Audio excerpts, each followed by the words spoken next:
slowly on the racing line. A few drivers diving back into the pits. It's always a bit of an awkward situation when you've got different drivers running on different programs. So some of them are on either warm-up or cool-down laps, and others are on their flying laps. Yeah, so it was a drama. The good thing was early decisions by a few of those drivers to duck back into the pit lane. So they've already rejected that. That gives them another bite of the cherry. If they sort of tried to carry on with that lap, they'd be in a really, really awkward position. They'd have to get out of the way. They'd have to do another lap to cool down, potentially get right out of the way. There's a lot of risk that's associated with continuing on with that. But by diving into the pit lane there, out of the queue, fresh air, also a lot less congested in that section of the track, and they can get their lap in and out. Not some bad decisions there. I'll accept those and say, hey, that's probably for the best. One point that I will make is that out of all of the events, you would have to say that the two endurance races here and the Bathurst 1000, which comes up on the 1st of October, the two events where qualifying is least important because you do have a lot more time to work your way through the field. And I would say that the main advantage of qualifying well in these races is not so much the track position, it's more the fact that you're out of the cut and thrust of the mid-pack danger zone where you're a bit more susceptible to getting caught up in early incidents. That's the main benefit of having a good grid position in these endurance races. Well, we've all seen it under safety car periods, under somebody at the front of a pack, and under racing conditions. They just get offline a fraction. All of a sudden, everyone's got to respond to that. And a lot of the time, I was talking to somebody last week about the differences in the rear bumpers of both the Mustang and the Commodore. Remember, it's all the same package underneath. The biggest difference in the car is the size of that rear end. When you're sat in behind a Commodore, you can't see all that much, which, you know, something happens up ahead, you get checked up, you're buried in behind the rear bumper of a Commodore. Very, very difficult to see. You mentioned it, that mid-pack attitude it takes. To be perfectly honest, mid-pack driving is a completely different skill set than racing up at the front, and it takes a really, really switched-on driver to be consistent and stay out of other people's mischief in the mid-pack, and unique driver skill. One of the other things that I think we'll see tonight is we'll have a variety of strategies playing out in terms of who the teams elect to have start the race. So in terms of strategy, so there are a few regulations that all of the teams are going to have to be mindful of. The first one is that the co-driver has to complete a minimum of 54 laps. 54 laps, I beg your pardon.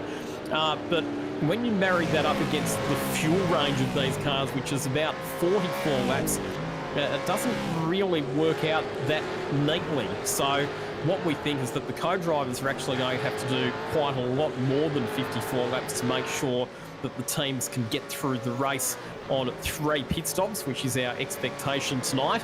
The other thing, though, is that no one driver is allowed to do more than 80 laps consecutively. So when you consider that the race is 161 laps, it's not just a case of having one driver start and then the other one finish, because you can't do more than 80 laps. So it would mean that one of the drivers would have to exceed that maximum cumulative distance. So I think there's basically a couple of different strategy options. So one of them is you start with this of course is assuming that you want your primary driver to finish the race, which I think all teams will be wanting to have happen, is you start your primary driver, your co-driver then gets in for a double stint, your primary driver back in for the finish. Alternatively, you could have your co-driver start the race, primary driver gets in at the first pit stop, co-driver gets in at the second pit stop, primary driver back into the car at the third pit stop for the run home. So it'll be interesting to see how the different teams choose to go about shuffling their drivers through the cars. Yeah, that's a big one as well. Remembering 80 laps, we're looking at fuel distance. We'll probably touch on this a little bit more later on. Fuel distance, we're looking around 44 laps on the max distance on the tank. Maybe some extra fuel saving. You can get a fair bit deeper in there. Oh, penalty for Ross, which I believe was that scrambling we saw coming to the end of the previous lap with everyone sort of diving all over the place. Getting out of the way is netted a 10-second race penalty. Unfortunate start for those guys. But yeah, strategy information, yeah, 44 laps you're sort of looking at, which means you've got 36 laps for that second stint before that driver has to get out of the car. So that's going to be a big factor. You can't do 2 full fuel stints. So that's going to play games with it. Do you undercut it a little bit? Do you go straight down the middle? in terms of things, you go 40-40, a little bit extra on the tyre life throws you out. So there's going to be some wiggling here, there, and everywhere in terms of the strategy markers. But in the meantime, checkered flag's just been thrown for this group of qualifying. Last laps are in progress, and I think there's a few guys on a flyer. Indeed. So the session coming to a close. Luke Rosella still with the fastest time of the session at the moment with a 105.9. 106.028 for Hayden Veld. Then it's Marcello Rivera, Job Stewart, Richard Hampstead, Brad Rattu, Jordan Ross, Brian Baum, Damien Johnston and Kurt Stenberg rounding out the top 10. Just having a look to see if there's any drivers on flyers. A lot of them have actually headed back into the pits at this stage, so I think you'll find that that'll be the first segment of qualifying just about done. Yeah, I can tell you, Lockie, I was just watching, I've been sort of keeping half an eye on track temperatures as well. Track temperatures during that session got as low down as 25 degrees Celsius, and then they've sort of climbed back up a little. So there was a little bit of cloud cover, did drift over the circuit at different periods throughout that qualifying session. That could be an important part. Also think there's been a lot of drivers who have had off nights throughout the season this time. So there's a few drivers shuffled a little bit further down than they normally would be. There's some faster drivers in that first group. So we've got to keep an eye on that 105.954. That could be a really, really big marker time. There was the fastest time in terms of practice standings was actually a 950, so 4 thousandths away from that one. I don't know. That might be just good enough for a top 10. Yeah, and Luke Rosella's had some flashes of brilliance this year. He hasn't had the consistency and he's been caught up in a few accidents, but he's not been that far away from the front runners in terms of absolute pace. And his co-driver tonight is Harley Haber, who was a pretty handy steerer in these supercars on the virtual platform as well. So that car's a bit of a dark horse tonight for mine. Yeah, there'll be a few drivers there that'll be thinking about it. The other thing from this qualifying session as well is that it's 2 SSR cars right at the front end of town. So it's a great job in terms of the setup, the work that they've done there. 105.954, 106.028, 106.050. So there's 22 thousandths between second place and third place, the exact same margin back to fourth place. 44 thousandths of a second covers 3 cars. Mental. That's only the first half of qualifying. I think it gets closer from here. Indeed it does, and we've got all of the big guns coming out very, very soon for the second phase of qualifying. Right now, our Logitech G Aston Martin safety car is just doing a sighting lap of the circuit to make sure that it's all clear after what was a very frenetic first stanza of qualifying. And it'll be interesting to see how many appearances we have from the safety car tonight. Of course, if there are incidents on the track, the safety car may be deployed to allow those incidents to be resolved. But there's also the option for race control to throw the safety car, and it's a randomly generated number of anywhere between 0 and 3 random safety cars that could be thrown up tonight. That'll, of course, be the other thing that could have quite a heavy impact upon race strategy. Yeah, that's going to be big, particularly the timing when it falls. If it's outside one of those windows. The critical thing when the safety car comes out, the first number that I'm looking at is how far into a driver's stint are we? If we're less than 44 laps away from the 80 marker of that driver being in for too long, I'm switching drivers straight away. Doesn't matter if I'm throwing the co-driver in for a bad period of that race. We've got to get a driver change done, because after a safety car, I want to run long. I want to look to go that 44 laps if I'm fuel saving, maybe 45, really extend that marker out. So getting that driver change out at a key time. What happens if it falls in the first 10 laps of a stint? All of a sudden, there may be some bickering, there may be some back and forth in terms of the strategy. Some drivers may stay out. Again, that marker, if we're in 10 laps of a driver's stint, I want to extend that first portion of the stint. I want to push that out to maybe get them in the car for somewhere around 50 laps if we can. If they get really, really good on the fuel saving, extending it out to 50 laps with a safety car period in there, that's absolutely possible. That buys you a bunch of track position. We've seen that at Bathurst the last couple of years. That's been a big, big part in real life. Could that be the big factor here tonight? I think managing driver strategies, Lockie, we're going to talk about it a lot, but that is how crucial to this race it's going to be. Yeah, and you're right, because if the safety car falls at a certain time, it could actually work to your advantage to make an extra pit stop. If the race runs green all the way through, then 100% making 3 stops is going to be the quickest and most efficient way of getting to the checkered flag. But depending on where and when safety cars fall, it could actually work to your advantage to make an extra stop, because it will give you a shorter pit stop later on. The critical lap number is lap 117. That's the earliest point at which you can pit and make it home on fuel. Conversely, if you organise your strategy so that you can do 3 44 lap stints to start the race, it means that your last stint is going to come on lap number 132, which means that you're only going to have to put 29 laps of fuel in to get to the checkered flag, which means that your last pit stop is going to be quite short. So it would be very, very interesting to see how the drivers and teams play the strategies as we get ourselves set for the second segment of qualifying. This is where all of our top championship contenders are going to be out on the track vying for the best possible grid positions.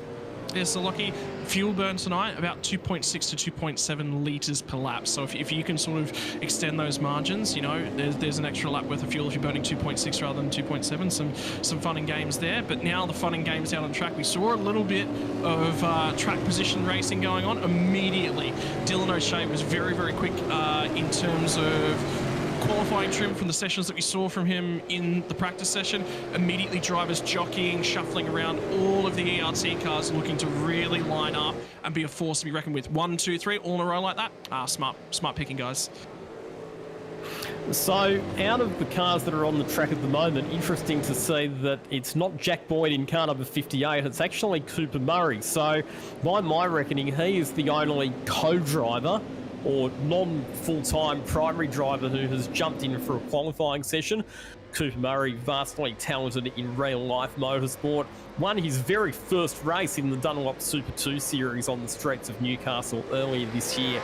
We've seen that he's been a multiple race winner in both the Porsche Carrera Cup and Porsche Michelin Sprint Challenge. So, very talented in real life is Cooper Murray, but tonight he's going to be doing his best to help Jack Boyd to a good result in the Sandown 500. Yeah, really interesting to see that switch up. The reason in my mind that might be playing is they're expecting Cooper Murray to start that car. So if you've got a co-driver and a main game driver pairing that are quite close together in terms of lap time, if it's only a tenth might give you up 4 or 5 spots. But giving him that ability to read the track conditions, do a qualifying lap, sets him a little bit more as well. And also it's going to put him much more appropriately where he's positioned in and around the grid. That tends to prevent chaos in the fact that there's going to be a driver that's not out of sequence in terms of their pace. So I don't hate it. And look at the aggression over the curbs from Murray as well. He's really, really pushing on. Yeah, and here at Sandown, the way that you fire the car across the curbs, you can make up a lot of time. Obviously, iRacing has a self-penalising system for exceeding the track limits, but here at Sandown, there is actually a fair bit of leniency with that, so you can really fire the car hard across the curbs. So it's Cooper Murray's actually abandoned that lap, must have picked up an off-track penalty. Lap wouldn't have counted. The other driver I was sort of keeping half an eye on was actually Wayne Burke immediately in behind him, and I think Wayne's also abandoned that lap because he had a huge moment coming out of turn number 9, coming down and turning off the end of the back straight. So he's immediately abandoned that lap, gives him another opportunity to get back out there and have a crack. It'll be interesting to see whether or not the Cooper Murray stays in that car or whether they do a driver swap. They might just do a driver swap and keep us guessing here in the commentary booth. Meanwhile, James Scott on his first flying lap has gone to the top, our championship leader in car 088 for 1 minute 5.8. So a tenth of a second exactly quicker than the time that was achieved by Luke Rosella in the first stanza of qualifying. He's been super impressive this year, James Scott. A couple of questionable strategic decisions from his team in a couple of the rounds, but when he's been running up the front of the field, he's been very hard to beat, and that's why he comes into this round as your points leader. He's got a pretty handy co-driver as well. Someone by the name of Shane Van Gisbergen will be sharing that car with James Scott this evening. Yeah, look, I mean, obviously most experienced, vast amounts of talent, vast amounts of experience in that car. They know what they're doing. In terms of things, they've been on the service, they've been on the platforms for such a long, long extended period of time. and then also the real world capabilities as well. So that car is going to be very, very tough to beat.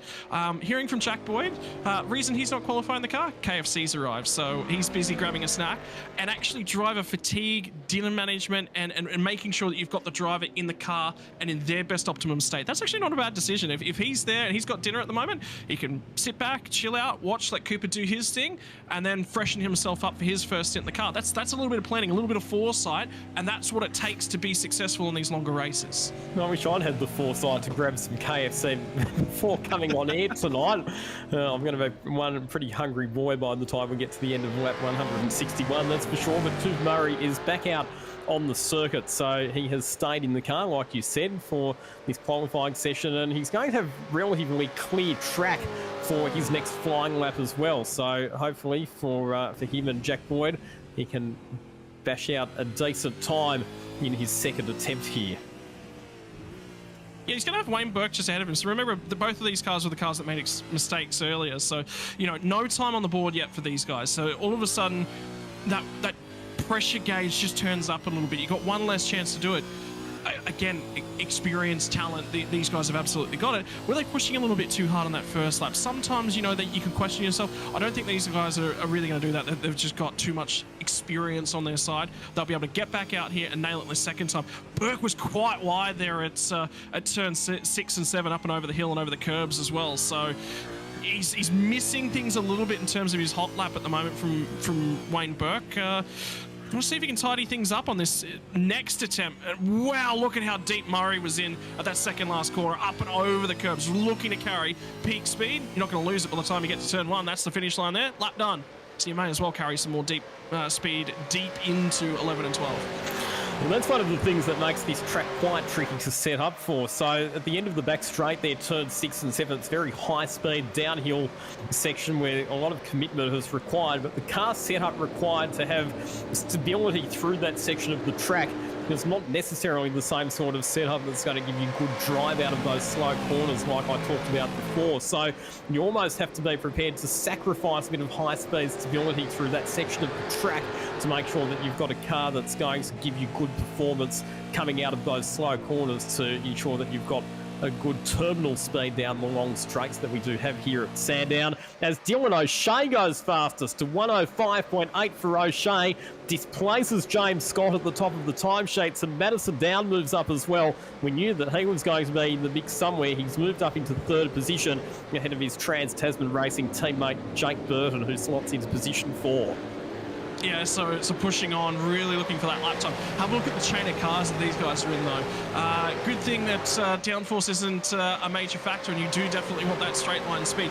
A little bit different in terms of the qualifying when you approach it in Sandown. Normally you're looking for that clear air. You want the ability to get a clean lap. In Sandown, you don't quite want that. Sometimes you just want that drafting buddy, and well, he's certainly got a face for them, Dylan O'Shea. Sometimes it can be really, really difficult to get that lap together when you're in a chain like this, but yeah, he's put everything together, laid it all down, and now it's up to everyone else to come back and see what they can rip off Dylan O'Shea.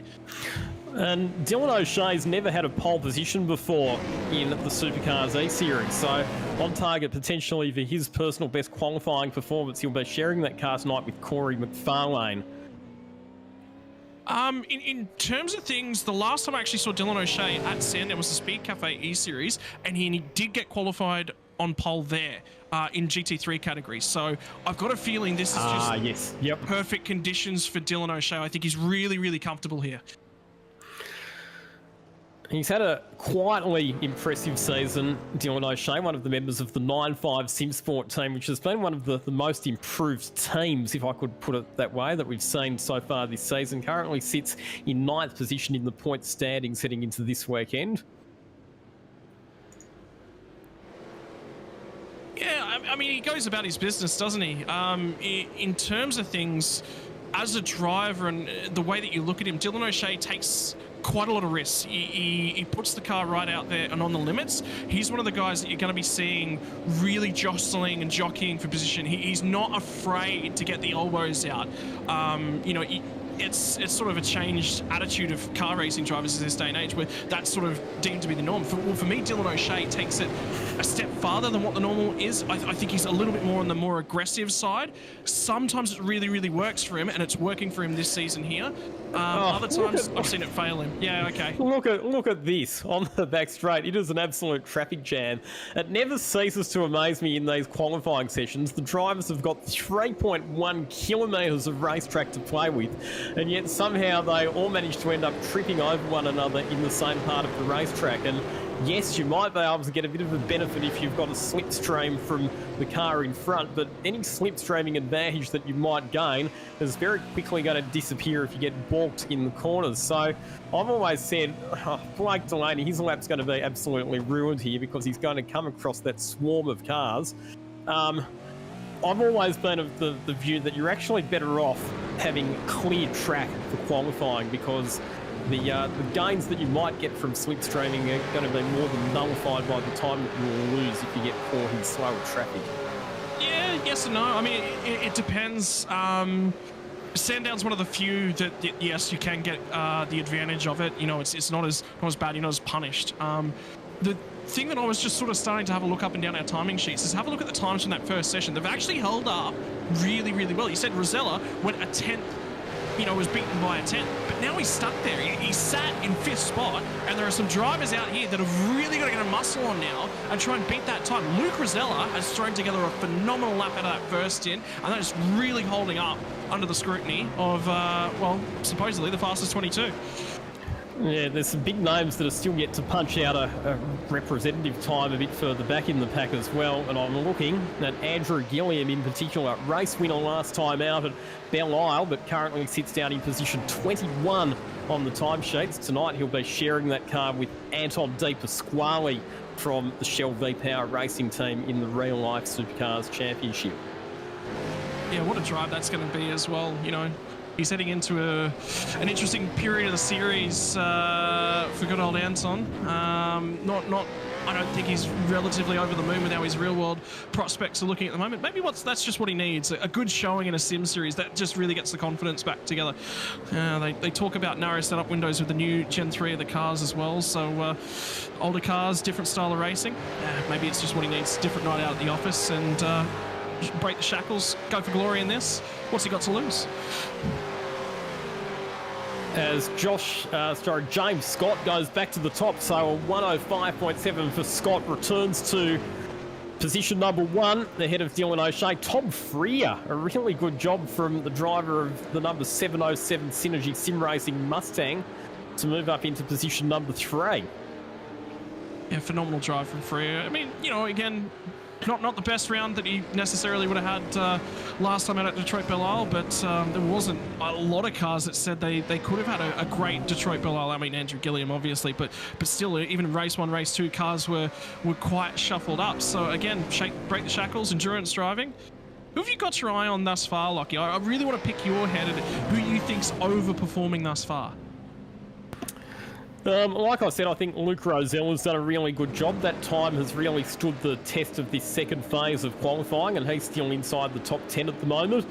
Another good job from Rick Kuznetsov. He's another one who's been a real improver this season, and he's currently up there in position number 6, so that's been a pretty handy performance from him so far as well. I do remember first commentating Rick Kuznetsov probably about 2.5 years ago, and he caught my eye then for his pace in a Porsche Cup car. Back that was in the old 901 generation of Porsche Cup car, and I sort of had my eye on him, as watching and going, yeah, this guy's got some talent. I think he was really still sort of looking to find his feet. He's found them now. He's really comfortable in and around the sim. He's comfortable with the race strategy. He's got blistering speed when he gets the rhythm to show it, and I think the biggest difference for Rick Kuznetsov is being able to show it a lot more consistently than the first few times that I sort of seen him. So, I love talking to Rick. Rick's a really, really lovely guy as well. And how about that car livery as well? That's not too bad on the eye either. No, sort of gone for the retro Holden Racing team look from about the 1998-99 era. And it looks a treat on the racetrack, that's for sure. I was actually a little bit older though, 96, 97? You reckon it's that 98-99 era? That's what they were targeting? Yeah, I reckon the 96, 97 cars didn't have quite as much red on the front of them. Yeah, I can agree with that. Yeah, for sure. So, but yeah, definitely a popular period of car. Yeah, it's gonna be good fun. I think this race. I've been biting my. Chomping at the bit was what I was trying to say. Chomping at the bit to get into the racing action. Sometimes qualifying for me can just drag on a little bit too long. I just want to get in the race. I just want to get going. I just want to see who's gonna pop out and what's gonna happen down at turn number 1. But last qualifying laps, this will be it. There's 25 seconds left in the session. This is it. This is the start of your final lap. If you've got anything left, well, there's not enough time left for another dig. This is the one. You got to put it down. You got to lay it all on the line right now. Yeah, and still some big names further down the order. The one that I was talking about before, Andrew Gilliam, he did improve his time last time around, but not his position. He stayed in position number 21, so the Pursuit Sim Racing entry nowhere near as far up as we would have expected it to be. Yeah, in terms of the Pursuit Sim Racing cars as well, Rayhan Liange, 31st at the moment, Sebastian Van Del, he's in 38th. So that says to me that they necessarily haven't put their best foot forward this week. They're not 100% confident on that setup, but Gilliam's still got a big opportunity here. Still going to try and put it together, and I think they're just going to run out of time. Brady Myers, quick, put it on pole last week. He's a step back this week, but still within that top 10. There still could be a burst of speed, particularly when you go purple in the first sector. One car's gone very wide on the exit of Dandenong Road corner, all 4 wheels. In fact, he's still making his way back onto the circuit. That's one of the big braking zones on this track. Can be an overtaking opportunity, but can be very easy to get it wrong there as well. Well, they come to the line for Myers. Improve? I think he did. He just pipped Maloney and pushed Maloney back down because I think Maloney jumped ahead of him on that lap, so he's jumped back up and taken that position. McNamara's coming around the last sort of couple corners as well as Wayne Burke. There's a couple cars diving. Yeah, and there's Maloney. So Maloney's going to drop down one further spot, but Jack Boyd did get in and do a qualifying lap. How about that? Must have finished his KFC. Yeah, just looking to see where they ended up. They were a bit further down the order, back in 33rd position to be precise. What's Gilliam got for us? I'm really curious to see if Andrew Gilliam's going to be able to put this lap together at the very last. No, he's done. So 21st. Gee, I mean, after a win last week, or a couple of weeks ago, you'd sit down and go, hey, that was a phenomenal race. We showed ourselves. We put the best foot forward. Not so in qualifying, but we'll see what can happen. Interesting to see a different livery on the Andrew Gilliam car for this round as well. Gone for a bit of Shell signage, obviously as a result of having Anton De Pasquale in the co-driver's seat. And now we'll start to get a bit of an idea of who is going to be installed in each car for the start of this race. Will we see any co-drivers put in for the opening stint, or will it predominantly be the primary drivers? Well, we'll find out the answer to that question very soon. We'll be shortly having a grid walk where we'll catch up with 4 of the drivers on the grid. We'll catch up with the 2 contenders starting off the front row, but we'll chat to a few drivers from a bit further back in the pack as well. Yeah, I'm really interested to have a chat to some of the drivers a little bit deeper, because we'll talk about it. But how about that lap from James Scott? 105.701 by nearly a tenth and a half. That was a cracking lap time. He absolutely pushed the best set of tyres he could find around on, and absolutely wheeled the pace out of it, Lockie. He sure did. Still waiting for him to make his way onto the grid. In fact, James Scott is joining us in the commentary box now. James Scott, congratulations. Pole position. A great lap there towards the end of the session to secure yourself position number 1 on the grid. And by the looks of things, you're going to be starting the race as well. Yeah, mate, it was a good lap. Obviously with the draft, it's pretty strong around here, so we were able to pick up a pretty good draft on sort of most of our laps, so we had plenty of chances and just hooked one up. And yeah, car feels really good, so interesting to see what we're going to do off the start, and who will be starting the race, and with co-drivers and the main guys as well. But I guess having Shane here, it makes it a bit easier knowing we're both pretty fast. How much fun have you had working with Shane Van Gisbergen in terms of the practice side of things in the lead up to this race? Yeah, no, it's been great. Obviously, his experience and everything, it's great. Working out the strategy and stuff is one of the best at that. So yeah, no, and the car's obviously really hooked up. So have to thank all the guys at Richie's Dock Shop for that one. Car feels awesome. In terms of strategy, we are expecting 3 stops tonight. If you're going to be starting the race, then I'm going to take a guess that SVG will probably be in for a double stint at some point. Yeah, we're still sort of tossing and turning about who's going to start. I know I'm in the car at the moment, but I don't know. We might chuck a late change, but we'll see what happens. All right, we'll leave you to go and discuss your strategic options. We'll move over to position number 2 on the grid, and Scott Rankin is going to have a chat to Dylan O'Shea after an excellent qualifying performance. Yeah, and indeed, Dylan O'Shea did a phenomenal job in terms of that lap. The lap came out very, very early on, Dylan, in terms of that session. You would have felt confident. Time goes up on the board. You see 105.838. We just spoke to James Scott, and he said draft was just so key to getting that lap down and nailing it at the right times, mate. But Sandown, the last time I spoke to you a little while ago, it was in a GT3 car around here on pole position. Just missed out in the last little bit there, Dylan. Yeah. That was pretty phenomenal. I didn't really think it was that good of a lap, to be honest. I thought there was quite a lot in it. But to BP1 for that little bit was bloody awesome, I'll tell you. But yeah, then no surprise, James came in, did a absolutely outstanding lap and got pole by, 1.3 tenths. So that was good by him. Mate, it's a really interesting discussion whenever we come to an endurance round. You know, we've got to do driver swaps. There's a lot of responsibility to be shared around. How are your nerves handing the car over to Corey McFarlane? How are his nerves at the moment sitting back there preparing for this start? Yeah, well, he seems nice and relaxed, ready to go. I'm surprised some of these main game drivers are starting, but we'll see how the safety cars play and different driver swaps and stints, and it'll be interesting to see where everyone finishes at the end. In terms of things, we've got 161 laps in store for us tonight. Do you feel as if that qualifying lap, you're probably a little bit further forward on the grid? Like you said, you thought that lap was going to get beaten at some stage, but hey, now we're up here in terms of race strategy. Is this maybe a shot at an over a win here? Nah, I don't know about that. Yeah, I definitely think I out-qualified myself here. A few guys maybe not quite putting a lap together.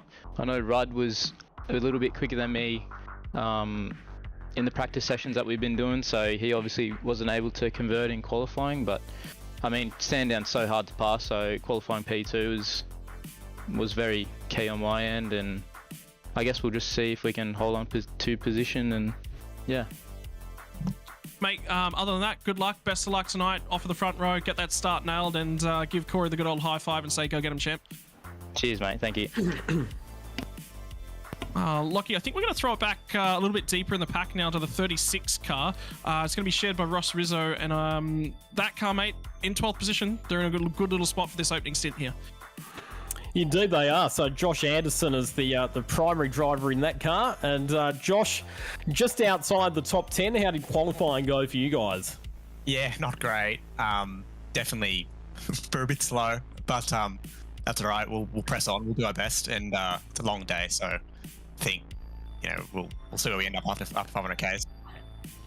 It's looking at the moment like there's going to be a mixture of primary drivers and co-drivers starting the race. By the looks of things, you've elected to install Ross Rizzo in the car for the opening stint. How do you think he'll go up against some of the regular drivers? I'd actually put Ross in just for the show, so I'm actually going to start the race once I've done the interview. I'll jump in. Yeah. One of the car on the grid for the sponsors, mate. So I'll start, and then I'll do a decent stint, and then get Ross's laps out of the way, because obviously you've got to take into account the maximum continuous laps. And yeah, so we've obviously thought about it, and we want to play against any safety cars. Like, it's all going to be up in the air. This race, you just got to be quick on our feet. It's not going to be straightforward. So that's great. That's what we want. We want it to be exciting and have a fun race. Absolutely. No, it's going to be a fascinating race, especially when you take safety cars and different strategies into account. So go well tonight. Mate. Oh, thanks, mate. Have a good one. All right, there we go. Josh Anderson starting out of grid position number 12, and with Ross Rizzo co-driving with him. And a bit further back in the pack, grid position number 24 is where we find Sebastian Flock, and he is with Scott Rankin. Yeah, hey Seb, how you going here tonight, mate? It's 24th on the grid for you guys, and She's not looking the best. I mean, it's back half of the field. The run down to turn number 1, that first lap, it is going to be all about race management, I think, from you guys. Yeah, it was pretty disappointing qualifying in all honesty, but probably heaps of people have got the same story. But yeah, I think if we just keep it clean first few laps and, you know, make up spots here and there, should be alright. In terms of things, you've got Lockie Capel alongside of you from a co-driving role tonight. It looks like your plan is to start the car and then hand over to Lockie for perhaps that second stint, mate. How's Lockie feeling? Obviously, this is we talked in the pre-race about, particularly in Lockie's case, this isn't something he does a lot of driving in. Yeah, he's pretty excited but pretty nervous. I mean, this is probably the biggest race he's done for supercars, so no, he's keen and I've got good faith in him, so it should be good. In terms of the overall race scenario, mate, 24th on the grid. Obviously, it's a long race. What's the target come lap, say, 140, and then what's the target lap 161? Probably by lap 140, just be there with a clean car. You know, always hopefully be in contention for a solid top 20. But, I mean, so many things can happen between now and then. Just got to play our cards well and see how it goes. Mate, other than that, best of luck. You get that head down and eyes forward, mate. We'll see what happens. Yeah, awesome. Thanks, guys. There we go. Thank you very much, Scott, bringing us that interview from a bit further back on the grid with Sebastian Flock. And we're counting down about 90 seconds to go until we get this race underway. James Scott and Shane Van Gisbergen on pole position. Grid position number 2 will be occupied by Dylan O'Shea and Corey McFarlane. Tom Freer out of third position on the grid, back to Madison Down, Jake Burton. Position number 6, Rick Kuznetsov and Todd Hayne. By my reckoning, that's the highest placed car that has the co-driver on board for the opening stint. Luke Rosella out of 7th, then it's Brady Myers, Jake Maloney, and rounding out the top 10 on the grid, Ian Ford in the Evolution Racing Team Commodore. Yeah, Hayden Vell is going to be in behind him. Josh Anderson, we talked to them in 12th position. Marcelo Rivera and Blake Purdy are going to make up the 7th role. Richard Hampstead, Robert Gibbs, Hayden Harrison, and Adam Briggs. And rounding out your top 20 is going to be Cameron Jones and Griffin Gardner. Back to Brian Borg and Blake Warboys, Damien Johnston and Wayne Burke, Bo Albert, Kurt Stenberg, Rehan Leonage and Luke Mitchison. Then it's Cooper Murray back to Kenneth Latter, Harrison Dengate and Bailey Freed in position number 36. And finally, 35th is going to be Harrison Dengate. Sorry, we already called that one. Blake Delaney in 37. Sebastian Vondel, Jamie Dyke, and Michael Angus are going to round out your grid. And the key factor is Corey McFarlane's in that car on the front row of the grid. The run down to turn number 1. No, they switched. It's back to Dylan O'Shea, who will be starting main game drivers at the start, Lockie. Indeed it is. Lights out underway for the Sandown 500 and already a bit of contact a bit further back in the pack as the drivers squeeze towards the inside Armco. But an excellent start from grid position number 2 for Dylan O'Shea, and he is going to take the lead on the opening lap after that great qualifying performance. He launched from the outside and he has taken position number 1 on lap number 1, beating our championship leader off the line. And what a great start it was. He turned down a little bit aggressively. There was sort of half a window left there, but Scott knew not to sort of poke the nose in, backed out of it just a little bit. So he was talking about how strong he's potentially going to be here. Was, you know, over the moon with that qualifying lap. He'll be even more over the moon as they get down to the end of Dandenong, and he's in P1. Imagine when he gets to the end of this lap, all of a sudden, the tension doesn't start to rise. What's he got in terms of tyres? Who's going to be fuel saving from the off? And where do we stand in terms of main game versus co-drivers?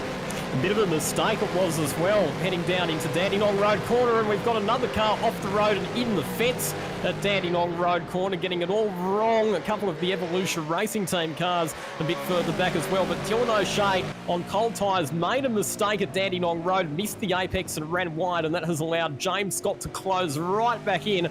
They have to remember, all of these drivers, it's a 161-lap endurance race. There'll be pit stops, there'll be driver changes, there'll be strategic variation. You can't win the race in the first lap, but you can certainly lose it. Yeah, and the driver that is going to be with a little bit of damage on board from that opening lap was, you mentioned it, youngest driver in the field, Rehan Leonage. That is not how you want to start your Sandown 500. A tough initiation to the start of his endurance career.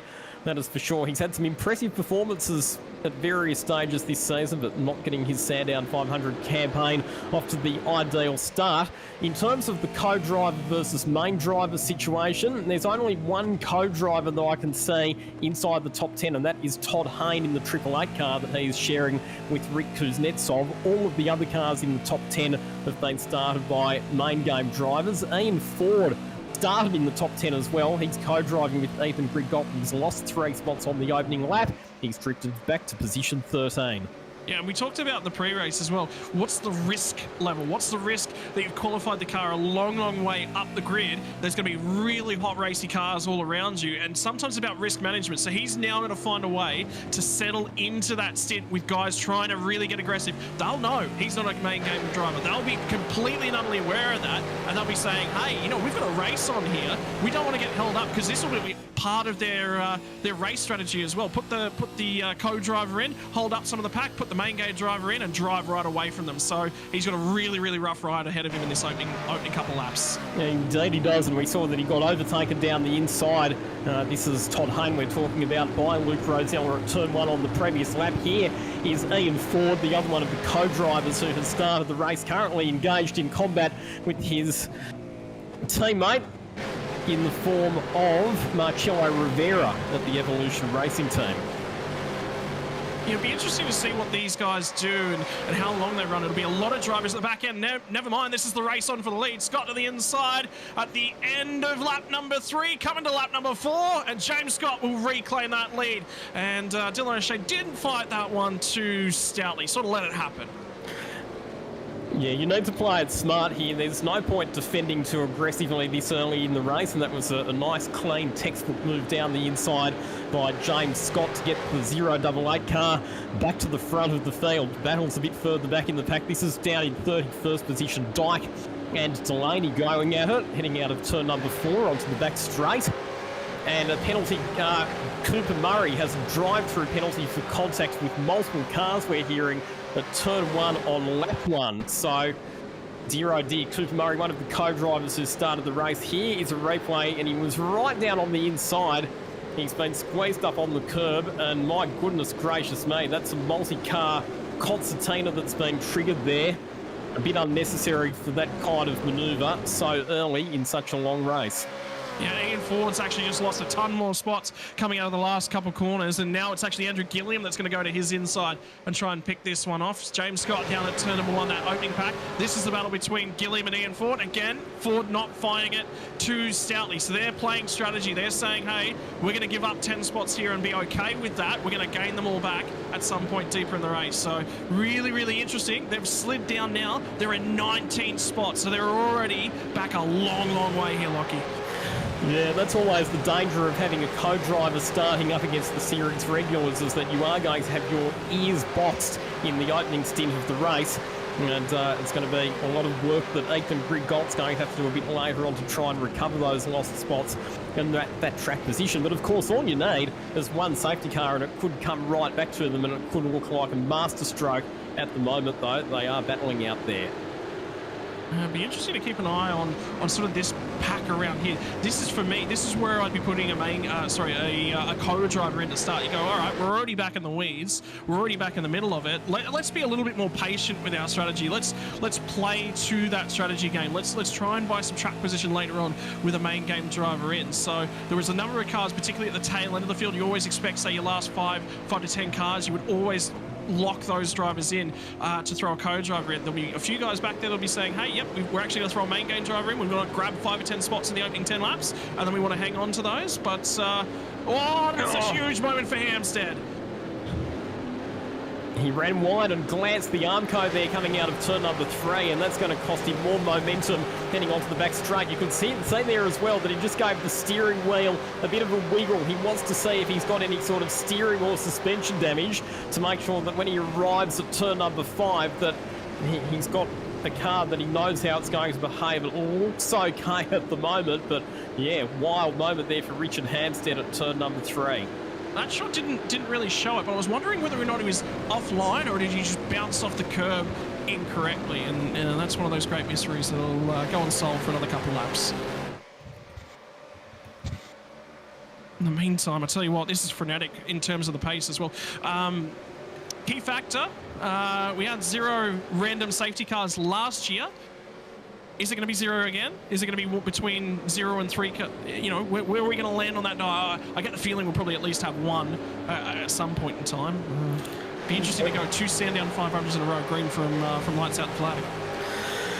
Yeah, and given that most of the main game drivers have started, I fully expect that they'll be stretching out this stint as far as they can. So I would expect most of the key runners to get fairly close to that 44-lap fuel range before taking their first stop. In theory, you could stop as early as lap number 29 and get through the race on 3 pit stops, but like I said before in qualifying when we were having a bit of a discussion about strategy, a lot of the teams will stretch out their earlier stints because they'll be working towards making that last stint as short as possible and therefore having the shortest possible final pit stop. Well, it's more than that. To me, whenever I talk strategy with anyone, the thing is, the earlier you pit, if you come in very, very early on, you've got no options. If you go long on that first strategy, you can then go, okay, we're going to go for a short stint here in the middle. Then you give yourself options. But if you go short from the very, very get-go, you have to turn qualifying laps to the end of the race. You've got no real fuel-saving strategies that may necessarily be open to you. You're relying on your tyres to be able to hang on. You're not giving yourself any options. If you run this first stint out to about, say, 40 laps minimum, you're at least going, okay, we're only 4 laps away from a maximum fuel stint here. We've actually got options. That's where the strategies start to diverge. If you come in, the instant this fuel window opens to make it home, you have got no options. You must run maximum stints to the end of the race, and you don't have any flexibility there. And the critical factor is that driver time. Remember, 80 laps consecutively, one driver can stay in the car. 80 laps consecutively. Must do 54 over the race for both drivers minimum, but 80 laps consecutively. It's not quite a full second stint. It's about 80% of that second stint. Yeah, so I reckon that the optimum strategy and the way that most of the teams will play this is that they'll look to leave their main driver in for 44 laps. Then the co-driver will get in and do a couple of stints that are probably not quite as long and get them up to anywhere between sort of 73 to 80 laps total driving time. And then your primary driver will get back in for the end of the race. So all for us to keep a very close eye on as this race unfolds. At the moment, it's way too early for any sorts of strategies to start unfolding. It's all about just getting into a rhythm, understanding what sort of package you've got underneath you, and most importantly, making sure that you stay out of trouble but don't sustain any unnecessary pedal damage. Now, Todd Hayne, I reckon there might have been a bit of nerves for him at the start of the race and he lost a couple of positions, but now that he's got into a rhythm, he's actually holding his own. He's still sitting there in 9th position, just ahead of Brady Myers, as we see Cameron Jones running very wide on the exit of Dandenong Road corner. Yeah, so that was a tricky one for Cam Jones back in there, but they managed to settle that one down in. Yeah, Todd's doing a phenomenal job. Has always been a very big V8 supercar driver, so, you know, he probably would be somewhat frustrated that he missed out on getting into the Logitech G Series this time around. Good opportunity for him to show his wares. Very, very good driver. In the meantime, Brady Myers just sent a huge move down the inside, and Brady Myers is off at turn 1. Haynes got contact to the rear end of his car. Brady Myers sent it so deep down into turn number 1, the rear end came unstuck, and now, you talked about those cork in the bottle moments, Lockie, we've got them on screen. So, big move down the inside. Oh, he's locked the rear brakes. Wow, that could have got a lot more ugly than it was, but Brady Myers just out-braking himself down there, and it's continuing up the back straight as well. Almost a bit of bump drafting. We hold our breath here as they're almost 3 wide for a second there, heading into turn number 5 at the end of the back straight. And this is take 2 for Brady Myers. This time at the end of the back straight, gets down there. Now he's got that nose ahead. But now it's going to be side by side through 11 and 12, up and over the curbs. So crucial. Look at how much deeper he's gone in. He's committed to the brakes. He's got to the inside, gets the job done on the second time of asking. Have a look at Adam Briggs, though. He sensed an opportunity. But now look at Griffin Gardner in behind. He'll line him up. He's going to have a crack. Doesn't quite get there. And now they'll try and settle themselves down. And this is going to go down to turn number 1. Not quite line astern. They'll get there at turn number 1. Finally, it sets itself down. More pinch brakes. It's not over yet. Griffin Gardner running wide. He was on the dirty side of the road, and now contact between a couple of the team cars. My goodness gracious, man. Wow, so I was talking about the great job that Todd Hayne had been doing at maintaining track position, but it's suddenly become very chaotic as the recovering Richard Hampstead, who we saw in trouble a few laps ago, now finds himself in a 3-wide sandwich heading up the back straight. And Sebastian Flock in one of the Synergy cars involved in that one as well. He just decides to breathe out of the throttle and try and avoid any unnecessary panel rubbing with the cars that he's in nose-to-tail combat with at the moment. Has anyone told these guys it's lap 11 161 yet? I don't think so. If they've got spotters back in the pits, the spotters will be blowing up deluxe on the radio at the moment, just telling them to calm down. Here's a replay of the friendly fire that we had between the teammates. Griffin Gardner and Todd Hayne coming together a bit further back in the pack. Todd Hayne, who had been up inside the top 10, has now been shuffled all the way back to position number 15. And that was after that move as well with Brady Myers. And Myers got that job done eventually down the other end. And have a look at the panel rubbing and all out of shape for Richard Hampstead. He's had a wild first... the first 5 laps were okay. It was from then on. That next 10 has been absolutely chaotic for him. He's already rubbed the wall. Now he's had the car all out of shape. Those rear tyres, he's going to be screaming for the next 20. And Griffin Gardner, he was the other one who lost out quite badly in that exchange because he's fallen all the way back to 24th position. Another one of the co-drivers to have started the race in the entry that he's sharing with Dylan Rudd for the 9.5 Sig Sport team. Good battle emerging just on the fringe of the top 5. You've got Jake Maloney, who's had lots of experience and success in these endurance races, just ahead of Tom Freer, Luke Rosella and Josh Anderson. So that's the contest for positions 5, 6, 7 and 8 at this stage. Already a few big movers and shakers. So Jake Maloney's up 4 spots. He's had a pretty decent start. Blake Purdy in the entry that he's sharing with Job Stewart, the 2 South Australian drivers. They've moved up to 9th position after starting back in 14th. So that's been a pretty handy start for those guys as well. Yeah, and it's really, really interesting to note that we had the 2 9.5 cars that were, obviously Dylan O'Shea started the race for his car, but the other 2 that were quite high up have opted for that same strategy, putting the co-drivers in. Well, this is the risk that they carried. Kurt Stenberg has got a lot of damage on the front end of his car, so whatever that incident was, that's awarded him a 15-second penalty. And there was also a penalty, I think, given out to Brenton Hobson, who was at the wheel of his car in the meantime. So... What do you mean that we're only just barely getting underway with this one? The stewards have already been so busy already. Yeah, Thomas Randall, the driving standards observer for the Logitech G Pro Invitational A-Series, and I don't know what job keeps you busy, being the driving standards observer for the Real Life Supercars Championship or having to look after driving standards for this series, because even in the time in between rounds, there's been a fair bit of work for Thomas Randall and the team of stewards to do behind the scenes. But those penalties that have been imposed on those drivers, they will have to stay stationary during the first pit stop to serve those penalties.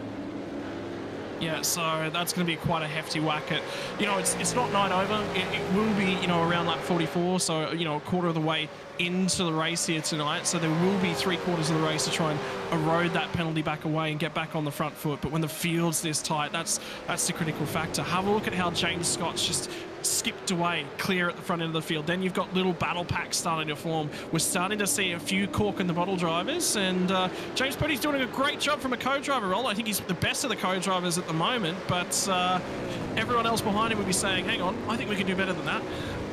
Well, yeah, Blake Purdy, he's had a stellar opening stint, because when you look at it, he's made up 5 spots. He's, like you said, the highest place of the co-driver, and he's made up those 5 spots predominantly going up against primary drivers. Quite a talented real-life steerer as well, Blake Purdy. We've seen that he's had some good success in the Australian Prototype Series and more recently in the S5000 Championship.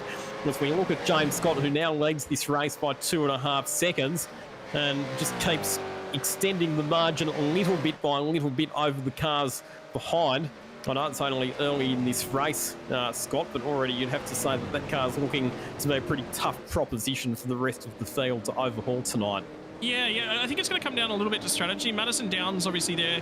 These guys aren't drifting as far back as necessarily, it's not a massive amount at the moment. Just sort of having a look at the last 5 and last 10 lap averages, there's nothing between it for James Scott at the top end of the field. 106.880 for the 5 lap average, 106.818. And as he just goes by, that time will tick back a little bit. So he's setting a really frenetic pace nice and early. Everyone else is in the 107s for their last 5 and last 10 lap averages in terms of their pace, and Dylan O'Shea's got good 1 lap pace, but as the stint goes on, Madison Down's creeping a little bit. He's going to pull the trigger at some point, and again, how badly is O'Shea going to fight that one? I don't know. I think he'll just let it happen. And also, I don't think Madison Down's going to try too hard to make an overly aggressive manoeuvre on Dylan O'Shea, certainly not at this early stage of the race. He'll be content to sit there in the slipstream and save fuel. That's the other thing about the slipstream. And yes, it can give you a bit of a speed advantage, but if you sit in the draft of the car behind, that's also valuable fuel that you'll be saving. Over the course of the stint, it could save you up to a lap of extra fuel, and later on in the race, that could translate to shorter pit stops. So that could be quite a smart play for Madison Down when we look at the overall scheme of things, as we see that car 888 of Todd Hayne there is going to get was that a drive-through, I think? No, it was a 5-second penalty. 5-second penalty, okay. So that was the incident we saw on the screen. It was contact with the 990s, which we saw live a few laps ago. So it was that incident right there on screen. Tricky one, obviously, come back a little bit too far to the left-hand side of the road, Lockie. You spotted something else, though, by the sounds of that. Yeah, and interesting to see that the officials have made the decision to penalise that one, even though it was friendly fire. So even if the car that you run into is your own teammate, that's still going to attract a penalty from race control. Well, I agree with it. What would you let a soccer player fight his own teammates and not hand out a red card? No, you'd always hand that one out. That's fair. Yeah, it's a fair point. Riding on board with Jordan Ross at the moment, so he's back in position number 18, sharing with Kobe Jones tonight. Up 4 spots since the start of this race, and sitting in the tow of Ian Ford, who again has just settled down a bit after dropping back some spots earlier on in this race.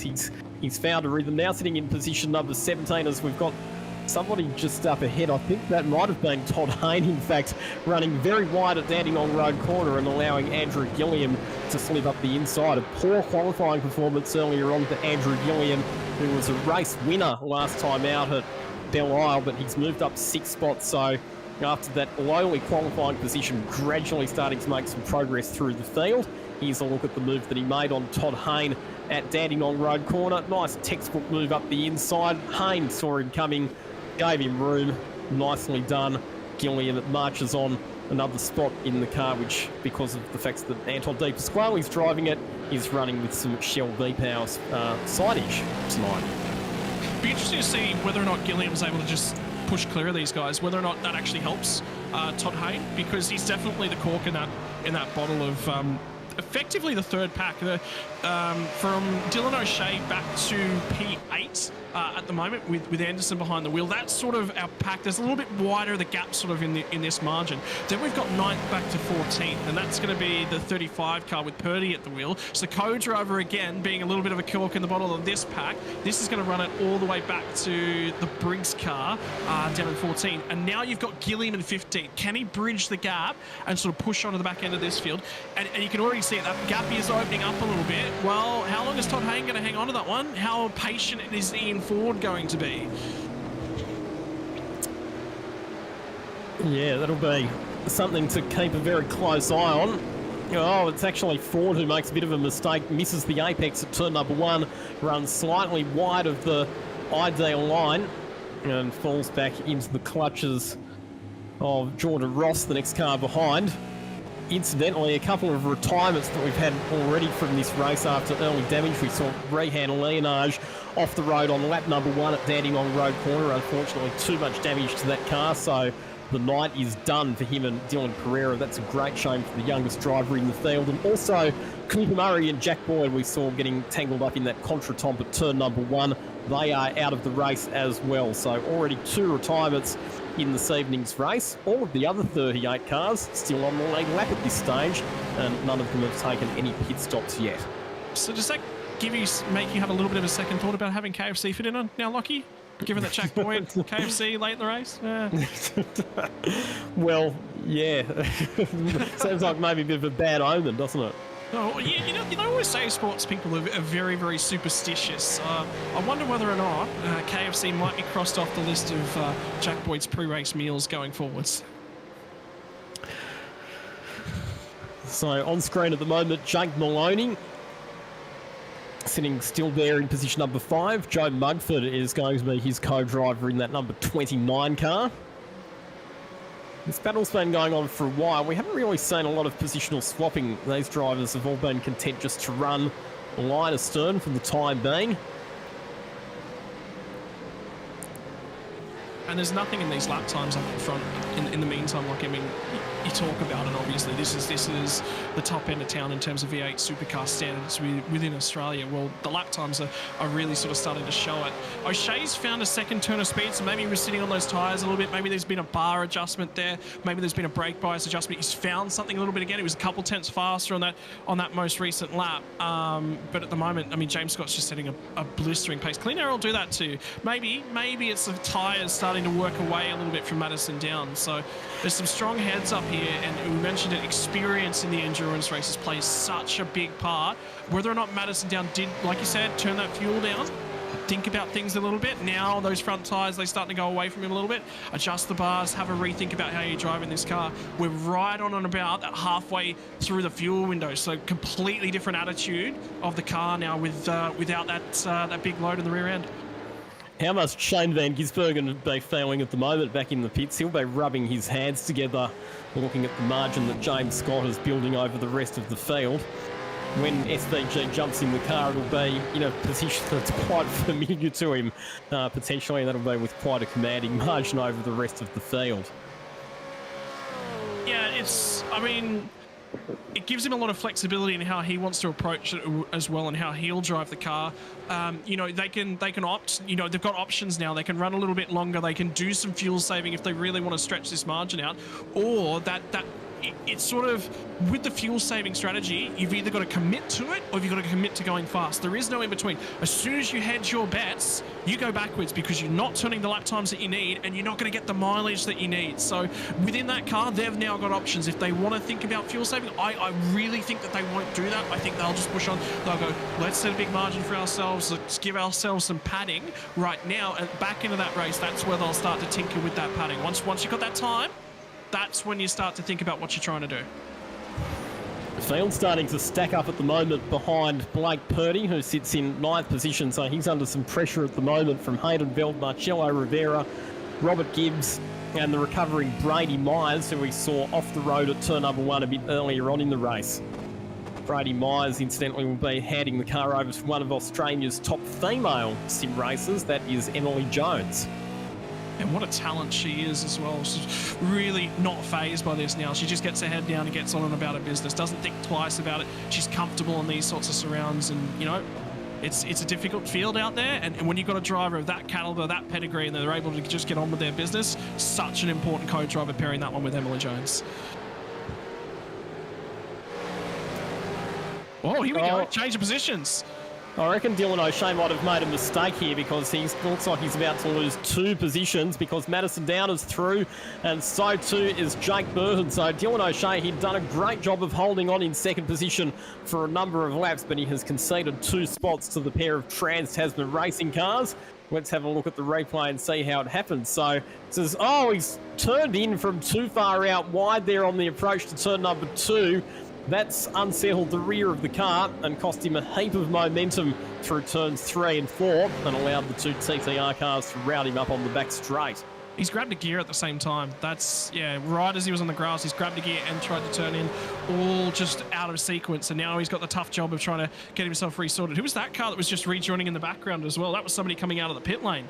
In 38th position was, I think, Justin Wallace is in the Gutter Night Race and Oz number 04 car. So not a strong night behind the wheel for Luke Mitchelson and Justin Wallace. And at the moment, they are 1 lap down, but they're still in the fight. So this might be an early strategy to go the other way. They started with Mitchelson in this car and fighting deeper in the pack as well. The problem is that it's way too early. Like I said, you really need to get to at least lap number 29 to then be able to get through the rest of the race on 2 more pit stops. So I'm not convinced that that strategy is quite going to work out for them, and I have a feeling it might have been an unscheduled pit stop to address some other sort of issue. Yeah, but sometimes that pops you out of the pack as well, Lockie. You know, they could be looking for a little bit of clear air. I think you're right in terms of overall strategy game. I don't think this connects the dots nicely, but it does give them some clear air and the opportunities to take away that pack element of things. You know, if an accident happens now on that huge train of cars, we're sort of looking from 16th all the way back to 34th. There's not much of a gap between those cars. He's now out of that. It won't happen to him. But now for these next 20 or so, they'll be biting their fingernails going, we're a lap down here. We need everyone to cycle through before we get a safety car. There is the wave around rule in place tonight as well. So if there is to be a safety car, the cars that are a lap down, once the field has been compressed behind the safety car, the race director will instruct the laps runners to overtake the field and the safety car. So there is that function that exists in the sup-regs for this race as well. Yeah, so when they pit, they were running at about 27th spot with Luke Mitchinson at the wheel, and they're now back out in 38th. So yes, if they do get the wave around, the problem that they'll have is they'll be at the tail end of the field. Something's just happened to the 205 car. And not only that, but I've just noticed that Luke Mitchinson and Justin Wallace have come straight back into the pits as well. Oh no, I think that was a timing error. My apologies. Yep. In the meantime, obviously James Scott leads the way. So it was an issue at turn number 1, a lack of racing room left for the 205 car. The Fishy Motorsports number 205, and it was Michael Angus at the wheel. It was on the radio, so they were calling about something back there. I don't quite have it on my radar at the moment, but yeah, so something obviously happened. There is a small bit of front right splitter damage on that car, so definitely contact. And this is supreme pace that James Scott seems to have over the rest of the field at the moment. His lead is now out to more than 6 seconds. This is a replay of the incident that I think you were referring to there, Scott. That's an interesting one. So it gets out of it. So that's position's already being swapped, and I think it's actually he called for something at turn number 1, lack of racing room being left. So I mean, at the end of the day, I could have missed it. I could have heard it wrong for sure, but that for me wasn't the issue.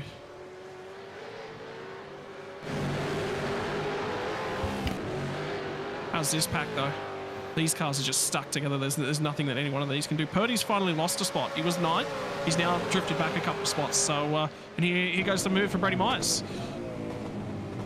Oh, does he have the nose far enough down the inside? Not quite. And Marcello Rivera is able to hold station and will now be on the inside for the next right-hander at turn number 2. Oh, and he's turned in from a little bit wide as well. So a mistake there for Marcello Rivera. That'll cost him a bit of momentum onto the back straight and allows Brady Myers to close right in. Yeah, Brady Myers is absolutely thinking about this move. This is going to be commitment, bravery. Yeah, not quite that early. Yeah, it's always very high-risk moves to be making dives at the end of the back straight, particularly this early in the race. But Adam Briggs goes for a big send at Dandenong Road corner and manages to get the car pulled up as well. But now he'll be on the wrong side of the road when they get to the final couple of corners, and unless he can hang tough around the outside, which he can he get it stopped? And Andrew Gilliam says, thank you very much. He read that situation extremely well, Andrew Gilliam. And he's able to slip through on the inside of Robert Gibbs. So it's Gibbs there who gets shuffled back a couple of spots. How good's the pace from Andrew Gilliam? Remember, he got by the cars at the head of that previous pack and just brought himself right up and in contention. So he's got pace at the moment compared to everyone around him. And I don't think it'll be too long and he'll be making another move in this pack as well. So he had pace last time out at Detroit Belle Isle. He looked good, he looked consistent. And now I think Anton De Pasquale will be sitting there licking his lips going, I want control of this car. I want to have a crack at these guys as well. And we know that Anton De Pasquale is a very good sim racer, so that car will be in a good place to continue its march forward once Anton gets in the wheel. And James Scott pits. Now, this is a very, very interesting call to be pitting this early in the race.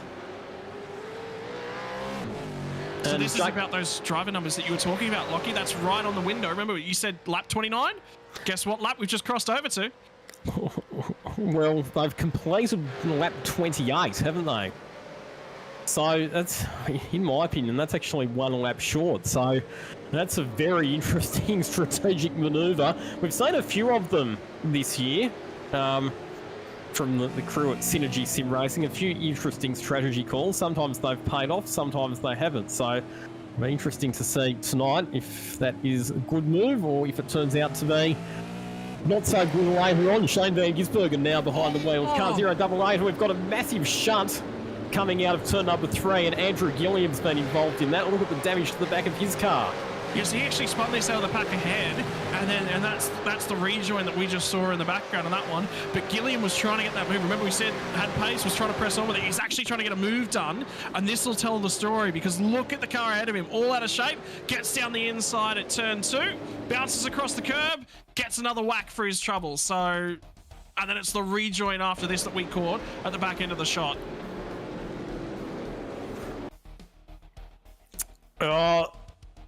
Yeah, I think there'll be a couple of incidents that the driving standards observer Thomas Randall will be having a very close look there. The first one will be the initial contacts that Andrew Gilliam had that carted him into that spin. It was Adam Briggs, the driver that made contacts with him on the exit of turn number 2, but then the rejoin is the other thing there that seemed to be a bit average for mine.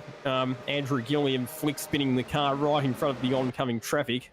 I don't think that's what you would consider to be a safe rejoin to the circuit. Yeah, no, that's definitely not. And Race Control will have a very dim view of how that's all sort of played out. In the meantime, pit stops have come through, obviously. So Shane's now in that 088 car. You've got Joe Mugford into the 29 car for Trans Tasman as well. So a few different teams. I'd like to see teams split strategy. Send one car on one strategy, send the other car down a different garden path. It'll be interesting to see who reacts to that strategy as well. But for the meantime, Sandown's been handed this race lead. Maybe their fuel numbers are a bit better than we were thinking because I was told that the predicted fuel range for this race would be lap number 44, but I wonder if the crew at Synergy Sim Racing think they can maybe squeeze a few extra laps out of a tank of fuel, because if that's the case, what they'll do is they'll now run Shane Van Gisbergen along and get themselves to a position where they think that they can get home with James Scott for the final stint. So you would imagine that SVG would be in the car for a double stint at this point. Yeah, I would assume so. I think that's a safe assumption because that gets them through from 28 through to 108 is 80 laps, and then they're free to go to the end. Or theoretically, they can run him 54, gets us from 28 through to 82, that's the perfect number. So that gets him his 54 laps in. 82 leaves less than 80 to home. Absolutely perfect. You know what? I reckon, Lockie, they've done their numbers a little bit better than you have, perhaps. The only question mark that I have, though, is still over fuel strategy. So if you get to lap number 82, yes, James Scott can then drive the rest of the race from that point, but I think they will have to do some fuel saving to be able to get there. So that'll be the thing for mine. How effectively can they save fuel to get to that point? And Wayne Burke's squabbling for this position, getting held up a little bit by Hampstead ahead of him, and now he's going to switch back to the outside of the road on the run down to turn number 1 as the 28 got it when they get down to turn 1 on the outside. They'll squabble over it, they'll trade a little bit of paint, but it will go the way of Hampstead at the end of turn 1.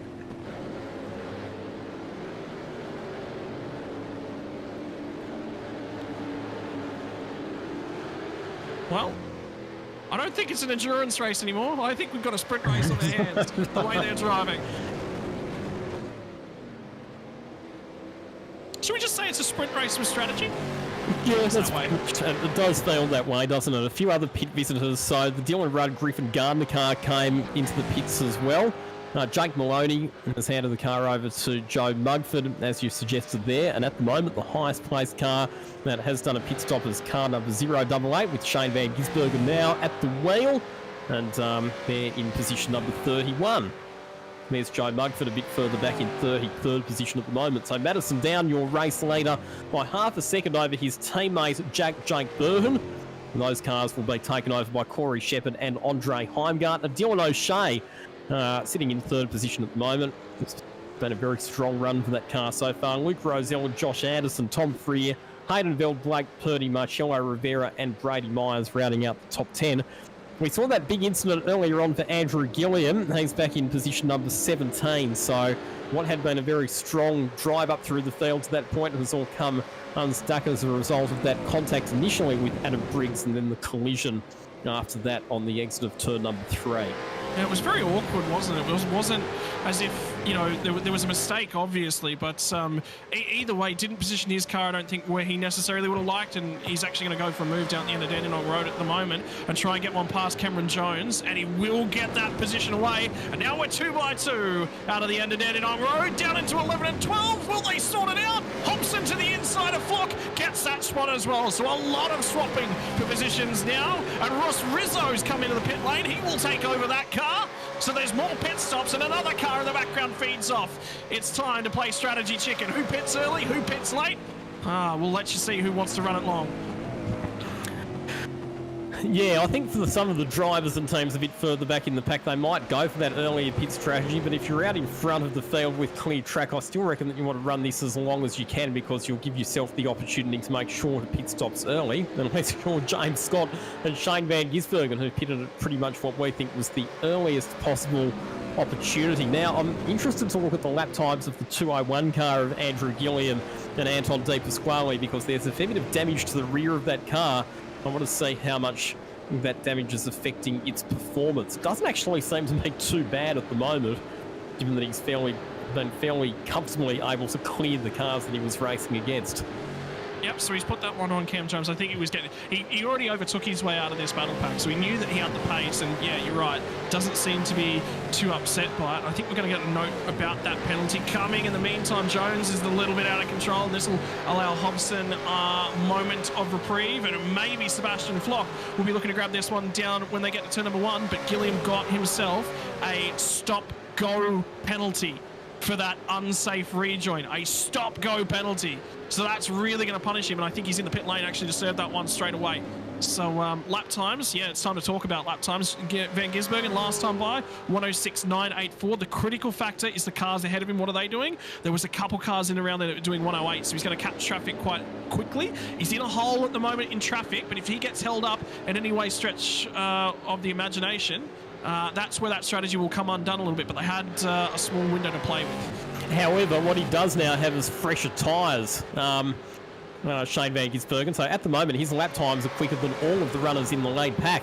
And the crew at Trans-Tasman Racing have seen that because in comes our race leader, Madison Down. And we had confirmation there a couple of seconds ago for that 10-second stop-go penalty for Andrew Gilliam. So Jake Burton now goes through to take the lead of the race. So we've already had a number of different race leaders. Obviously, when we started off with Dylan O'Shea leading the race for the opening lap, then he was overtaken by James Scott, who led for a number of laps.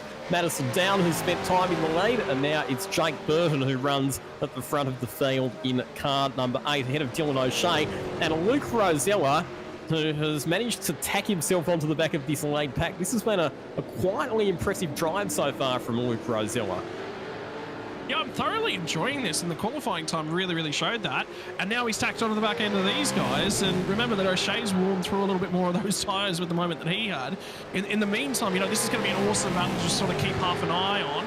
And the timing's thinking about it. You know, it's who's going to jerk right, who's going to take that quick dash down to the pit lane earliest, who's going to blink. I want to see somebody out of these 3 cars blink and go to the lane earlier. I don't think it'll be O'Shea. I think it might be Rosella will be the first of these 3 drivers to pick and go for the undercut. And incidentally, Corey Shepherd, who has taken over from Madison Down, has rejoined the race in position number 28 and 13 odd seconds behind Shane Van Gisbergen. So in net terms, once all of these pit stops shake out, I still think you'll find that it's going to be the 088 car that's going to float to the top of the order and have margin, a significant margin in hand over the rest of the field. Yeah, but 2 factors now are really important. Remember, they didn't run that car all the way to the end of that fuel tank, so there will be some margin in the translation time through to the end of the pit lane. There was some static time. They didn't get that car is full as Corey Shepherd's going to be at this point in time. So that'll be some of that margin. Then there's tyres. Then there's a little bit of track position. Was there any held up at all? Corey Shepherd's going to very, very quickly come up on the back of the 938 with Hayden Harrison at the wheel as well. So that's all going to start to play into it, albeit Hayden Harrison's only 7 laps or so away from pitting himself. So for Corey Shepherd, they'll be thinking, please get that car out of the way as soon as possible.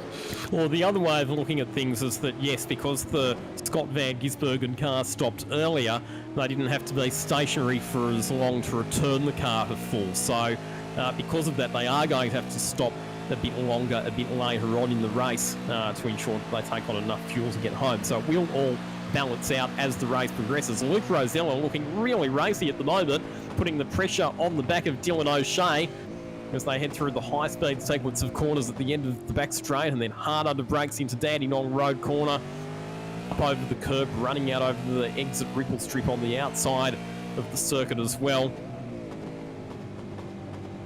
So I've just done some quick math here, Lockie, and this is to talk to the viewers about the fuel drop that we're expecting across the portion. So it is O'Shea, and Rosella follows him. So that doesn't work out for Luke Rosella, but both of those cars are in, and they'll look to leapfrog Jake Burton. The fuel drop that we're going to need to get through this race tonight, 111 litres on board to start the race, start these cars off. They're looking to add in the realm of about another 315 to 320, maybe 330 litres if you're really heavy on that right foot across the journey here tonight. What does that equate to? Well, we just said 111 litres in terms of that fuel tank capacity. So that's 2 and a bit extra, 2 and nearly a third full tank to get you home in terms of things. Then you've got to do driver changes, and the driver changes don't line up in there. So that's all the little bits and pieces that are tinkering away and pulling and tugging and pushing at that strategy margin. And that's what these guys have got to deal with here tonight. What have the strategists been working on at home? Well, we're 39 circuits into this race. We've still got to see where some of these cars fall on that strategy margin. Yeah, what'll be interesting for me here is to see how long people can run. If you run right to the end of your tank of fuel, how many laps can you get out of it? Because that'll tell the story as far as what the absolute fuel range is for these cars. We think that it's about 44 laps, but possible to maybe extend it by a lap or two if you do a bit of smart fuel saving, which obviously the team at Synergy Sim Racing have in mind for car 088. Well, they're in the front at the moment, but yeah, like you said, I like to talk of it as we're going out for a nice dinner here. We've got some fuel that we've got to take on board. Well, that's all part of the dinner and the drinks, and that's part of your night's meal. That's part of your night's entertainment. Well, how are you going to pay that receipt off? As long as it's not KFC, yeah? Yeah, but it's how are you going to pay that receipt off? Well, Afterpay, it's a thing now. That's part and parcel of our society as we currently sit. You're going to Afterpay that fuel debt off, one pit stop at a time. Where do you fall on that fuel window? Interesting thing to think about. Driver change requires about 72, 78 litres, somewhere in there to get your driver change done. So I don't think you'll ever pit for less than 80 litres. Here's Blake Purdy, currently sitting in position 4, yet to pit, but holding off Brady Myers at the moment. It's been one of the drives of the race for mine so far. A non-regular co-driver, battling wheel to wheel with a lot of the drivers who've been racing week in, week out in the Logitech G Pro Invitational E-Series, and he has held his own. Blake Purdy, he's under some serious pressure from Brady Myers at the moment, though, and Myers will have the run as they head down into turn number 1. We saw a failed move from him at this section of the circuit earlier on in the race, but this time he manages to get it pulled up and makes the move through up into position 4. Yeah, so it was the 2 drivers that were the movers and shakers with Gilliam, and we've already seen how that one ended. And Myers made a big mistake, so he's gone forwards and he's come backwards as well. Well, I'd call that one a shaker. He's moved a little bit up the order. He fell a little bit back. Now he's on the advance again. He's up and down the order. That's a bit of a shake. Lockie, you're enjoying your first night of commentary with me, aren't you? Yeah, it's been fun so far. Thoroughly enjoying it. I've frightened a few commentators off over the years. I'm enjoying tonight. Let's not make it another one.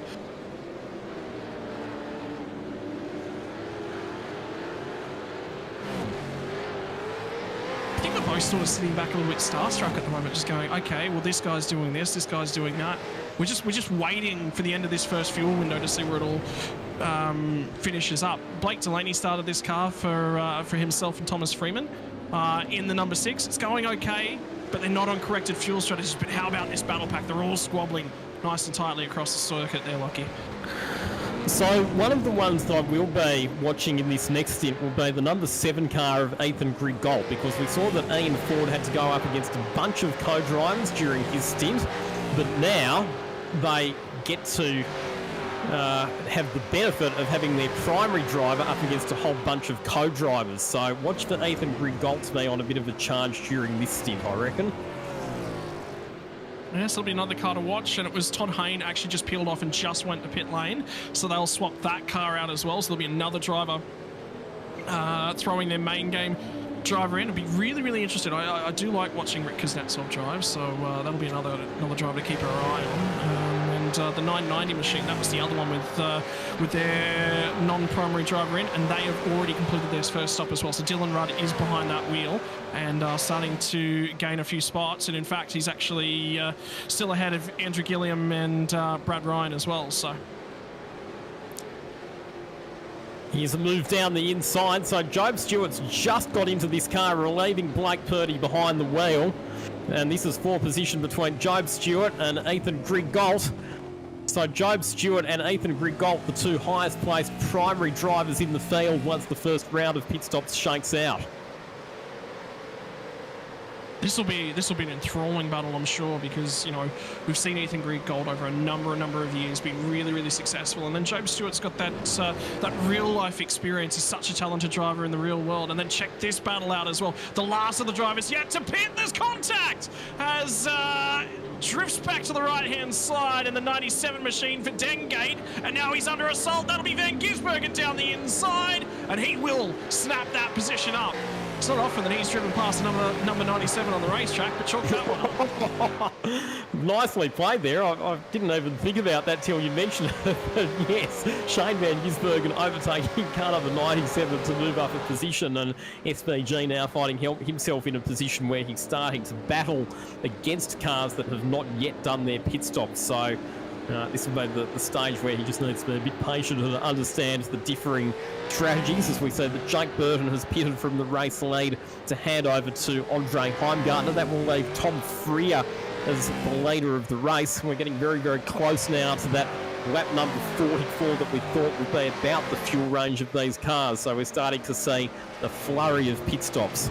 Well, this should be it for Freer. This is 44 bang on the dot, so if he's coming in, it'll be this time by more than likely. Might get an extra lap out of the tank. That's a big ask, to be perfectly honest with you, though. But having a look at Van Gisbergen's times, on the last time by, he took 0.6 of a second with an overtake out of Bailey Fritt ahead of him. So that's the difference in terms of times to the cars around you. But it's so critical. You cannot afford to get held up in this stage of the race. It's about getting that clear track. He got it in the opening section of this stint, but now with everyone on those differing strategies, this is the part that's critical, and this is the trips to pit lane. Freer pits from the lead. Val's pit. Brady Myers, albeit with that mistake and the pace he's had, continues on. That's not what I would have expected.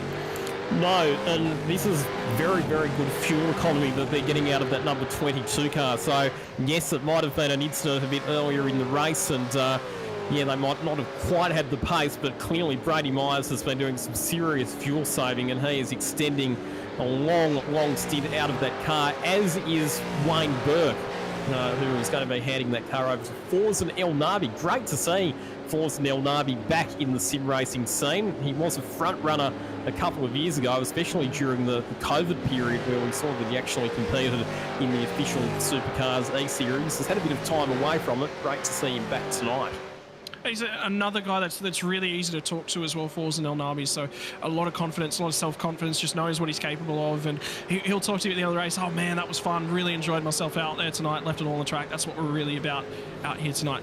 Intriguingly, in terms of race strategy, the Dylan O'Shea, Corey McFarlane car, they've actually jumped ahead of the 77 car. With Corey Shepherd now behind the wheel. So they've managed to gain that spot over Madison Down. So that is for effective position. And look at him powering on. Corey McFarlane is looking phenomenal in this car. The interesting thing there for mine is that they stopped 3 laps later than the Madison Down Corey Shepherd entry, and their pit stop was slightly longer, but they've still been able to jump ahead of the number 77 car. So obviously it's been a combination of good in and out laps for that car that have given them a net gain in the pit stop cycle. Yeah, it's a really, really good job there. And have a look at how far. Look at the distance Brady Myers is still going on. We said 44?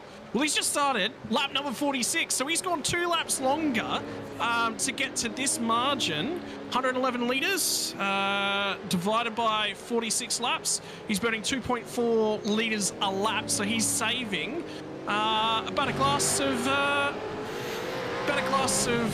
water worth of fuel a lap is what he's effectively saving over everyone else just to make this distance. If he carries on another one, man, he's going to be really deep in the pot.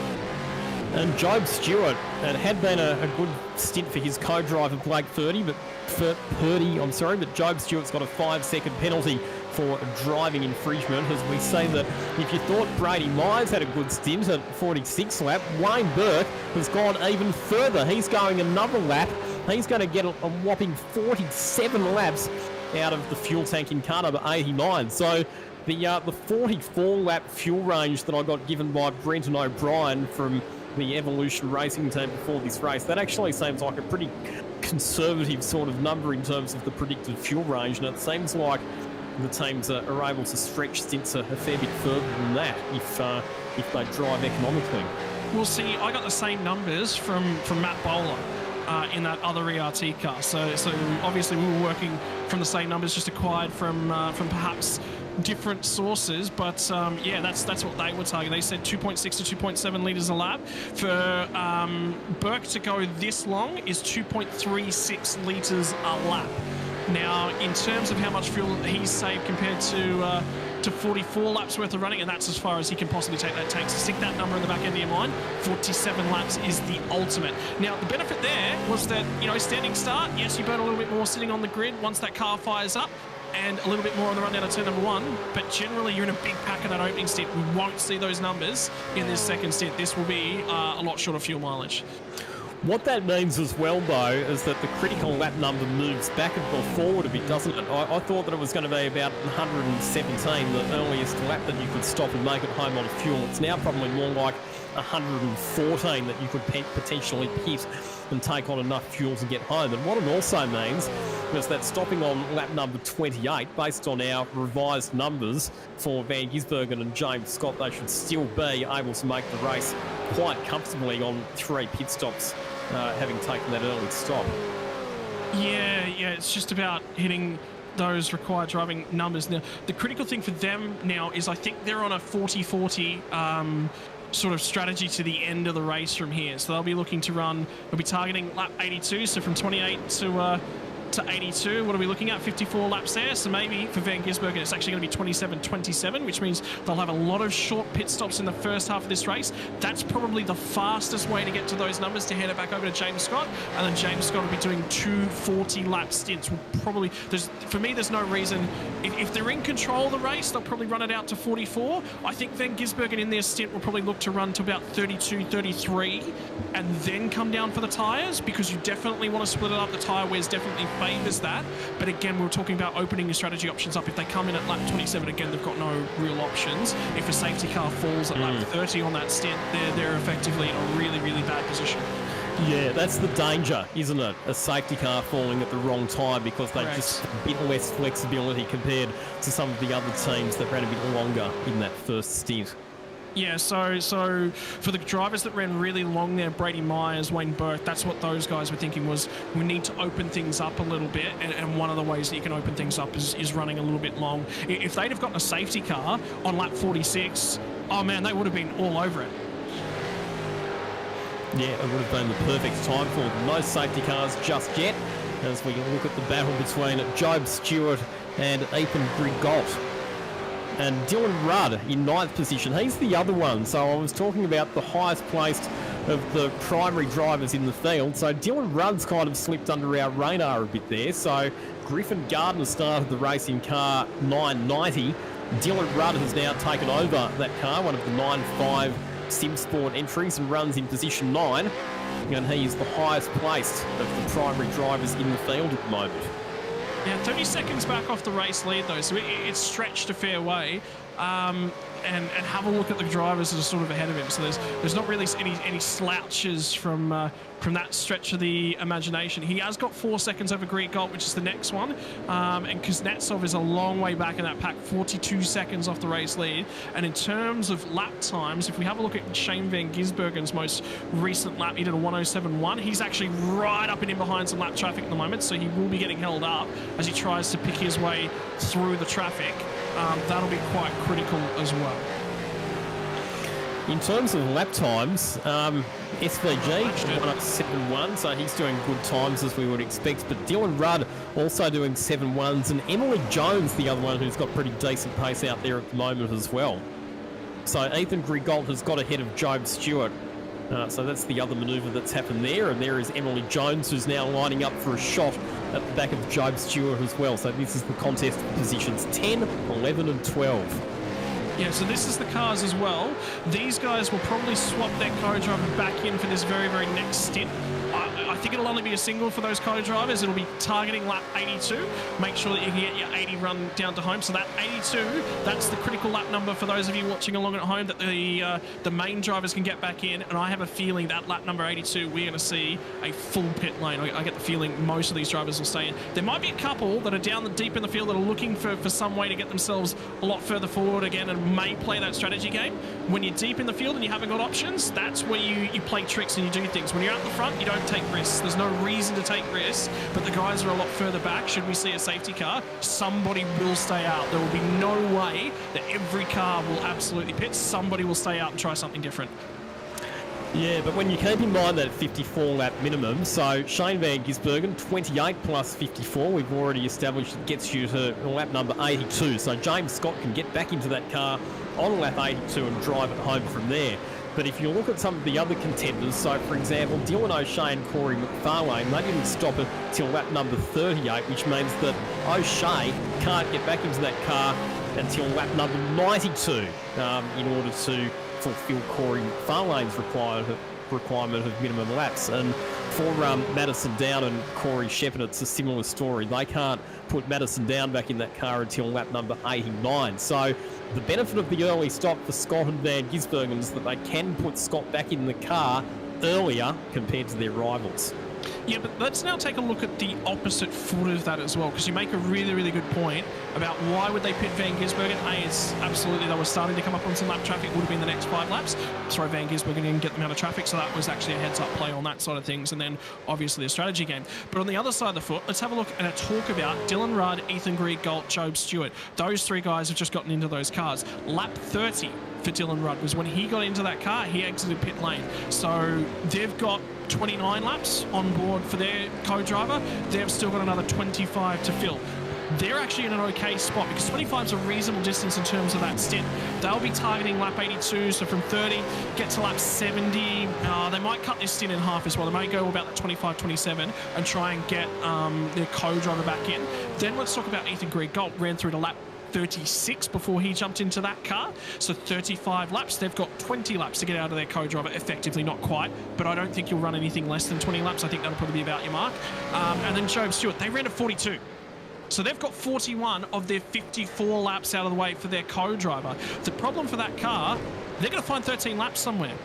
So that car is going to have its co-driver in for a longer period of time. They won't do the minimum 54. They're probably targeting somewhere around the 60 to 65 range for their co-driving, their second co-driving stint before they'll throw Job Stewart back at that car. And that's why having a fast co-driver gives you added flexibility as well, because you can leave them in the car for longer without having to be concerned about losing too much time to your rivals. Here's Anton De Pasquale. He's now behind the wheel of the rather wounded 201 car, which has had a spin, a crash and a penalty today.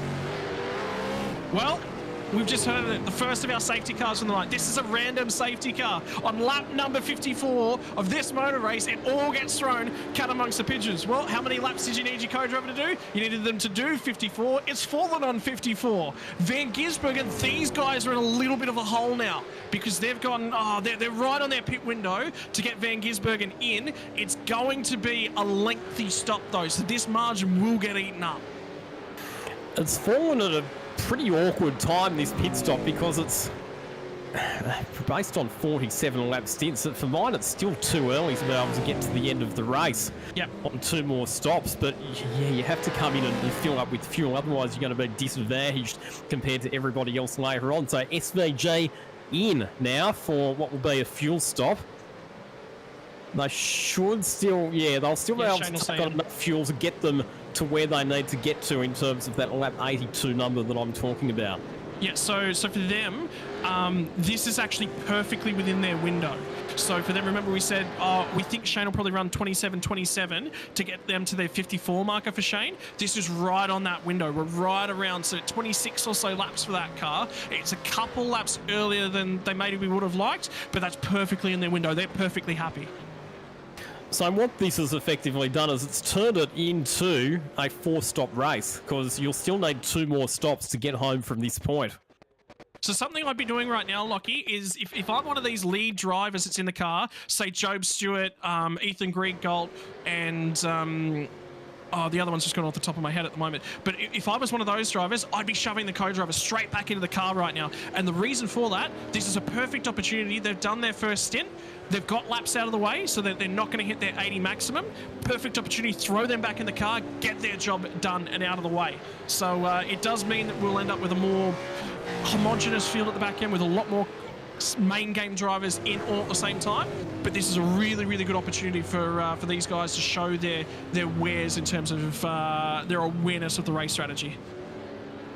So a few teams have elected not to pit. So Job Stewart has chosen not to come in under this safety car. Glenn Postlethwaite's now moved up into position number 2 as well. And Forzen El Nabi in car number 89 has stayed out. So a few drivers running the gauntlet and electing not to pit under this safety car. They're going to stretch this stint out and stick to, you would imagine, their original 3-stop strategy plan.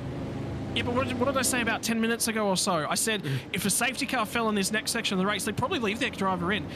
For Job Stewart, they came out on lap 42, so they've only got about 13 laps into that stint. That's actually quite happy. They'll be quite happy with this safety car where that one's for. Glenn Postlethwaite's been in this car since lap 45, so again, about 10 laps on those tyres. Really, really good slot for them. Forzen El Nabi's actually in a really good spot right about now. 48 laps, remember? He got handed over at the end of lap 47. That they went with that car. So they went quite a long way into the race. They're going to have to leave Forzen in this car for an extended period of time, but Forzen's got enough experience at this level and he's definitely capable of running at the top end of town here. So this is actually a really, really good strategy call by them.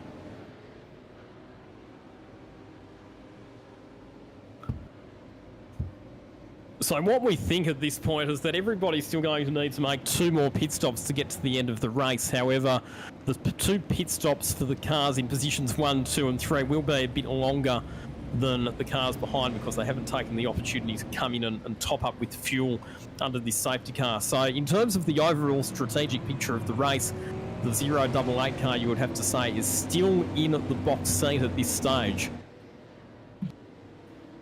What it does do, though, is it pretty much equalises the fuel range for everybody that stops now at the same time under this safety car. So the fuel discrepancy that we had between people who'd stopped 10 or more laps apart, it now goes away and it pretty much resets the field except for those top 3 cars that have elected not to pit.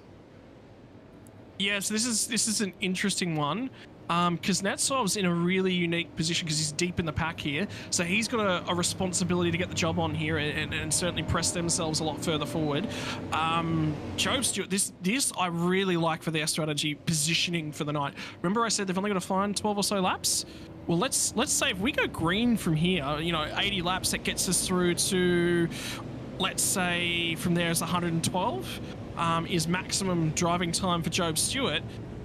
And then all of a sudden, they're at the front right now, right? They don't have to do a driver swap. They don't have to worry about that.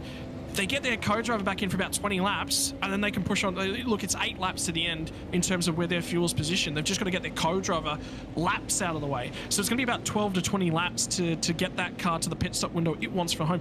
I actually really, really like this strategy call from these guys. It's quirky, it's off the books, but it puts them in a phenomenal position. It does. It'll be interesting to see a bit later on just how well this strategic course works out for them.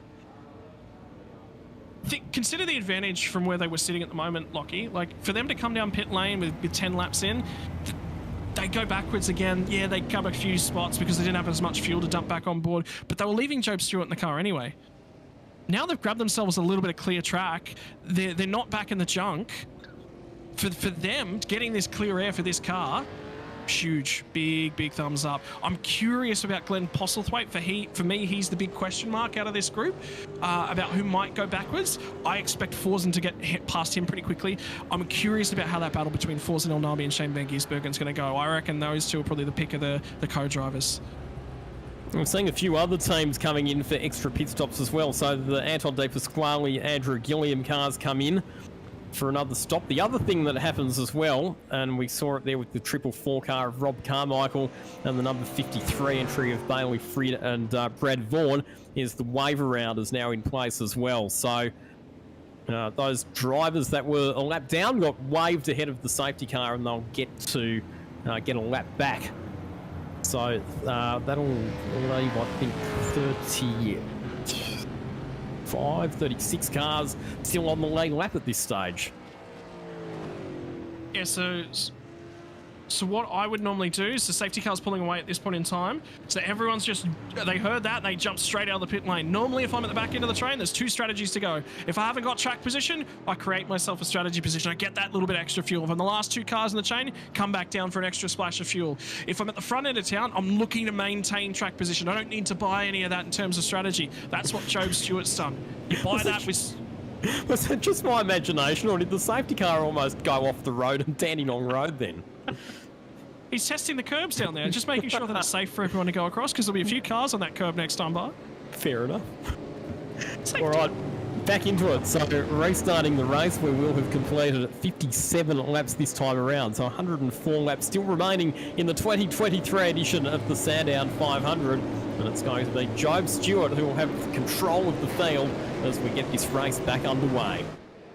It's no overlapping until after the last corner. The apex of the last corner cannot gain a spot until the control line. And you see everyone start to move out of the arrangements. Have a look at Forsen. Forsen's the car for me. He's got to get aggressive down here at turn number 1. He pulled out, not quite going to get there. And now he's got Shane Van Gisbergen to contend with. Corey McFarlane was looking pretty racy there off the restart, and I think the Trans-Tasman cars might have swapped spots there as well, because Andre Heimgartner was having a look down on the inside of Corey Shepherd, not quite able to make the move through, I don't think, but he certainly got an excellent restart. Have a look at those cars. So let's, in terms of where our standings are for the teams, who are you supporting watching along at home? If you're new to this, if you're new to and watching along at Speed Cafe here tonight, look, here's who to support. Purdy Design Racing by PSR. Inside, that's Van Gisbergen, and he's made contact and he's been turned around. He was down on the inside, trying to make the move through at Dandenong Road corner, but he's been spun and he's been collected. So the car that's been in the box seat of this race all night, going for an aggressive move at the safety car restart, it's not paid off. It's resulted in contact, and that car has now drifted way back down the order outside the top 20 positions. Unbelievable. Yeah, and expect these guys to be at the end of lap 82. They'll be looking for some clear air after that incident. That's just lap 1 kicking on and in terms of things, but it's presented a number of opportunities. Forsen El Nabi's going backwards. Have a look at Corey McFarlane. He's up to 3rd spot, so he's picked up a couple on that first lap. And now look at these guys squabbling over it. Kuznetsov got aggressive. He was back about, what, 18th, 17th, 18th at the restart? Already grabbed a bunch. Here's a replay of the incident down at Dandenong Road corner. Oh, big contact there. And yes, he made the Armco as well. It'll be interesting to see how that's viewed in race control as well, because it was definitely Van Gisbergen that created the initial incident. Was he far enough down the inside for that to be a legitimate manoeuvre? And that's what will have to be assessed by race control. Well, that contact to finish, he was okay. He might have survived and got out the other side, but it was a little bit of a nudge from McFarlane that sort of finished that car off. They were okay up until that point. Yeah, it was contact. It wasn't too bad, but it was the end contact. Where do race control sit on that one? I think they'll have a look at it and go, look, that's just avoiding an incident. Unfortunately, that's part and parcel of racing. 3 wide on the run down to turn number 1. The 29 on the outside, the 888 to the inside. They rub panels. They will get down here. And they will poke out the other side. Kuznetsov grabs another spot, and he is really putting on his best set of racing boots right now. He sure is. Again, another one of the cars that's on that slightly different strategy where the primary driver is in the car up against a whole bunch of co-drivers. So they need to make hay while the sun shines. Well, they pressed on, they have. And what about Rudd as well? He's only just ahead of Kuznetsov. They were a long way further forward. And Job Stewart's already cleared out. He's got a second now over Postlethwaite. They're in the hole in terms of strategy, but leading the race and trying to kick on with this thing. How's McFarlane on the fresh rubber? He's sitting in a phenomenal spot. This driver pairing of the 19 machine, Dylan O'Shea and Corey McFarlane, off of the front row of the grid. And all of a sudden, this has become the car to beat. Indeed it has. In terms of strategy, it's the car that you would have to say is in the box seat at the moment. So a few cars lost out because they were taking evasive action because of all of the nonsense that was going on down there at Dandenong Road Corner. So Corey Shepherd, for example, lost out some spots. Andre Heimgartner had to take evasive action as well. Forzen El Nabi slips back a couple of spots as well, and that has left the O'Shea McFarlane machine in a very, very good position strategically. So too the Luke Rosella Harley Haber car, as we see Matt Dench taking a bit of a shortcut there across the grass at turn number 2 in number 72 machine that he's sharing with Adam Briggs. Yeah, and there'll be a slowdown penalty coming out of that one, so they're going to lose a couple more spots as they get down here. So this is Matt Dench down. He's got a car on the inside of him, trying to get that overtake done. Are they going to squabble on it about it on corner exit? Yep, they do. And it's the curbing, the Matt Dench, that makes that car come unstuck. He's renowned in terms of GT3 racing on the sim. He is one of the standout performers that can really look after tyres. V8 supercars, none of that traction control, none of that ABS. So a different beast to handle. Indeed, and the rules are that after you go off the road, you're supposed to rejoin the racetrack as near to the point as where you went off as you can. And that was a rejoin for Matt Dench at turn number 4, having gone off at turn number 1. So that's the reason that he cops the slowdown penalty. Here's Harley Haber with Forzen El Nabi up behind him. El Nabi, the driver who was involved in that contretemps with Shane Van Gisbergen on the exit of Dandenong Road Corner. It actually didn't drop El Nabi as many positions as I thought it might have, because although he cops the initial whack from Van Gisbergen at the apex, that was the secondary hit with Van Gisbergen that basically straightened that car up and allowed him to continue on. So El Nabi's still sitting inside the top 5 at the moment. Remember what I said earlier as well. Remember, these guys are lower in terms of fuel. Yeah, there'll be some tyre wear down, but they've got a lighter car at the moment, and it is moving around and certainly got pace. It doesn't look too pretty on the front end of it, but it's no slouch at the moment. And teammates at the moment, they'll be looking to try and kick on in terms of things. There's another incident. By the way, I just heard a huge amount of car contact, and I think that was in behind Matthew Dench down at Dandenong Corner. So car contact up and down the field. It does. It's race car drivers in a restart. Like, you try telling them to take it easy. It never ceases to amaze me how, when you get a restart, particularly when you've got co-drivers who've jumped in and cold tyres and high levels of tension, just how likely it is for more incidents to unfold. The old expression, safety cars breed safety cars. Now, here's Shane Van Gisbergen trying to make amends for those spots that he lost down at Dandenong Road Corner. Like I said, I think there was a bit of a question mark hanging on the car as well in terms of how that incident with him and El Nabi is read by race control. You say that, Lockie, but it's just been resolved. We've just got the word through from race control. Car 088 at fault, no penalty issued. So Forzen El Nabi, you get to keep your spot, no time to be out of the pit stop, and Van Gisbergen's lost out as a result of that. So what's the point of penalising a car when it's been a self-penalising incident? Yep, there's none. So he's going to have to fight back through, and there will be no consequences for the Forzen El Nabi car. So fair bump, play on is the read there from race control. So there we go. So now we get to watch SVG carving his way back up through the field. We've seen some fantastic drives from him in real life at Sandown, where he's fought back from lowly qualifying positions to achieve race victories. Could we be seeing another bit of SVG magic tonight? Here's another look at the incident. Yeah, I don't think he was quite far enough down the inside, but bang, because there was that secondary contact. You're right. He was the one who created that incident, but he was also the one who came out worse from it. And here we go, more action at turn 4. Yeah, this is what I just caught in the corner of my screen. So big shout out to Luke from Race Stars TV for catching this one. This was great camera work to pick this up. As soon as we said something about it, have a look at Justin Wallace. He's out of line. Remember, this was the car that poked their head out and was the first one to come into the pits. And Andrew Gilliam and Anton Di Pasquale, they're caught up in it again. Their night's been horrendous. And there's more kicking on. You can hear the cars colliding into each other as they get down to Dandenong Road. It was just a huge check-up as they all back down in there, Lockie. Well, we said it at lap 11? We said there's 161 laps of this thing, the safety car. There's 100 laps left of this thing, and yeah, they're still kicking on.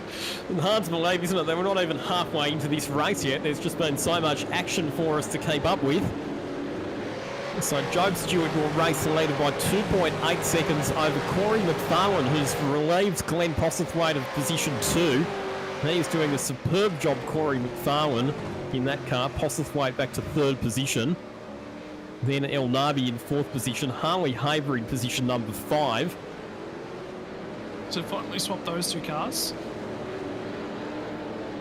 The SSR Dr. Epoxy racing cars, the 89 back ahead for Forza and El Nabi, so that's now swapped. What's Heimgartner now got for the chasing drivers in here? Look at Rudd, look at Rizzo, look at Kuznetsov. Those are the 3 drivers that we're sort of got to keep half an eye on, mainly because Rudd and Kuznetsov are your main game drivers. Those are the key ones, and Ross Rizzo sits in the middle of this. Think about the nerves that he'd have on board at the moment. He's got 2 main game drivers, one out the windshield, one out the rear view mirror, and again another driver that's V8 Supercars, not his trade that he normally applies himself to. Ethan Grigalt on the move, gets down the inside. He was disadvantaged a bit in that last round of pit stops. I noticed that his stop was a fair bit longer than some of the cars that he was up against, and right now he is battling with SVG. In fact, he's just made the move on Van Gisbergen, so that's a gain of a position there for Ethan Grigalt. What'll be interesting for me is there any damage to the James Scott, Shane Van Gisbergen car after that incident at Dandenong Road corner that might be affecting its performance. Either way, it's now back down in 21st position as we've got more moves happening at Dandenong Road corner and more contact. And it's Brad Ryan in the car that he's sharing with Marcello Rivera that runs out through the gravel trap there at Dandenong Road corner, which has definitely been the action zone so far in this race there, and also the section between turns 3 and 4. And Gisbergen getting it wrong, it was, yep, so SVG gets it all wrong in the final sequence of corners, and he's going to lose positions here. And James Scott, who handed the car over SVG with a lead of near enough 10 seconds, is going to be back in the pits asking himself how on earth the race has gone so wrong for him and SVG. Yeah, so it's Albert's sentence that got by, and now SVG just fires it straight back down the inside. That is a man on the mission. He is pinning the ears back, and this was just clumsy contact. There was no real intent in it. Both drivers sort of fighting over the same sort of real estate. I wonder how much space was left to that white line on the left-hand side of the track. It's not been called in by the 088 car. I think their best response is that they just pin the ears back. Don't worry about it. We'll just get the head down. We'll see what we can achieve. Here's Joe Mugford at the moment, so he's sharing with Jake Maloney, car number 29, currently sitting in 15th position, just ahead of Kobe Jones and behind Sean McNamara. The other driver I've just heard from as well, just popped into YouTube and just said, we're actually sitting in a really, really good spot here. It was actually Luke Rosella in the 55 car with Harley Haber. And in terms of 5th spot, well, Luke will be starting to look back at that qualifying lap and going, you know what?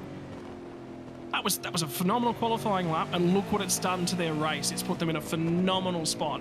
So maybe that car was in the back half of the field and a little bit out of sequence. So let's just think a bit about strategy here. So here's your outright race leader, Job Stewart, at the moment. So he'll have to vacate that car. Blake Purdy will have to get back in for another stint at some point. In terms of fuel range, based on a 47 on lap stint, they're going to have to stop at... They've got 13 laps that they've got to give back to their co-driver Purdy, and they've got let's say they can do 44 laps, and we'll add 1 or 2 for the fuel, so 46 maybe under safety car, which means I'm expecting that car 88 it can get to. Yeah, about that. That was about the approximation. The car behind them, Dylan O'Shea, Corey McFarlane, it can go a fair bit deeper into the race though. We're talking more like a bit after lap 100 that car is due for its next pit stop. Well, how deep do they go? Do they get to this 82 marker with the McFarlane car? Because remember, they were in about, say, 40, so it's their marker. Oh, more action here. Oh, jeez. As we say that Brad Vaughan's got a 5-second time penalty for a driving infringement. So this is Emily Jones in the car that she's sharing with Brady Myers, making some aggressive moves at turn number 4. She's bringing Dylan Rudd and Rick Kuznetsov along with her as well. A couple of primary drivers who are up against co-drivers at the moment in the 9.5 Sim Sport entries and trying to make up some spots. How about that move down the inside as well from the 0.33 for Christian Smart, gets elbowed out a little bit, drops a couple spots further back, and now it's Raina Costello that's going to go side by side down to 11. They'll squabble. There'll be contact, some more paint traded, and they'll get out the other side. And then that is Costello saying, hey, I'm not overly too happy about that. I'm sorry, that's Kuznetsov that's saying, I'd like another spot here, please. Where can I buy a ticket to the end of the race? I'll buy a ticket to the inside line, fill the rear view mirror, and then pulls out and settles back into that one here, Lockie. I get the feeling we're going to have a driver-triggered safety car if this keeps up. It's got that feel about it, doesn't it, with the big gaggle of cars all running in very close proximity to one another. But that was Christian Smart who had his ears absolutely boxed there. He's running that alternative strategy as well, having only made the one pit stop, and it was the earliest pit stop of any car in the race, way back on lap number 40, so that car will be on rather second-hand tyres at this stage as well. Yeah, so it'll be unfortunate for those guys. I'd like to keep an eye on that Jones Myers car, like you said.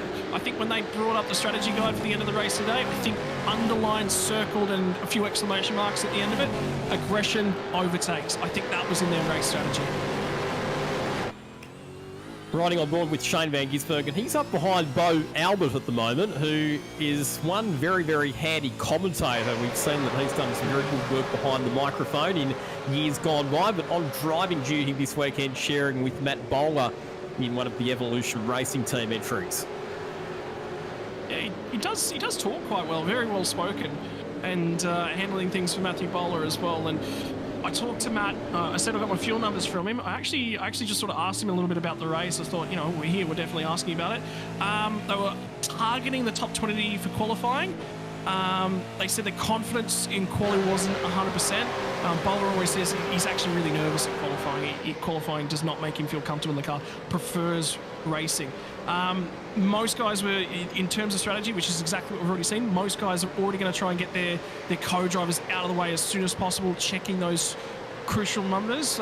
He's feeling pretty average overall. Practice didn't go to plans. Feels like he could struggle. Maybe it's having Bo Albert alongside of him that'll calm him down a little bit. And I think Bo Albert, that strikes me. He's very calm, cool, collected customer.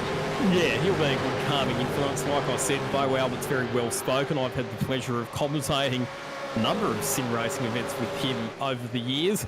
As we see some more moves happening, this is Raina Costello being overtaken by Sean McNamara at turn number 1. Sorry, it's actually the Rick Kuznetsov car that's gone past there to move up into 11th position. So those two 9.5 Sim Sport cars of Dylan Rudd and Rick Kuznetsov both on a bit of a charge at the moment to get themselves back up into the top 10.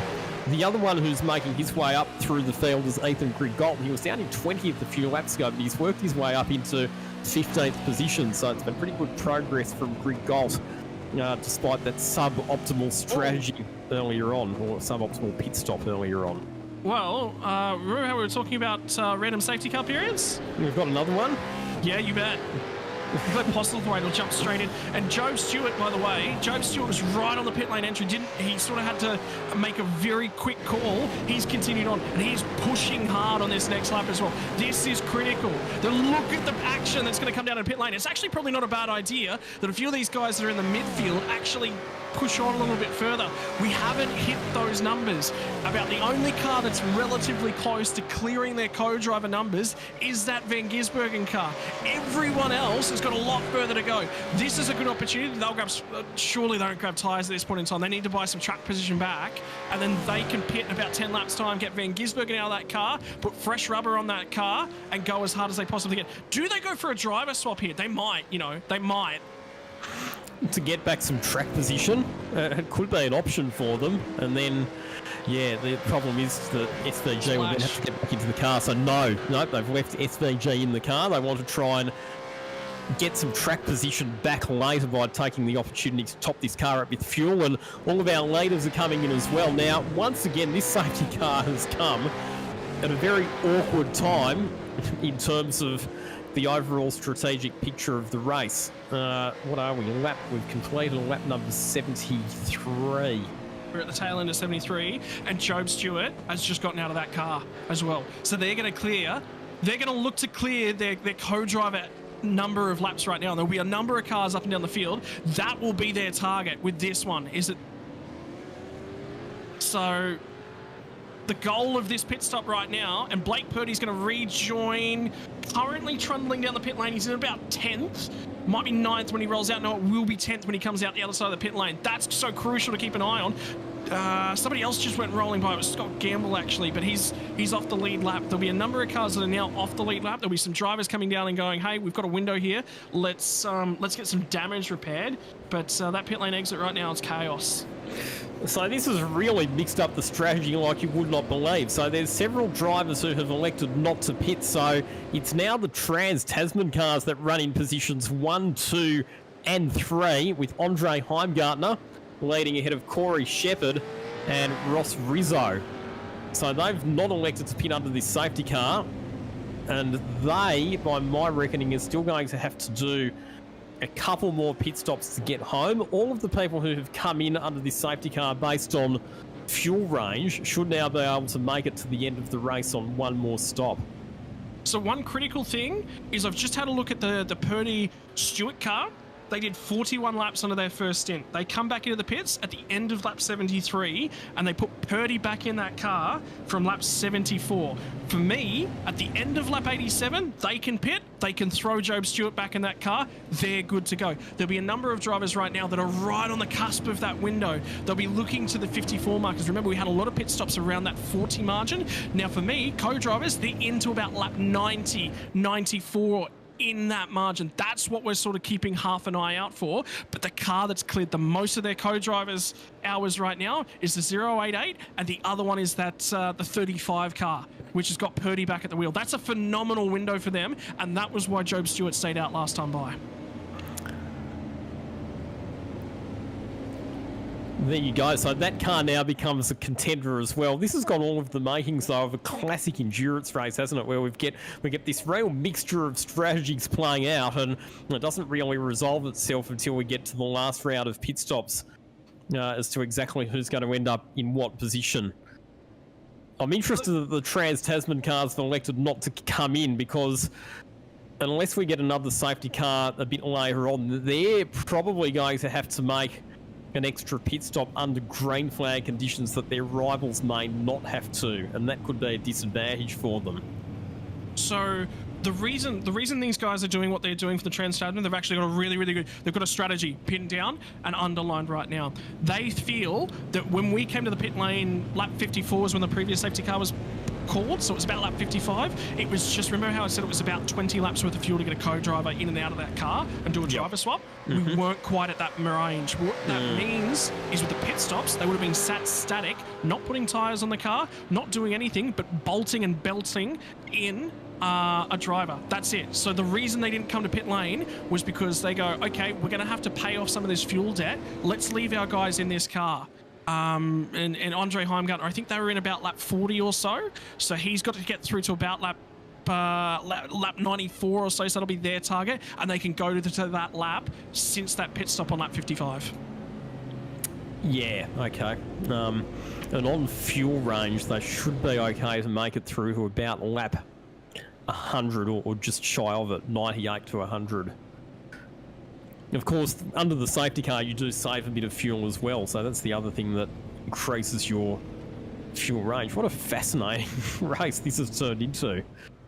So the best of the cars that's made 3 pit stops so far is the car in position number 7 with Corey McFarlane and Dylan O'Shea. Corey McFarlane hasn't completed his minimum number of laps yet. However, in terms of fuel, that is the highest place of the cars that we believe can make it to the end with only one more stop. The top 6 cars in this race will all have to make a couple more stops to get home. I don't hate it. So let's talk cars. So we only pitted 20 laps ago, right? Yeah.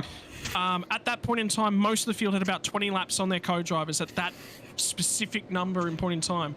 The guys that pit earlier and got their co-driver in the car earlier are right on the fringe of ticking off their co-driver range. Shane Van Gisbergen, 6 laps time, he can get out of the car. Job done. Yep. He is now in a really, really good spot. The problem for them is fuel drop. And the other problem for them is track position. Yeah, that's another issue, but we'll get to that in a few moments. But the drivers that got in a lot earlier, so anyone who pit around lap 30, lap 32, and from my mind, Corey Shepherd went very, very long. I feel like the Andre Heimgartner car came in a fair bit earlier, but whoever pit earlier in that margin can now pit, throw their driver out, do a driver change, they're good to the end of the race. So they can actually get their main game drivers back in a lot earlier. So remember how we were talking back at the start of the race? Oh yeah, you really want to open up your strategy options? Well, that's because of these safety cars. That was the worst possible thing that you could have done. Brady Myers did 46 laps on that first stint. Wade Burke, 47 laps on that first stint. They've had their co-drivers in now for 30-ish laps. They've got a long, long way to go. It's not even that. It's 30-ish laps on the dot. They've got to do 25 laps of their co-drivers right here before the earliest pit window to get their main game driver back in. They're in a hole. I just noticed that SVG came back in for another pit stop. I think what they've done is they've come in, they've topped that car up with fuel and probably put fresh tyres on it as well. The idea there is that they want to have maximum fuel flexibility that they can possibly have. So they've topped that car up with fuel at the last possible opportunity. They've put fresh tyres on it because they need to now get themselves off strategy to try and fight their way back into this race. And here we come. I'll tell you what, SVG's only just going to catch the back of the train before the race is back underway. There's advantages and disadvantages with the different strategies, but the one advantage that the Trans-Tasman team have at the moment is track position. Oh, look at that, they've got clear track. They're out of all of the nonsense that may unfold behind them, and they are free to press on it as hard and as fast as they possibly can at the moment. And have a look at the 2 cars, the ERT cars that are in behind them. Remember, we talked about Ross Rizzo. Yeah, he was actually, I thought he was behind, he was ahead of Lachlan Capel the whole time. So those 2 cars are now in a phenomenal, I say ERT, I meant Trans-Tasman Racing for Ross Rizzo. But Bo Albert's now in a phenomenal position. So these guys have bought a lot of... That's a slowdown penalty. That's absolutely a slowdown penalty for Andre Heimgartner. He's taken too much curb at turn 2, turn 3. So he's been hugely penalised here. Oh, and he's going to potentially lose more positions at Dandenong Road Corner as well, because one of the Evolution Racing Team cars was looking down. That was Bo Albert looking down on the inside. He's managed to hold on to that position, but Andre Heimgartner, that's the worst possible time to cop a slowdown penalty just after a safety car restart when you've got the field bottled up behind you. And this is a battle for what could turn out to be the effective race lead later on. The 2 cars that are the highest placed on the 3-stop strategy to this point. Harley Haber looking down on the inside of Corey McFarlane as they head into turn number 1, and he gets the move done as well. So Harley Haber moves up into position number 6. And that could prove to be a critical move later on. Yeah, you're 100% right. That track position right now, because this gives these guys the opportunity to go with the drivers ahead of them. And have a look at Purdy, who is down the inside there as well. He was applying the furnace to the Justin Wallace car. Well, ladies and gentlemen, if you thought the Sandown 500 was a little bit sedentary, you thought he was sitting around, you thought it was going to be watching a little bit of paint dry, well, not anymore. It hasn't been that thus far, and the drivers have kicked it up another notch. And have a look at the 04 car. This car was a lap down. 20 laps into the race? They're in the top 10. Oh, can he get the move done? Blake Purdy, they'll go side by side. Oh, we've got cars off the road. One of the 9.5 SimSport cars and also Dylan Rudd off the road at Dandenong Road corner. And there's more action happening. This is Blake Purdy with another move, this time in the last couple of corners. So he's gained 2 spots in the space of a lap. Blake Purdy up to 8th position. Yeah, time to get aggressive, time to get those elbows out. If you thought it was an endurance race, no longer. We're under 100 laps to go. In 2 laps' time, we will be past the halfway mark, and you know what that means? It is time. The driver's talking about buying a ticket to the end of the race. Well, we're within the final 2 hours now. We're ranging up on the final 90 minutes of this race, and at the moment, it's squabbling everywhere. The story has changed, the script has changed when you look up and down the field, and now look at these guys going side by side, bumper to bumper, pushing as hard as they possibly can. O'Shea wants this spot back. His teammate's in the car at the moment, McFarlane, and he'll be cheering him on, and there's nothing he can do about this. He's just got to watch. Wow, what a move from Harley Haber around the outside of Andre Heimgartner, and he just manages to get it stopped on the run down the hill into Dandenong Road corner. Does he hit the apex? Not quite. Heimgartner gets checked up, and up on the outside. He might get 2 spots for the price of 1 here. McFarlane, indeed he does, and he's going to recapture that spot from Harley Haber. Slows it up at the apex to stop Haber from doing the switchback for the run down the main straight. Here comes Purdy. Purdy's brought into this one as well, and now it's gone from being a 3-car squabble at the front end of this battle pack. It's now out to 5, 6 cars. They'll go side by side. Blake Purdy on the run down to turn number 1 to the outside of Andre Heimgartner, up and over the curbs. He's still out there, but now it's Haber who's alongside. They'll all try and funnel back in. They're side by side. There's contact made. Wallace is in there. Wallace makes contact. They get out the other side. El Nabi's the car that was escorted to the outside, and Blake Purdy trades paint for the first time tonight. And gets the move done on Andre Heimgartner, who led this race. Oh, we've got pandemonium on the exit of turn 4. A massive pile-up involving multiple cars, including Dylan Rudd in one of the 9.5 SimSport cars and one of the Evolution Racing Team Mustangs involved in that one as well. My goodness gracious me. Looks like we'll avoid needing a safety car to retrieve any of those cars, but a big, big incident there on the exit of turn number 4. Let's have a look, Scott, at how it happened. Yeah, it's just realistically, it's everyone trying to get in there. There was 2 separate bits of contact at the same time. 2 by 2 on the run down into turn number 4, and then Dylan Rudd is just sat there and staring at his night going down the gurgler. And somehow Shane Van Gisbergen managed to get through that without any damage. That's the last thing they need tonight. There's any more contact. Out of all of that, Corey Shepherd in the number 77 car that he's sharing with Madison Down has taken the race lead. The point that I was going to make is that Andre Heimgartner had a terrible couple of laps after that safety car restart. First, the slowdown penalty that cost him spots on the back straight, and then he got bundled back a few more spots after that. He's now all the way back to 8th position, Andre Heimgartner. Yeah, and he was right at the pointy end of this thing. In the meantime, Shepherd in the 77, he's going to hand that car back over, and his teammate in Madison Down is going to be sitting there and going, you know what? Not too shabby. Not too shabby, Corey Shepherd. But in the meantime, have a look at Ross Rizzo, Lachlan Capel. These guys are right there, and they're playing their teammates into the equation. And Bo Albert will be the next car that's going to run on through as well. Corey McFarlane to 5th place. And right now, yes, you need to buy yourself a ticket to the end of the race, but have a look at the destroyed race cars deeper in the field. I think right now, one of the biggest things these guys need to do is settle themselves down. They've got to be aggressive, sure, but you've got to have a race car to play with at the back end. Yeah, exactly right. It's risk minimisation. Yes, track position gets more important the deeper we get into this race, but we've only just ticked over the halfway mark. There's still a long way to go in this race. Still at least 1, possibly 2 more pit stops to go, depending on who you are, and still the possibility of more safety car interventions as well. You just don't know how it's going to play out. This Justin Wallace car, by the way, didn't pit on lap 55. And remember, they put Wallace in that car. Was it lap 26, I think it was? They're going to be good to get him out of this car now. Anytime now, they can get him out of this car, and they're good to the end of the race. Oh, but he made a huge moment. Take him off the screen. I think with commentators cursing him. And the Van Gisbergen Scott car's in a similar position as well. I think that SVG must be either just about to or has already completed his minimum number of laps. So they're getting very close to a position where James Scott can get back in that car and drive it to the checkered flag. I mean, they are, you're right. Technically they are.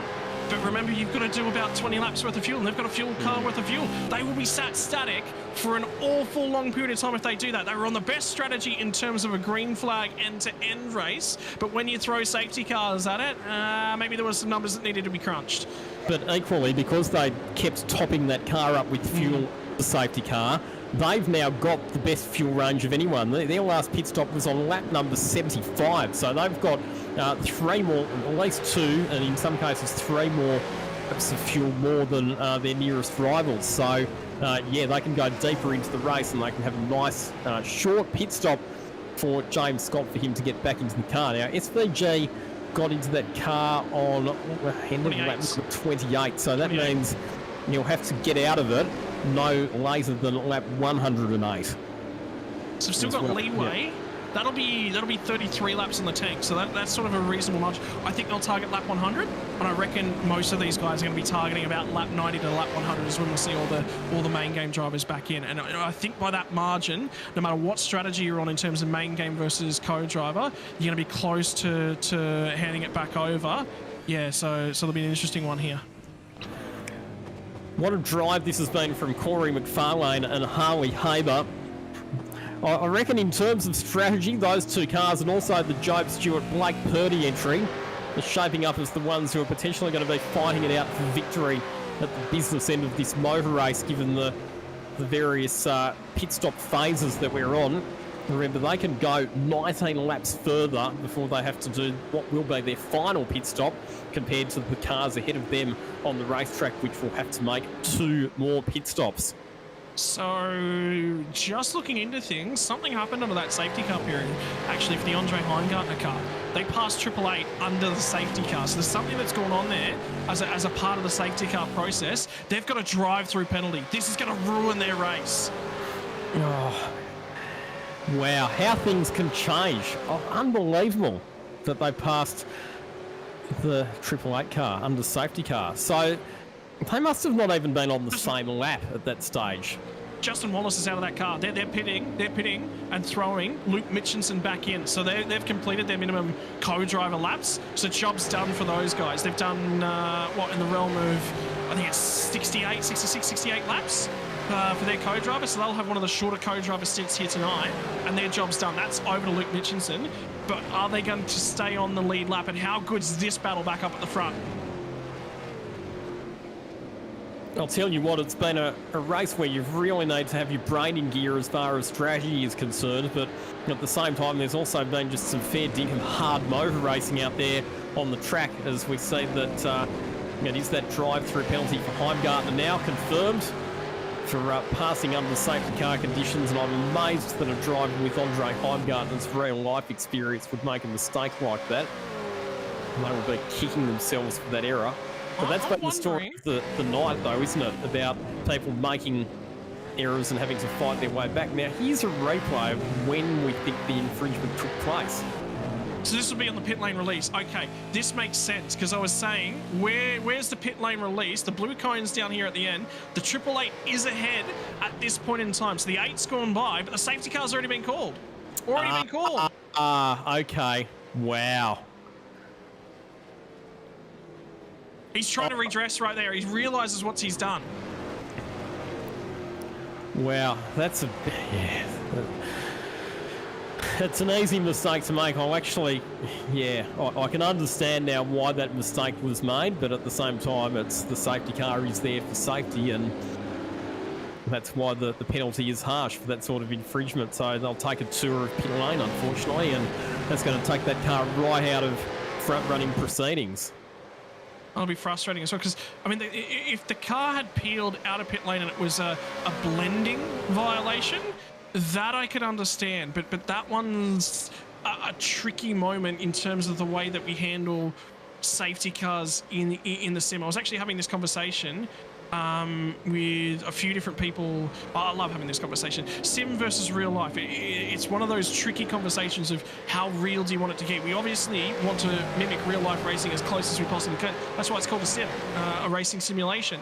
But at the same time, there's some things that you don't want to trip over, and sometimes you want to go, well, we are a little bit more of a game, and we do have those gamified elements. And safety car periods and simulations is one of those ones that there's a million different thoughts on what the process should be. There's a million different thoughts on how you should think about that exact scenario.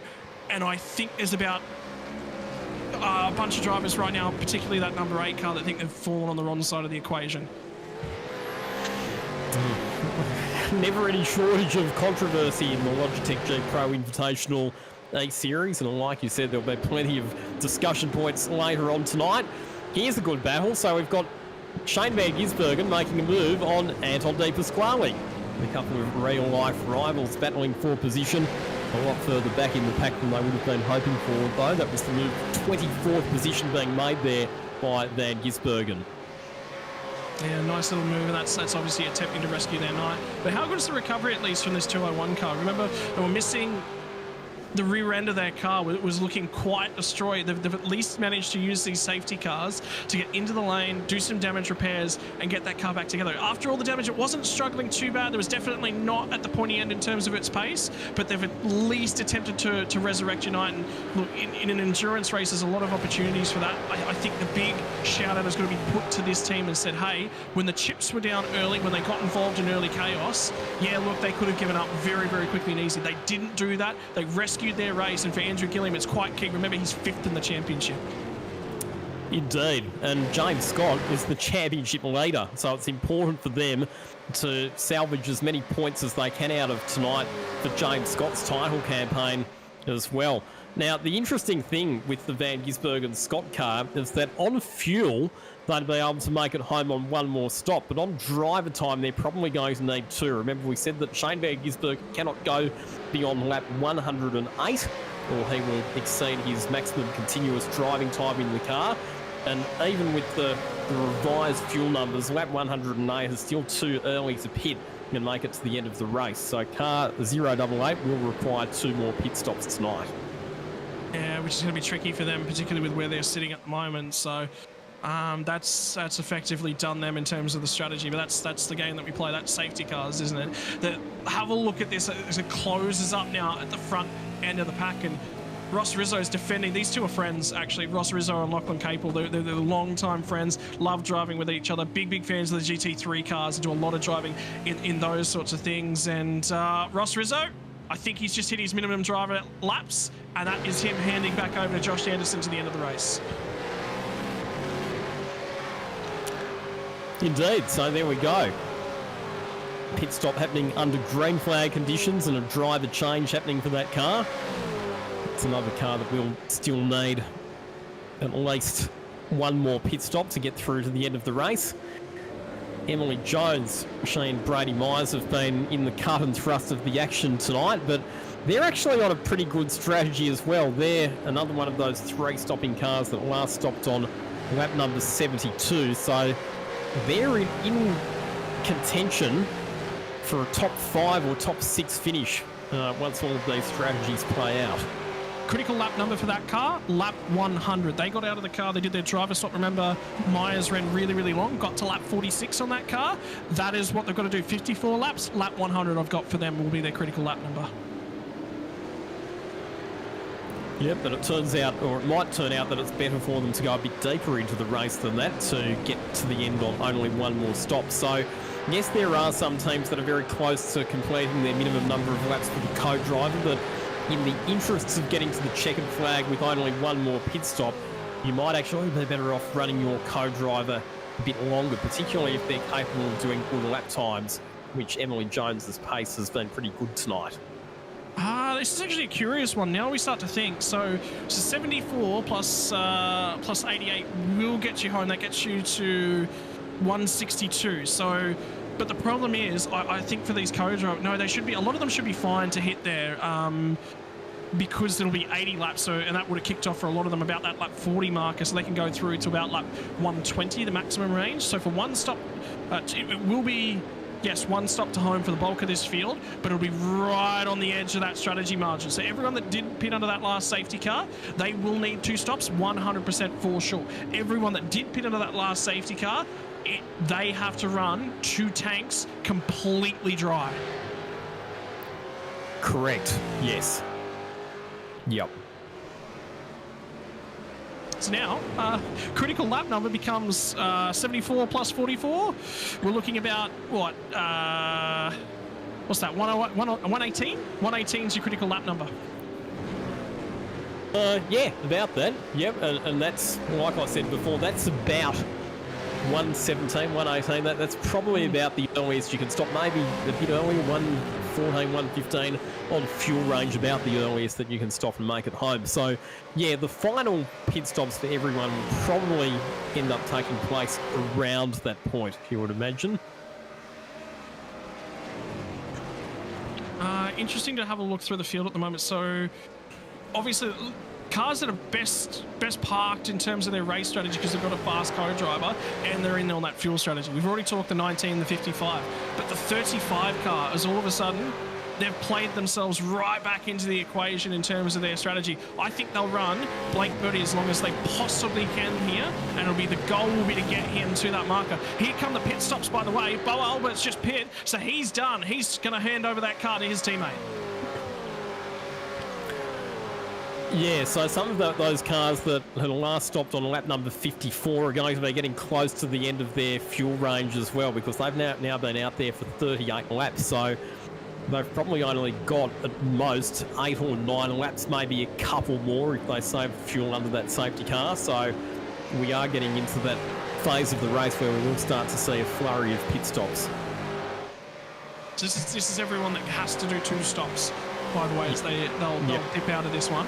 I'm really curious how long these drivers that are in the car at the moment go, because they're in on lap 55 under that previous safety car. So 44 gets them to about, what, 99? So it's still 20 laps shy of what they need to get home. But how long do they carry on? Do they just come in, take their medicine nice and early?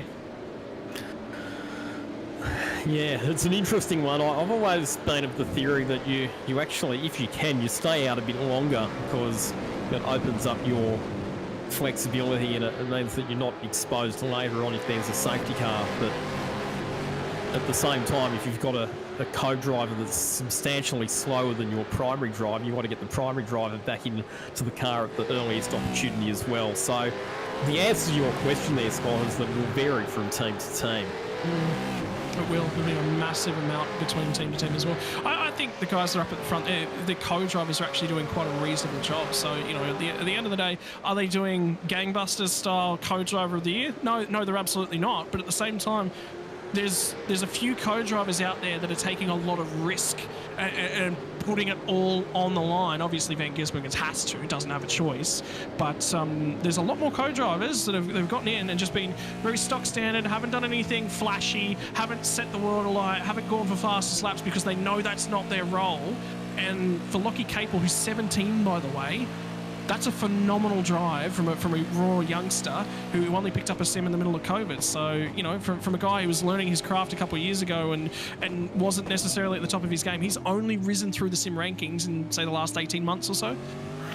Yeah, a lot of guys got into sim racing during the COVID era, didn't they? And we've seen that they've continued with it since then and continued to refine and hone their craft.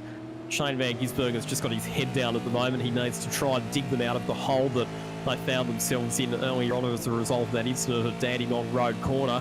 They were further back than fullback after that collision, and then the extra pit stops that they had to make for repairs. But he is making up spots, SVG. He's up to 15th position. That's a phenomenal drive through the field, given that they restarted way down at, 35th or so? So that's plus 20 since the resumption of the green flag racing? That can't be understated. So... No, the problem, though, that as I mentioned earlier on, is that they will have to make 2 pit stops based on the fact that Van Gisbergen has to get out of that car sometime before lap 108. So the decision to put SVG in the car early, it could have worked for them if the safety cars had played out a bit differently for them, but just with the fact that we've had the 2 safety cars, it's ended up working to their disadvantage, and that's a very aggressive move on the inside of Michael Schreier. Sorry, it was Hayden Harrison there that SVG was going past at Dandenong right corner. Here we go. Let's have a look at the replay. Down the inside. Well, he was well down there. So I think that Hayden Harrison probably just needed to leave him a bit more room there, to be honest. Actually, he had the... What do you think? He had the front inside wheel slightly locked there. It'll be interesting to see how that one's read in race control. Well, it'll depend upon where the first contact was made, because if the first contact was made in the centre of the corner, and remember, if he straightened Van Gisbergen up a little bit there and sent him wide, well, they might actually go, you know what, that might be play on. But given that Van Gisbergen was in deep and he's pinched the brake there, just because he's carried on with it, it'll depend upon if Ratsu, if he's actually unloaded him at just a fraction there, and from the shots that we got, I don't think he did, and that says to me there's going to be another penalty. Well, not another penalty. You'll be at fault in the second incident. The first one was self-penalising. So it'll be, have a look at this. What's the attitude of the car when they get down to the apex here, and where's the first piece of contact? So... No. Van Gisbergen's got a penalty coming for sure.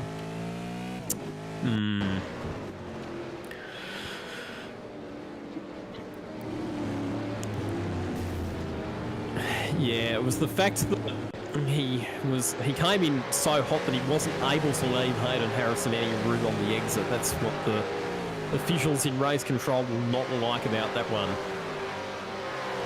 Yeah, there's not enough room there, and like I said, if you straighten him up and then that's caused Van Gisbergen to run wide, different story. But he hasn't in that incident. No, yep, I'm pretty happy with the penalty. I'm curious as to what the severity on that one might be.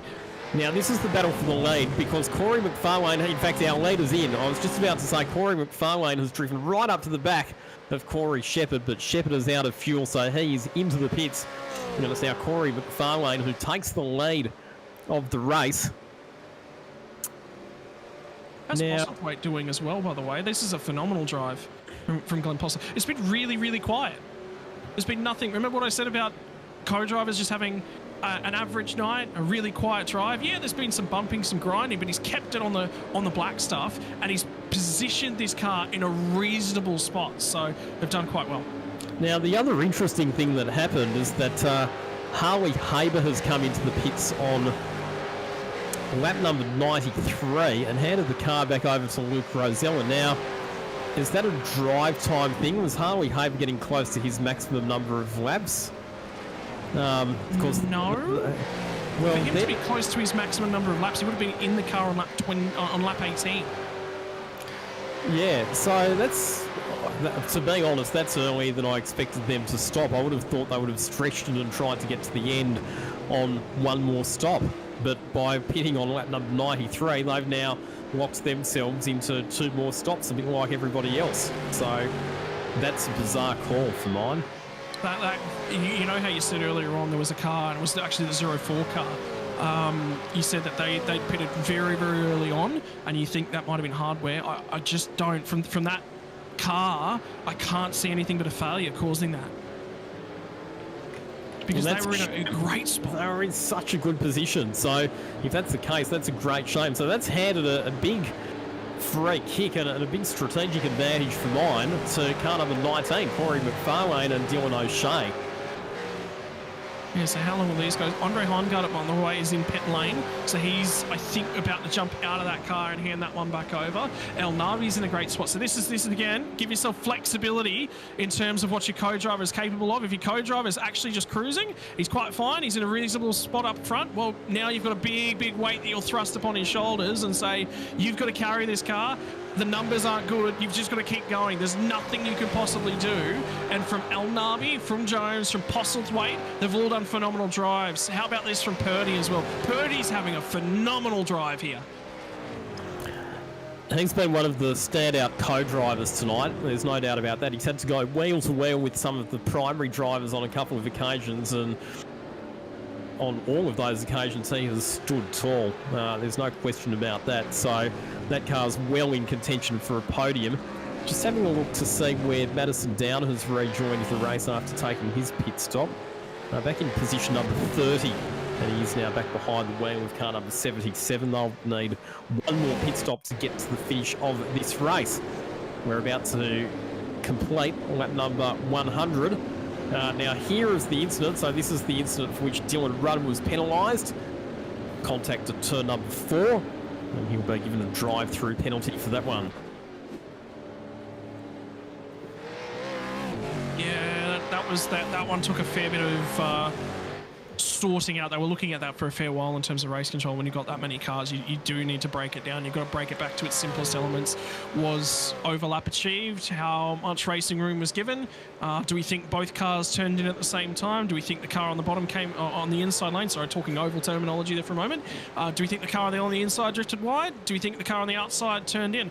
I actually had a really interesting conversation. I got to pick James Taylor's brain, who's the Supercars race director. Yeah, I was actually commentating Thailand Super Series last weekend, and he was actually race director on that one. So I actually got to pick a few bits and pieces of questioning. To be perfectly honest, if there's a room somewhere around a racetrack that I'd love to be a fly on the wall on every single weekend of the event of the year, it's actually race directing, because to be able to do that, they've got to, when we talk again, sim differences versus real life differences, sim difference, number one, your driver's not going to know every single thing that's in those rules, policies and procedures. They're going to know the bits and pieces that are relevant to them driving a car. Flags and signals, and things like safety cars and the flashing lights that are on the back end of them. Now, we've already had, safety car come out tonight, no lights on the back end of that thing. It's all voice-activated commands going to the drivers, which is why there was some confusion and why that number 8 car actually got a penalty. Now, if you can imagine from Andre Heimgartner's perspective, real-life racing car driver, he comes up on a safety car, he's used to there being a flashing light on the back of that car to tell him what to do in that instance. He doesn't have to wait for a call to go past the safety car. So there's all these bits and pieces, and another one for me is when there's rules, when there's penalties, when there's procedures and bits and pieces in that, the big thing about a sim driving car, it's you in the car. That's it. When I'm racing on my own, I don't have an engineer, I don't have a crew chief, I don't have a guy doing strategy, I don't have a guy changing my tyres, none of that. It's all done by the sim. I'm the one that's got to come up with the strategy. I'm the one that's got to come up with the brains, and under pressure, I've got to deliver on that strategy. And I think we've seen some mistakes at Detroit Belle Isle. We definitely saw them. Guys not being aware of quirks in the race procedures book, because they're a driver first and foremost, and that's what they're focused on. Whereas in real life, the guy sitting there in the pit lane would be going, no, you can't pit yet, you can't pit yet, the compulsory pit stop window hasn't opened. They'd have a check and balance system in place. So that's one of the other things I'd like to talk about to people, is the differences between sim and real life. You'd have multiple heads, working strategy, working rule books.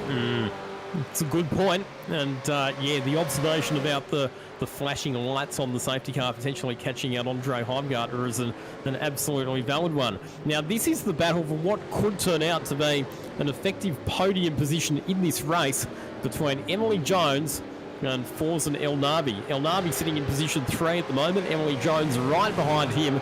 And Emily Jones was slightly quicker, a tenth of a second or so last time around. And Forzen Elnabi will be handing the car over to Wayne Burke. Emily Jones will be handing the car to Brady Myers. So let's talk about these two different cars and what they've done across the course of their night. Wayne Burke, not quick in qualifying, right down towards the back. In actual fact, that car qualified 28th. Now, from Brady Myers, put that car on 8th position. So that's where their night started in terms of things way back on lap number 1. How have they gotten here? Well, Wayne Burke did a phenomenal job in that opening stint, drove to lap 47 before he pit, threw his co-driver in. Forzen Elnabi has done a phenomenal job in that car, and they had to play strategy chicken. They had to go a different way. They had to go for the undercut, the overcut, thinking about those sorts of things. That relied heavily on Forzen Elnabi's shoulders. In terms of the Emily Jones, Brady Myers car, they had a big mistake early. Qualified 8, drifted back on that opening lap. They had to get the elbows out. They had to get aggressive. So this is pace versus strategy in a heads-up battle. A bit further back, riding on board with Shane Van Gisbergen, who's up to 12th position, about to become potentially 11th, but he does have a 5-second penalty, so you absolutely nailed it there, Scott. The penalty coming the way of Shane Van Gisbergen, 5 seconds, which will be served at the next pit stop, at which we would expect him to hand the car back to James Scott for the run home. We are on lap 104 about to be lap 105 of the Logitech G Pro Invitational Series, the Sandown 500.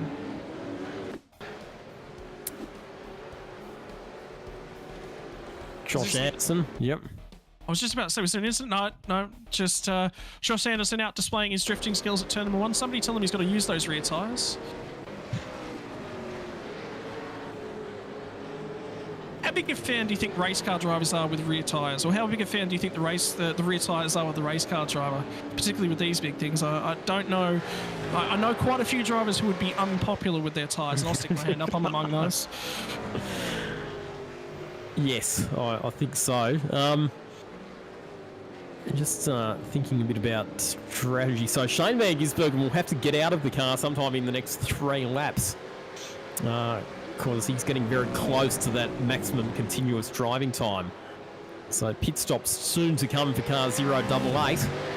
We're going to need some pretty special luck from here to buy their way back into contention tonight. I think it's contention. No, it'll be about what can we achieve, and that will be the only marker that team will be putting down. Remember, when you talk of things, another team that's got effectively 2 primary drivers in their car for all intents and purposes, 2 drivers that aren't too far apart in terms of their overall pace and fastest in qualifying here tonight. So James Scott, and that's what he'll be saying to Shane as well, and Shane will be able to respond to that and continue on. But, you know, it'll be, hang on, mate, let's back the aggression down maybe half a click here. Yes, we need to get these spots, but at the end of the day, I've got to have points in the bank to go on and try and win this championship. Yep, so there's absolutely that damage limitation exercise now.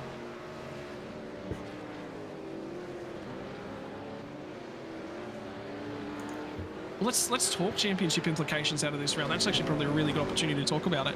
So leading the way, James Scott, the 088 car. We just talked about them and the issues that they've had. But where's Madison Down running in that 77 car at the moment? They've done their stop, but they've still got one more to make. They're 25th. So at this point in time, in current positions, they're 14 spots behind championship leader. At this point in time, James Scott will be like, you know what? Let's actually lock that down. This is a great spot for us, a really, really good championship night. Ethan Grieg-Gault is then in 3rd place, right, in terms of the championship for him. What's happened to that car? My brain stopped working. So that's what happened to that car. Ford's in that car, and it's currently sitting in 11th position. But remember, they started off with Ian Ford in that car for the opening stint. He got his ears boxed, he got shuffled backwards. Then we saw Ethan Grieg-Gault having to try and fight his way back through as Shane Van Gisbergen, his night is done. James Scott back in that car now for the run home. This will be the second to last stop of the race for that car. They could go far enough. This actually was their yeah, okay, this was limited by driver time, that's right. Yeah, so SVG had to get out of the car because he was getting close to his maximum continuous driving time. What will happen though is that their last stop will be quite short because they should be able to get to somewhere around the lap 154 mark or thereabouts, which means they'll only need a very quick splash of fuel to get that car to the checkered flag. Yeah, and at the moment they're actually off the lead lap too. So James Scott was the fastest driver. He looked like he was in control. So I think he'll actually get back in here and he'll punch back on. He may actually claw himself back onto the lead lap through raw speed. And in terms of strategy, at the moment they're on to finish on the lead lap. It's just where strategy's playing it out at this point in time. One thing I will say tonight though is that one way or another, all of the drivers that we've become accustomed to seeing at the pointy end of the field, the likes of James Scott, Madison Down, Ethan Grieg-Gault, Andrew Gilliam, one way or another, they've all had issues, and it's allowed some of the, let's call them, I don't want to be disrespectful, but it's allowed some of the less fancied runners to shine tonight. People like Dylan O'Shea, Corey McFarlane, people like Job Stewart, Wayne Burke. They've all had their opportunity to have some time in the spotlight this evening, and it's been really nice. Well, Dylan O'Shea, in terms of the championship standings, he's actually in 9th spot. He's on 766, so he's actually 300 points off of the race lead, off the championship lead. This will claw back a huge amount in terms of the championship standings. Brady Myers is only 105 points off the lead of the championship at the moment. If they finish on the podium, you said it last time out at Detroit Belial, you don't want to lead this championship. Whoever's led this championship has had drama. They've just had off nights. Something's gone wrong. You know what? Brady Myers might come out of here with the number 1 next to his name. He's very, very close. He's right on that margin at the moment. So when you put that into perspective in the championship circumstances as a whole, if we sit back in a couple of rounds' time and we're crowning Brady Myers champion, he's going to stand up and he's going to go, Emily Jones has actually done this. That's the importance of this co-driver stint right now. And in terms of Dylan O'Shea, Corey Shepherd's just done a phenomenal job all day long. They're a long way back. So if Dylan could have been a little bit closer at this point in terms of the championship, we'd be saying exactly the same thing about Corey Shepherd. Emily Jones right now is driving Brady Myers to a potential... I think he's in competition for third spot. I think right now he's going to jump Ethan Green goal. I think he's into third spot in championship. Wow. That's unbelievable. And that was just a move as well from Emily Jones for third position. Getting up the inside of Forza El Nabi into turn number 1. So, wow. And keep in mind that this round is worth extra points as well. So, yeah, you're right. It could be Brady Myers, who's very, very handily placed after tonight's proceedings. Here's a look at that manoeuvre. I think it was just a case of better exit traction coming out of the final corner. And, yep, nicely done.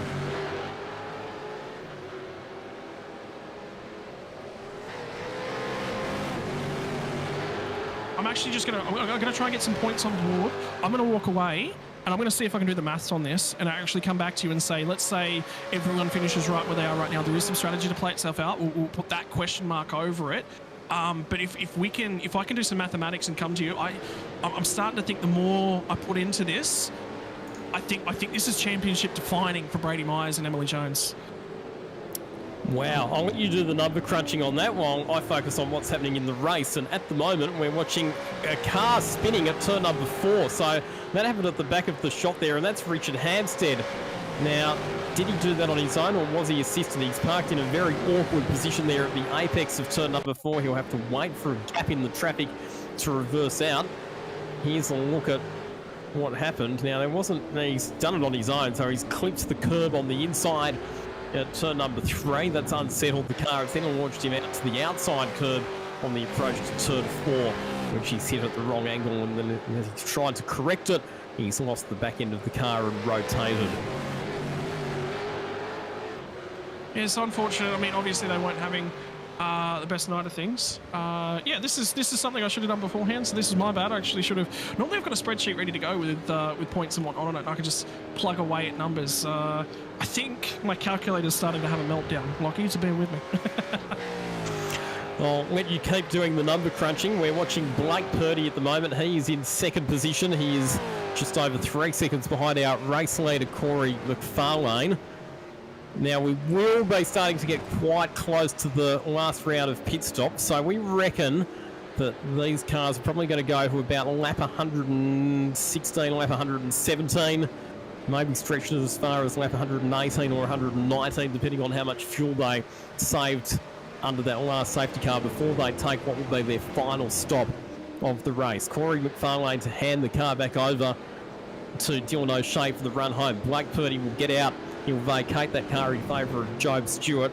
And it's been a tough night for the Trans-Tasman racing team with a couple of their contenders in the likes of Madison Down and also the Jake Burton, Andre Heimgartner car, which slipped back after the safety car restart. Madison Down, by not pitting under that last safety car, I think they've just ended up on not the optimum strategy tonight. But that has left the number 19 car in a very handy position, but it's left the Brady Myers, Emily Jones entry as the best placed of the Trans-Tasman machines in terms of fighting for victory in this race. And we know that Brady Myers is quick, so that car's not out of the equation yet, not by any stretch of the imagination, because Brady Myers, when he gets back behind the wheel, he'll be sprinting hard. He's still only a bit over 7 seconds away from the lead of the motor race. He's got time to be able to peg that margin back after the final round of pit stops. We had this performance from Glenn Postlethwaite and Hayden Veld. They've been a bit of a quiet achiever tonight. Glenn Postlethwaite, another one of the drivers with some real-life racing experience, including competing in the National Saloon Car Series a number of years ago, and also done plenty of club-level racing at Winton in Super TT and various other categories. Been a very consistent performance from him tonight. He and Hayden Veld qualified just outside the top 10. It was actually a pretty good qualifying performance by Hayden Veld, but they've still made up 6 positions over the course of this race.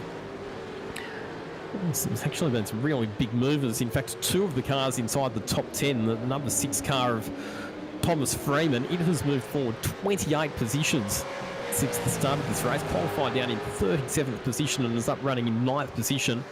And that's a genuine 9th position as well, taking strategy into account. And so too the number 53 machine of Bailey Fried and Brad Vaughan. Brad Vaughan, last year's Super 3 Series champion, currently sitting in 10th position. They've moved up 26 spots, so from 36th on the grid up to 10th position. Still quite a long way to go in this race. We're on lap number 115. But the last round of pit stops is imminent. We're getting to that phase of the race where we'll see people diving in for their final pit stop. And they should be able to make it home. So we're rapidly approaching the critical lap number. It's only a couple of laps away.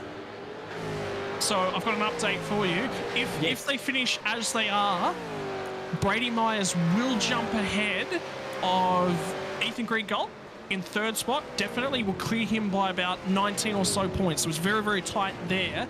But James Scott's not putting together very many points at all for the round. He would finish out of here, started at 1065, was in the lead by 9 points, would only get to 1233. That's with him at 27. But remember, they're out of sequence in terms of pit cycle. There's a little bit of numbers to go there, and they're a very fast car. I would expect to see them inside the top 20, around 19 sort of place, which would shuffle things up a little bit, make it a lot tighter. If it finishes as it is, we're going to have about 5 cars covered by less than 50 points after this round. Wow. And heading to the next round, the Bathurst 1000 on the 1st of October. So the championship contest could tighten up quite considerably, which is just how we like it. And the other one as well, Madison Down. Again, they're a bit out of sequence. They've still got 1 stop to go, but it will be quite a short stop. But they are well back in the field in terms of position, with Madison Down sitting in position number 21 at the moment. The decision by them to not pit under that last safety car has cost them a bit in terms of strategy. Corey McFarlane coming up on some lap traffic at the moment.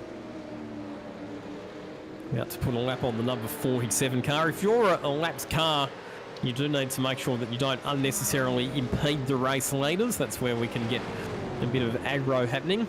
Yeah, so confirming, I've just done the points for the top 5 drivers. Brady Myers would lead the championship to Greig-Galt by 19 points. Greig-Galt would jump to 2nd place. James Scott would then become 3rd. If I've got him finishing, I plugged 19 in to be a little bit conservative and say I think that's where they'll get back to. If they get back to 19th, they will be 3rd by about 20 points over Madison Down. So there's still question marks over the Down and Scott cars. So we've got to keep half an eye on 0, 8, 8 and 77, because those guys are going to shuffle their spots. It's going to be, 50 points covers the top 4. You're looking at 80 points back to Andrew Gilliam, who's currently 12th, and I think a little bit out of sequence in terms of strategy as well. But yeah, that's what this means from Emily Jones tonight. Here's Anton De Pasquale. Amazing when you think of all of the chaos that car's been involved in tonight, that there's still only 1 spot outside the top 10. They're on a pretty similar strategy to the leaders as well, so another car that should only have that 1 more stop to make. A top 10 finish for Andrew Gilliam and Anton De Pasquale would be a superb performance given the dramas that they've had tonight. And our race leader is in, so after what has been an excellent double stint, Corey McFarlane is in to hand that car over to Dylan O'Shea for the run home. Emily Jones in, so too Forbes and El Navi. That leaves Blake Purdy as the race leader. So Purdy stretching the stint by another lap. We've reached that critical lap number. People can take their final pit stops and make it to the finish from here. Yeah, that's so critical. You're also going to see Pasquale's in, Vaughan's in, most of the field's in. They're throwing Myers back into that car. So we said it. You needed to get to 44 laps to get home. We've hit that market. Everyone's coming to the lane. Who's spent too long with their co-driver in the car yet? So there might be penalties for exceeding co-driver hours. I think we're okay. Based upon where the safety car's played out, I think no one's actually done 80 laps consecutively in the car. So I'm going to hesitantly, I don't have everyone's numbers, but I would put a line through that being a penalty here tonight. Yeah, we have seen in the past people falling foul of that rule and tripping up, but yeah, provided you've done the maths right, it's fairly straightforward. So I think you're right. I think everybody should be okay tonight as Blake Purdy now comes to the lane as well. So he managed to stretch the stint by an extra lap. What another standout performance. Blake Purdy, Corey McFarlane and Emily Jones, they have been the pick of the co-drivers tonight. When some of the other high-profile names like Shane Van Gisbergen and Andre Heimgartner have faltered, they have stood up and performed when it counted, those guys, and they are going to hand the car back to the primary driver in a very, very good position. And there's a few guys that are going to go really, really long and go, hey, look, we've got nothing to lose. Everybody else is doing crazy things in terms of the strategy. Let's run really, really long here. Remember, we've seen this all night long. Put yourself on an alternate strategy. Do something funky. Get yourself out of that train of cars. Who knows what might happen? Jamie Stovall and Thomas Freeman are two of those. I don't think Freeman, that car, has done enough co-driver hours. So I think they've sort of got to stick. I think it's Blake Delaney back in that car yet to the end of the race. So they are running really alternate in terms of their strategy. But in terms of their overall pace, neither of them are a peak pace in that car. They're nowhere near up the front, but they're very similar in terms of that pace. You can swap both of your primary drivers and co-drivers around. You can have them split at 50-50 and it's no problem. And they're going to be just about out of fuel as well in that car. In fact, Tom Freer and Jamie Stovall and Thomas Freeman and Blake Delaney now in the pits. That's going to move the Luke Rosella Harley Haber car to the lead of the race. Now, remember, they're an interesting one because they stopped on lap number 93, which was a lot earlier than we expected. So Luke Rosella's right to go to the end of the race. They will need one more stop, which will come at about probably the lap 137 mark based on a 44 lap run on a tank of fuel. So they're not right to get to the end of the race, but what they do have at the moment is track position. So at the moment, obviously all of these pit stops have shuffled up the order again. So yeah, Dylan O'Shea and Corey McFarlane, they're in 6th position. They're the highest placed car that is now right to go through to the end of the race. They are 19.3 seconds behind Luke Rosella. So, yeah, all of the cars in the top 5 will have to do one more stop at this point.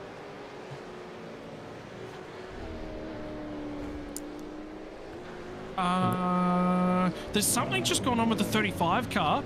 There was a penalty that was issued to them much, much earlier in the race, and they just said, we actually served that. So whether or not race control's gone back, had a look at that penalty and gone, hey, they weren't actually static for long enough, I think is what the question marks are about. They said, hey, yes, we actually served that penalty on lap 19. So there is, at the moment, let's say put a phantom question mark over them. I think they might be okay, but race control are having a look at making sure that that penalty's been served correctly. Remember what we were just talking about, what was it, 10, 15 minutes ago? About drivers normally have an extra person to watch along and help out with this one. Yeah. This is one of those markers that you need somebody else to help out with these pit stop penalties.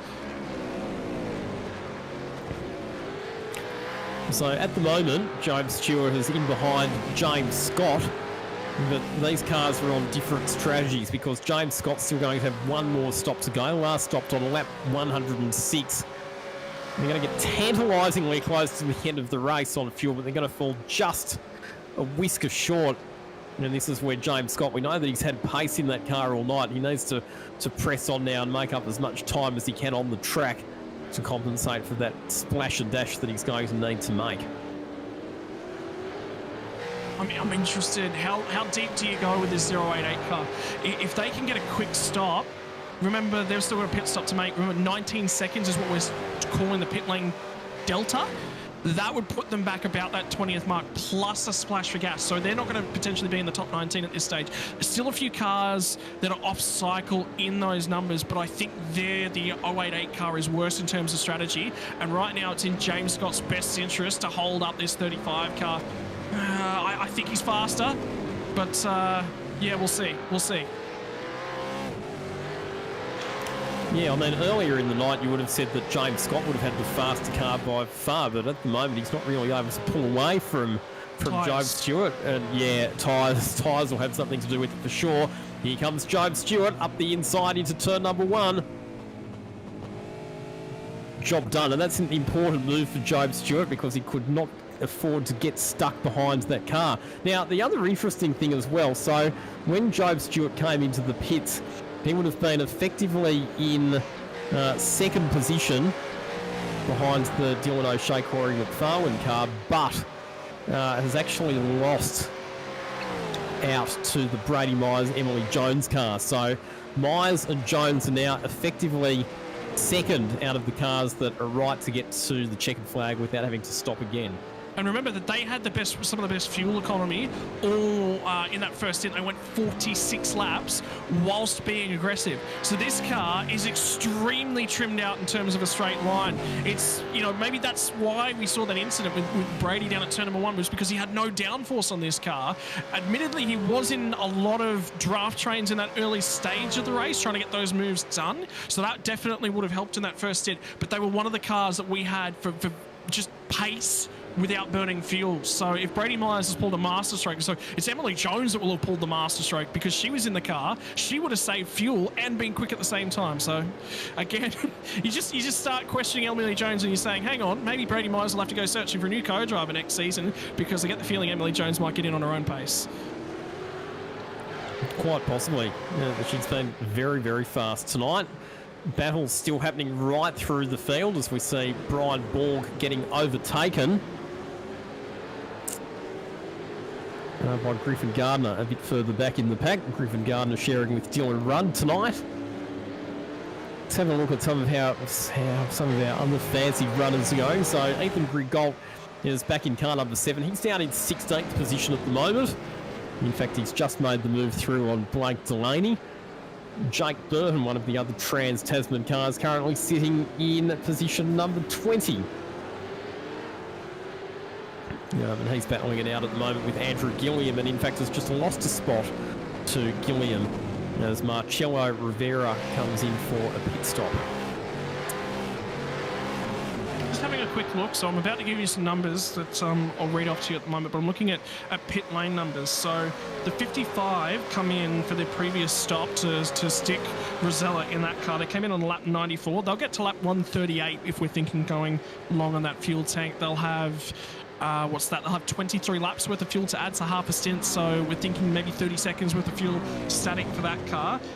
The second place car, the 36 car, they come in on lap 90. They can get to about lap 134. So they're going to have 27 laps worth of fuel, so it'll be more towards that 40-45 second sort of range in somewhere about there. The 77 car went quite long, which has got Madison down back at the wheel. They came in lap 98. We're expecting them latest of lap 142.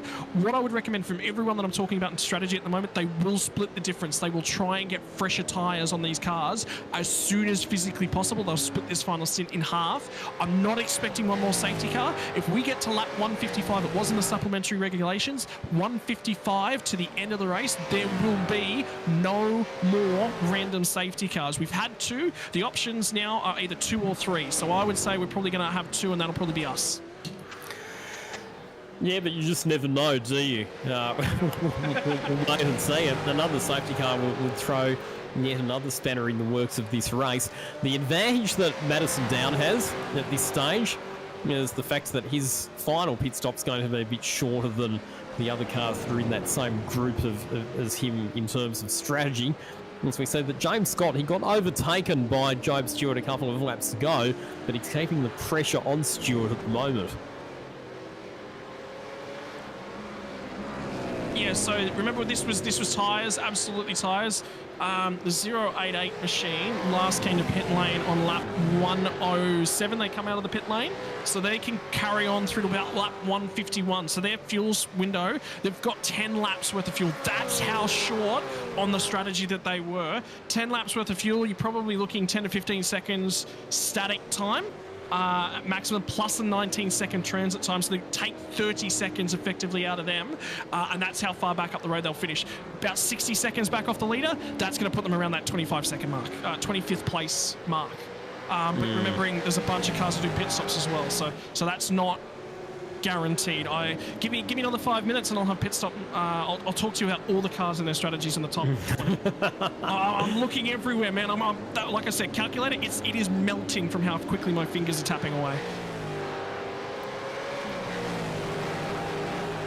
Bailey Frieda and Brad Vaughan being chased at the moment by the Andrew Gilliam and Anton De Pasquale car, which has got Gilliam back behind the wheel for this last stint. For all of the cars that have done their final stops, it really is all about track position now. So if you can make stops like that, it's obviously positive movement back up through the field, and we can see that, yes, getting through there as well, Jake Burton able to take advantage and follow Andrew Gilliam through.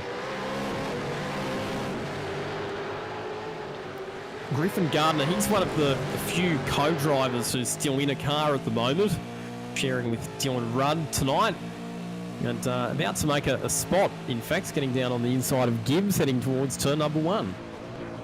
Oh, hang on, something's just happened to the 04. This is going to throw a cat amongst the pigeons. We've got a tow. We've got a request for tow. So something has just happened to the 04, and that had Luke Mitchinson at the wheel. This is going to change the game. They're out of fuel. They are out of fuel. That's what that yellow light on the back of the car means. The engine is stopped. That could be a misshift, but I think they're out of fuel. So does this trigger another safety car? Yes, then? yes it has. It's already been called. Wow. Well, just like I said, you just never know what's going to happen. So we have our third safety car intervention of the Sandown 500, and this will be the opportunity for all of those drivers and teams that have one more pit stop to take to come in and get that stop out of the way. So you can expect everybody else in the fields to come in and complete their final stop under safety car conditions. So I'll give you these numbers, Lockie. This is what I was tapping away at. The top 4 cars all have to pit. Every one of them this time by is going to dive into the lane. The 55 is going to take that right-hand turn. They have about a 30 to 35 second time here. They will stick fresh tyres on this thing. They've got the time to do it. Hand over fist. 19 seconds. Remember, all these times I'm going to read off to you, plus 19 seconds for the strategy. This is what's happened to Luke Mitchinson. I'm wondering, maybe the engine did just blow, or whether or not he's actually out of fuel.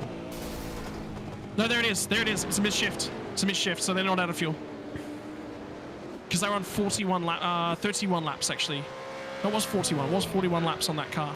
So they were right at the end of their fuel range, and that's just a shift down too early. So 30 to 35 seconds for the 55. 36, I've got for 35 to 40 seconds worth of static time. 77, 25 to 30 seconds. So there could be some position swapping in there with just the longer stops. 84, 30 to 35 seconds. Well, we said if we were going to get another safety car, the drivers have triggered that one instead.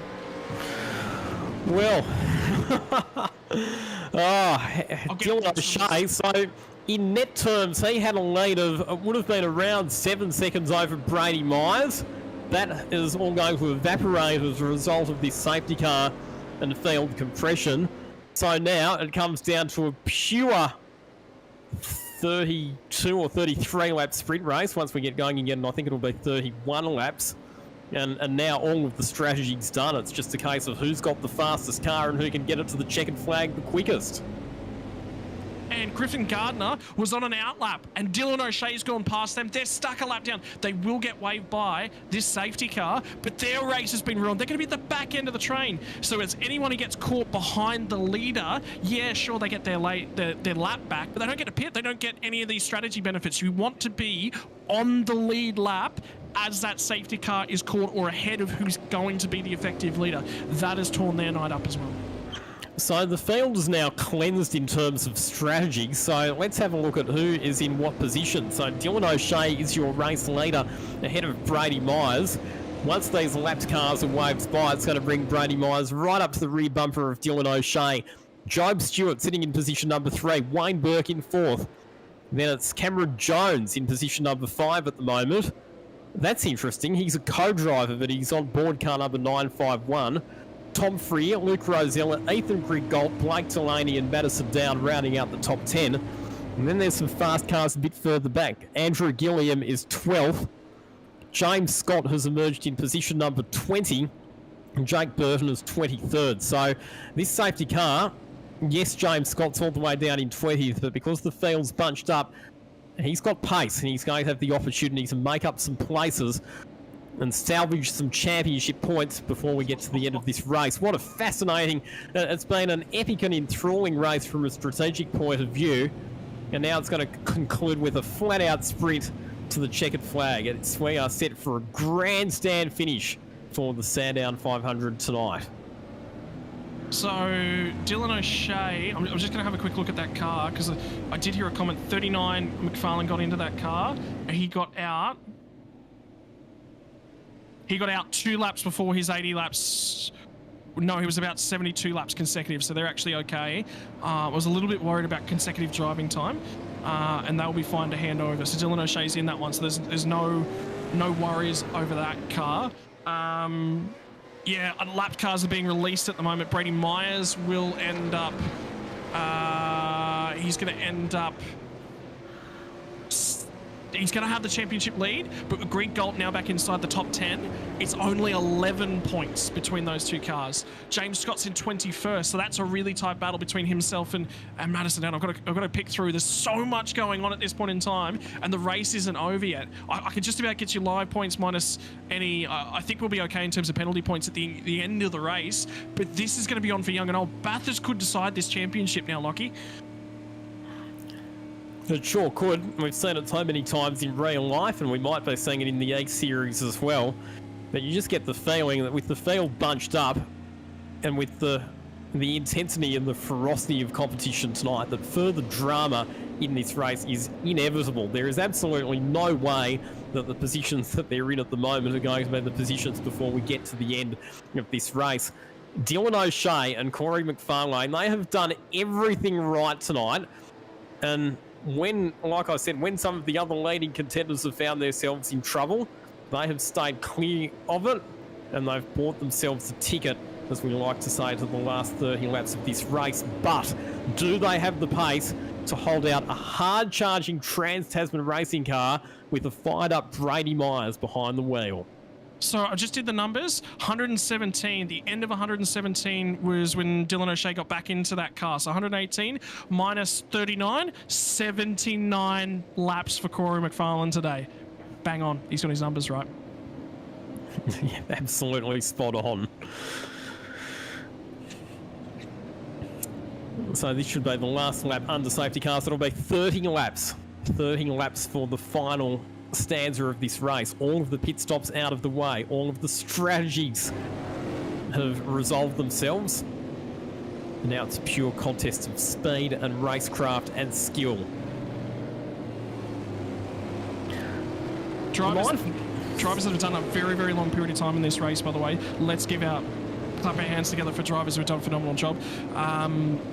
75 laps, Jake Burt at the moment. So he's done, Andre Heimgartner did 55 laps in that car. 73 laps for Bo Ellett, did a phenomenal job. Corey McFarlane, 79, we just mentioned. Brad Ryan, 80 laps, perfect. They hit their numbers perfectly. 76 from Colin Warwick, deep in the field. Habers did a phenomenal job. I actually really, really enjoyed that stint. They drove really, really well. Yeah, there's a number of cars up and down the wheel. That'll be, again, cannot understate. Co-driver hours in this one is going to be critical. Oh, the drives, Lockie, it's been phenomenal. Here we go. So lights are out on the safety car. It's going to be up to Dylan O'Shea. He is the leader of the Sandown 500, and he is going to be the one who will control the pace of the field at this race start. Do you accelerate at the apex, or do you hold the field back? Well, he's not going to waste any time. He's going to accelerate hard out of the last corner. Beautifully judged restart by Dylan O'Shea. Look at the margin that he's got over Brady Myers, who has to defend because he's got Job Stewart attacking him on the rundown into turn 1. And in fact, Stewart's going to go down the inside of Brady Myers and move up into second position. That was a perfectly judged restart from O'Shea. Myers was caught napping, and Stewart has taken the opportunity and pounced. Yeah, and that's cold tyres. Now, how long can they run? How bad is the tyre fall off? We've seen it from Brady Myers. He's been aggressive. He's been on the acceleration. He's been on the right foot just about the entirety of the night. Look at the defensive driving to the right-hand side of the screen. And how about the overtake? Is that going to be critical when we get down to lap number 161? Oh, you bet your bottom dollar it will be. I thought that Myers might have been a driver who'd be on an attack here in the last stint, but at the moment he seems to be the one who's struggling a bit because Wayne Burke is tucked up right behind him as well. We look in the background and see it looks like there might have been a bit of contact at Dandenong Road corner. And yes, there's a big gap in the pack there. I think there was a bit of smoke as well. And yes, there's cars running out through the gravel. So once again, Dandenong Road corner, first lap after a safety car restart, proving to be the action zone. Yeah, and they're all over it. And look at the lights flashing in the background. We're now down 28 laps, 29 laps to the end of this motor race. Well, if you've saved anything for the end, no longer. It is now a sprint race. We said that these guys were getting the elbows out from lap number 11 today. Well, now it is time to get the elbows back out. It was 28 laps was the race distance last time out at Detroit Belle Isle. Well, it's about the same in terms of green flag running to finish this thing off. This is a Sandown 500 to remember. The sun's starting to set here at Sandown International Raceway. Picturesque sights as the cars plunge down the hill towards Dandenong Road corner. And down the inside a move. Tom Freer sends it in hard, sends it in deep. Can't quite get it pulled up. Another car out into the gravel trap. I think that might have been Andrew Gilliam in the background there. Tom Freer's going to lose a spot as a result of that, and it's Luke Rose who goes past. So Rosella ended up on what we thought was a suboptimal strategy, but he's had pace in that car all night, and he's not out of the fight for a podium, not by any stretch of the imagination. You called it right. It was the 201. It was Andrew Gilliam that was out in the weeds out at the end of Dandenong Road. He's resurfaced in 22nd place. Just when we were starting thinking, is this Gilliam on the ascent towards the tail end of this season? Sandown's going to be his undoing. He's going to come back. He's going to watch this one back next week, and he'll have his head in his hands right the way through. Dylan O'Shea building a margin. It's now out to just over a second ahead of Job Stewart, who has got Brady Myers and Wayne Burke tucked right into the slipstream. What a performance has been tonight from Wayne Burke and Forza El Nabi up 24 positions from where they started. Riding on board with Jake Maloney in 10th position, just in behind Ethan Griggolt, who has lost a spot. So Madison Downs moving through. He was 10th at the restart, but he's made up a couple of spots. Didn't quite end up on the right strategy tonight, but we always know that Madison Downs got pace at the business end of the motor race. Watch out for James Scott because he'll be fighting for it as well. 5 spots, in fact, since the restart. He's up to 15th.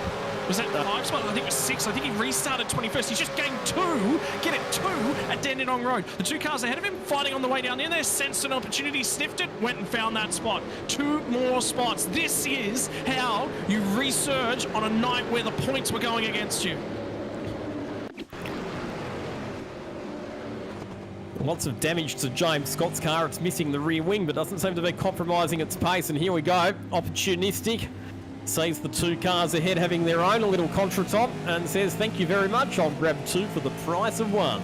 And how smart it was to look at those cars that were in deep there, prop the car up, turn it shallow, and get the power back down.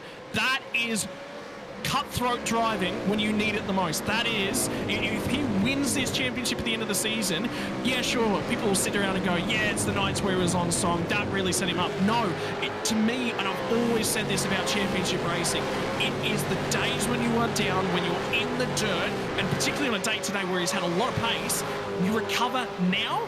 This says more about a driver. As soon as you get into your shell and you go, oh, I'm out of it, I'm done, I can't drive all that well, there's nothing left for me here today. He would not be in a phenomenal position at the end of this series if he did that sort of mindset, if he just let himself go, if he let himself drift. Now he's got an opportunity. Here comes Madison down. That was another spot gained for the number 77 Machine sliced down the inside of Cameron Jones into turn number 1. So Madison Down starting to turn up the wick at the business end of this motor race. Could he have a surprise for us in the dying stages? And the racetrack's got some serious energy in it at the moment. We saw that for a while. The majority of drivers were circulating in the minute 7s. Everybody in the lead packers back down into the 6s. And in fact, Luke Rosella has just punched out car number 55's fastest lap of the race with a 1 minute 6.3. And it wasn't just their fastest lap of the race, it was the fastest lap of the race.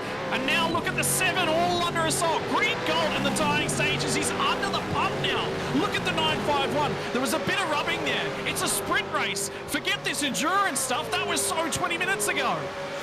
Just about 4 wide heading into turn number 1 as Josh Anderson looks to try and make up a couple of spots under brakes into turn number 1. Cameron Jones, the sole co-driver left, trying to fight it out against the field full of main game primary drivers, has been shuffled out high and wide and sinking like a stone through the field. Yeah, it's time to get that rhythm back. If you haven't sorted yourself after the restart, settle, shake your head, get it out now. You've got a breather. Couple deep breaths, suck it back in. We've got 24 and a half laps left to go. And if you are out of rhythm and you're out of sync now, you're going to spend the next 10 laps trying to gather that out. It's really, really important you take a moment and you recompose yourself here.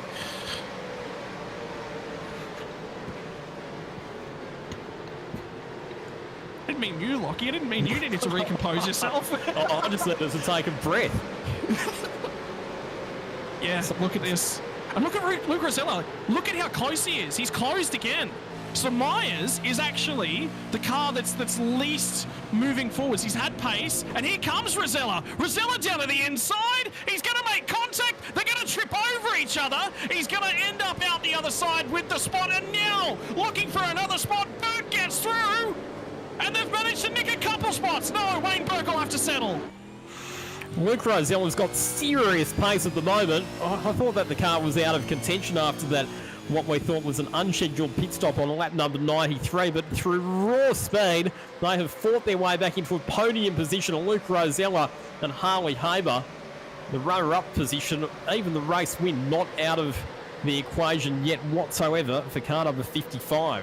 Let's talk about endurance racing now, because that's what we've been here for. Yeah, it's a sprint race at the tail end of this thing. But this racing server has been switched on for an hour worth of practice, 35 minutes of qualifying, 10 minutes of grid, and 2 hours and 3.75 hours worth of racing action. These drivers have been in this sim for 4 hours in this session. It is taking a toll. There's drivers who are struggling. Who's fatiguing? Who managed to take Jack Boyd's advice and grab a snack early on in the pieces, settle themselves down in? Yeah, you've got a co-driver along, but there's going to be some tired minds out there right now. There sure are. There's going to be some seriously fatigued drivers out there at the moment. And that just comes down to the management, doesn't it? And that's where saving your primary driver up and not having them need to go too far at the end of the race can actually be an advantage to make sure they're nice and fresh and that they're able to apply maximum concentration for what is a high intensity, high energy stage of the motor race.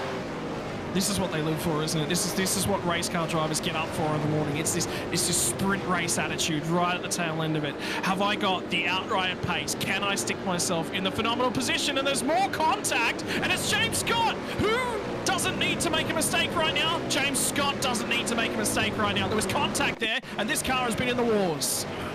It sure has. So he was continuing to march up through the field. Now, is this another down the inside move into turn number, now Dandenong Road corner and contact, and will that be another penalty for the 088 card? That was almost a carbon copy of the move that we saw from Van Gisbergen earlier on, which copped a 5-second penalty. Yeah, this is the critical one. This is the shot I needed to see. He's up a lot further this time. And there's space out there on the exit. You know what? The 21 might have turned in a little bit there, might have narrowed him up. He wasn't as far to the left as Shane Van Gisbergen was on the previous move. Didn't hop over that curb. I think the 21 was expecting him to be further down that inside. So Wayne Burke's drifted back a bit as well. We saw that he lost a spot to his teammate Luke Rosella earlier on. He's lost further spots with both Tom Freer and Madison Down getting through as well.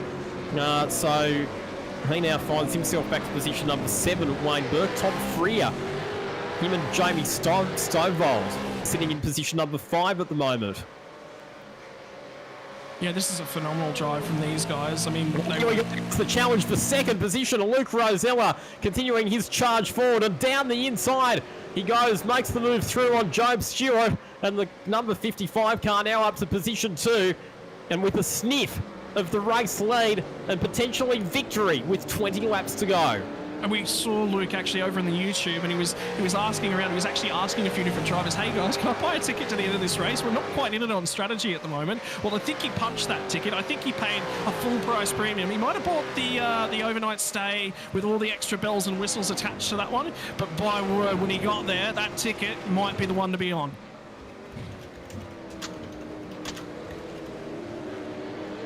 And he's got, oh man, I think O'Shea's in trouble.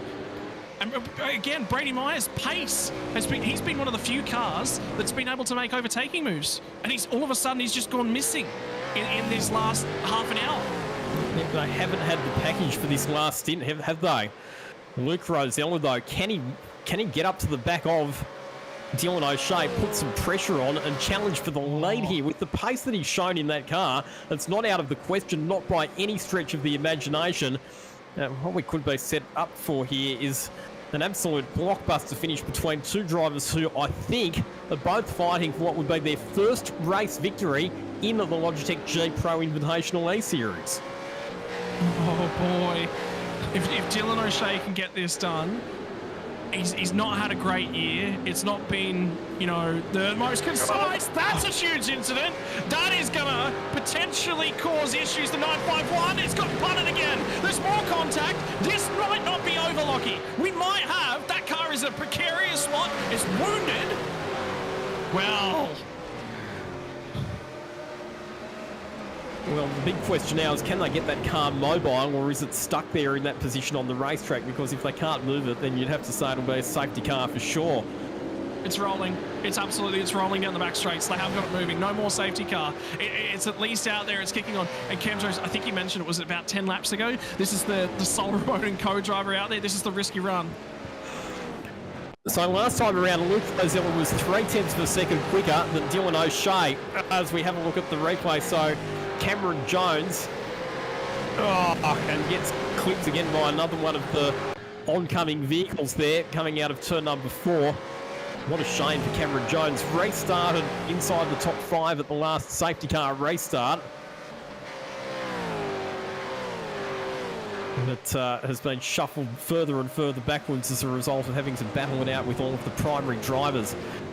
The margin continues to come down. And like I said, Luke Rosella, he was 0.3 of a second quicker than Dylan O'Shea last time through. So if O'Shea's got anything in reserve, he has to dig deep here and he has to try and find a bit of extra time out of the number 19 car. So this becomes a question mark over how their car's running. So remember this last stint, yeah, they would have come in, and these guys are on older tyres. Rosella come in on lap 129. Remember, he was out of sequence in terms of pit strategy. This is because he's got fresher tyres on. That's what's triggered this surge of pace. Brady Myers had okay pace at the start end of a stint. That's where he made a lot of his moves. Dylan O'Shea, supreme pace in qualifying trim, supreme pace at the start of the stint. But remember, he lost a few of those spots as the stint went 10, 15, 20 laps. That's where he was real weak. We're into that phase of the stint. Luke is just in this supreme position. Job's doing an okay. Brady's doing an okay job. But I think their races are done. I think we're down to a 2-horse race.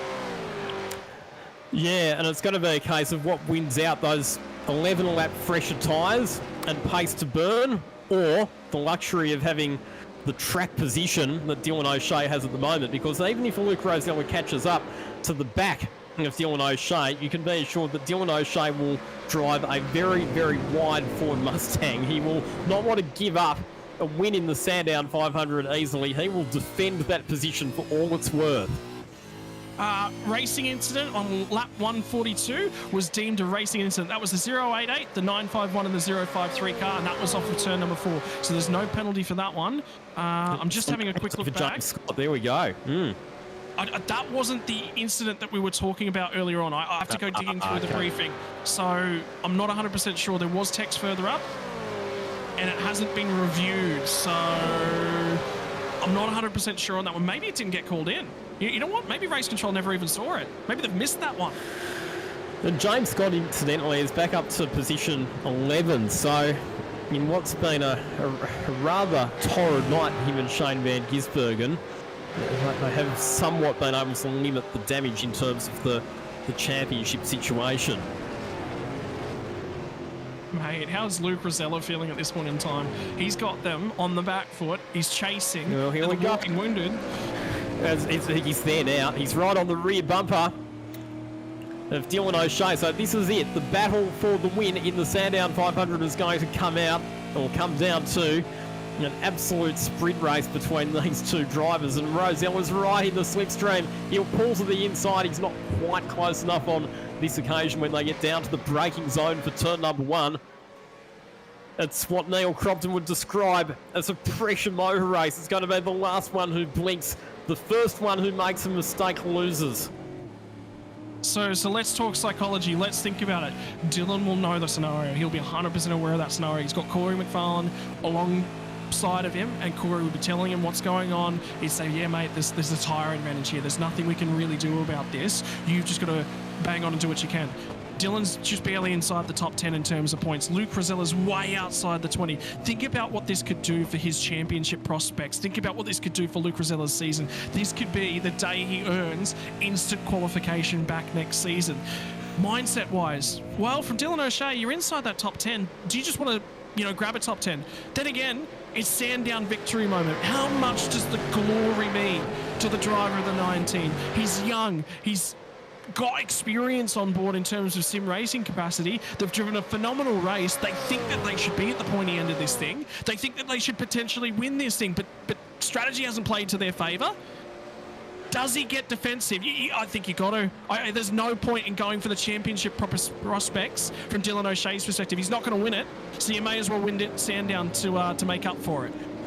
Oh, I just think it's a case of both of these guys are going to fight hard for the race victory. I don't think the championship is going to come into the mindset for either of them. Right now, both of these drivers are racing flat out for a Sandown 500 victory. It's that simple. Yeah, and I tend to agree. When you look at all the external factors, when you look at everything that's going on, yeah, it's lights on, it's go, it's race it to the end of the race. There's no championship to play for. You're right. Now, the other interesting thing that's going to happen here is if these drivers start dicing, they'll slow each other down. We're already seeing evidence of it. They were back to 107.1 last time around. Previously, they'd both been lapping in the mid to high sixes. That time around, the fastest car on the racetrack was Madison Down in position 5. If these two dice too ferociously, it's going to invite a whole lot of other cars to be part of this contest for victory. Yeah, well, just imagine that. Let alone if they get side by side and they bang doors just a little, that invites everyone back into this marker. Have a look further back. Ethan Griegold, he would love an opportunity to put some more points away here tonight. The 088 car back at 11th spot. If these guys dice, I think maybe 1-2 more spots is a little pack of cars ahead of the 088 in terms of things, but maybe it's, you just bank it, you put it away. At the moment, I've done some more mathematics in terms of the point standings. It would be Madison Down who'd lead the way, and it would be 23 points in it. Wow, so still super close heading into the next round, which is the Bathurst 1000. If you thought tonight's race was a cracker, which let's not kid ourselves, it has been an absolute cracker. Just wait till we get to Bathurst on the 1st of October. We're hearing that car 053 has a disqualification for not pitting under a mechanical black flag. Car number 053 is the Hayden Veldon Glenn Postlethwaite car. What a shame, because they were running up inside the top 5 for quite some time. They are going to be excluded from the results of tonight's race, unfortunately. Yeah, that's a shame. They drove a phenomenal race. Postlethwaite did a phenomenal job. That again, we've seen the standout co-driver performances, but the under-the-radar ones from Postlethwaite, we've barely mentioned him at all. The only time we've really mentioned him is unfortunately, they've had damage and they're out. So, unfortunate, but such is life.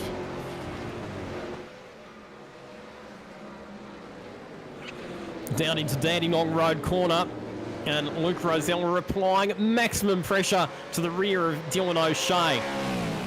We will have 12 laps to go next time around. Can O'Shea withstand the pressure, or can Rosell force him into a mistake and slip on through? It's about getting... Go ahead, Lockie. Sorry, my mistake. The slipstream is so powerful. This is the... It seems to be on the main straight where Dylan O'Shea is most vulnerable as Rosell feints to the inside, shows the nose, has a think about it, but he's still not quite able to get close enough. And look at this, heading down into turn number 1 as Ethan Grigault goes down on the inside of Wayne Burke and picks up a position. Wayne Burke has just at the pace, and we've got a battle on for the lead here. Rosell up the inside and takes the lead at turn number 4. Well, it's all come unstuck, and now have a look at Job Stewart, who's all of a sudden, he's right there, and he's in this thing as well. And I was just about to say to you, Lockie, I don't think it's going to be one of the primary overtaking spots, because remember, there's a huge grip disparity between those two cars, and O'Shea will be expecting it at turn 1, he'll be expecting it down here, and we were not expecting this. Nope, so another incident for Rick Kuznets. Job Stewart's in the fence! Job Stewart is in the fence on the exit of Dandenong Road corner. Now, he was battling for second position at the time with Dylan O'Shea, so I'm going to take a speculative stab at the fact that they've had contact. And what a shame. What a shame for car number 35. It's run at the pointy end of the field. It's run in the lead pack, in contention, and it's out of business. Oh, my word, no! You'd have to have a go. You've obviously had to have a go. It was weak down there, and then it's just continued carrying on, Lockie. What a nightmare for those guys. They've been in the contention for so long throughout this thing. Alternate strategy, had a crack, really threw it to these top runners, and for Job Stewart, one crack to... Oh, he didn't get up far enough. Nowhere near. Actually, good job from Dylan O'Shea to not lose control of the car with that tap in the rear quarter panel. Shades of Jason Richards trying to overtake Mark Skate for the Sandown 500 win all those years ago. And unfortunately, that has left Job Stewart and Blake Purdy, after what had been a fine night for those guys, out of contention for the Sandown 500. And O'Shea, he has lost the lead of the motor race. I'm still interested to see the move that Rosell put on him for the race lead. It must have happened through turns 2, 3 and 4 a lap ago, but here we go. This replay will show us the move. And you were right, Scott, when you said that it had to be in an unconventional part of the racetrack. Oh, he got out on the curb at the turning point. So for what had been a mistake-free stint up to that point, he just got a little bit wide on the entry to turn number 4. And that was the only opportunity that Luke Rosella needed to be able to send it up the inside and go through to take the lead of the Sandown 500. Did he? I think he's left him enough space. Yeah. Oh. Mate. I said I wanted to be in that race director's room earlier in the race, and I want to be sitting over, you know, real life race directors, stewards, drivers, observers. That is going to be a borderline call. There are going to be some who definitely agree and some who definitely disagree. And at the end of the day, that's car racing. That's why we go racing. In soccer, it's play it to the edge of the, you know, the whole of the ball has to go across the whole of the line. In car racing, you've got to get up alongside enough. Who's turned in? Who's left enough space? There's enough space to the inside. But did the 55 leave enough space? Did he make the apex properly? This will be picked over. We've got 8 laps left in this thing. I think Race Control have got a real job on their hands to resolve this in regulation. Oh, you know what? I think if I was in Race Control, I'd let him get away with that one. I think in the end it was a small mistake, but it was a mistake from Dylan O'Shea that left the door open. And it was Luke Rosella who was able to pout. So now Dylan O'Shea's challenge is to not lose his composure, because he's got a couple of very fast Trans-Tasman cars right on his tail. Here's another look at it. There's been no word from Race Control. Well, Dylan O'Shea actually called it in, so they do have to look at it. It was definitely called in. He's wide, but there's enough space there on the exit, isn't there? It's just a matter of, did O'Shea turn down and pinch him? And if so, is O'Shea at fault? Or did Rosella miss the apex and drift a little bit wide? That's the decision Race Control have to make.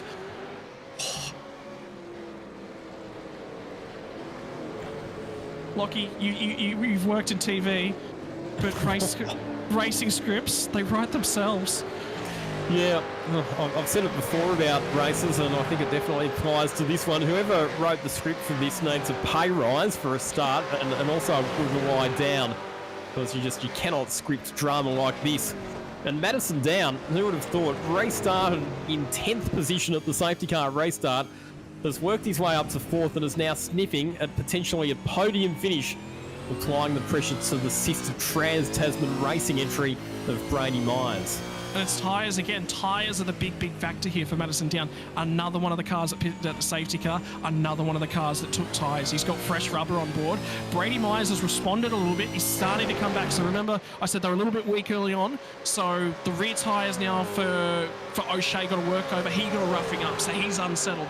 That car is unsettled. Myers has come back into the piece a little bit, and now this becomes about a podium for these guys. Forget the, you know what? I think you're right. Forget the championship as a whole. Let's do maths after the race. In the meantime, let's just watch what unfolds.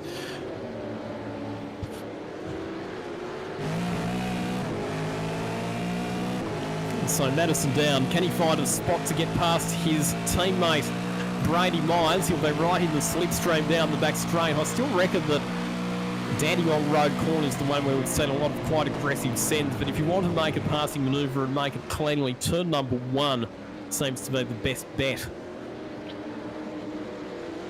In terms of ease, yes, absolutely. Turn 1 is probably the easiest move because it's the least tricky braking zone on the lap. You think about it, every other braking zone on the lap, there's bumps, there's awkward lines, there's curbing, you've got a cadence brake, you've got to come off the brake. But down in turn number 1, it's just straight braking. It's just all about performance. It's not about technique. It's not about how you transition the car.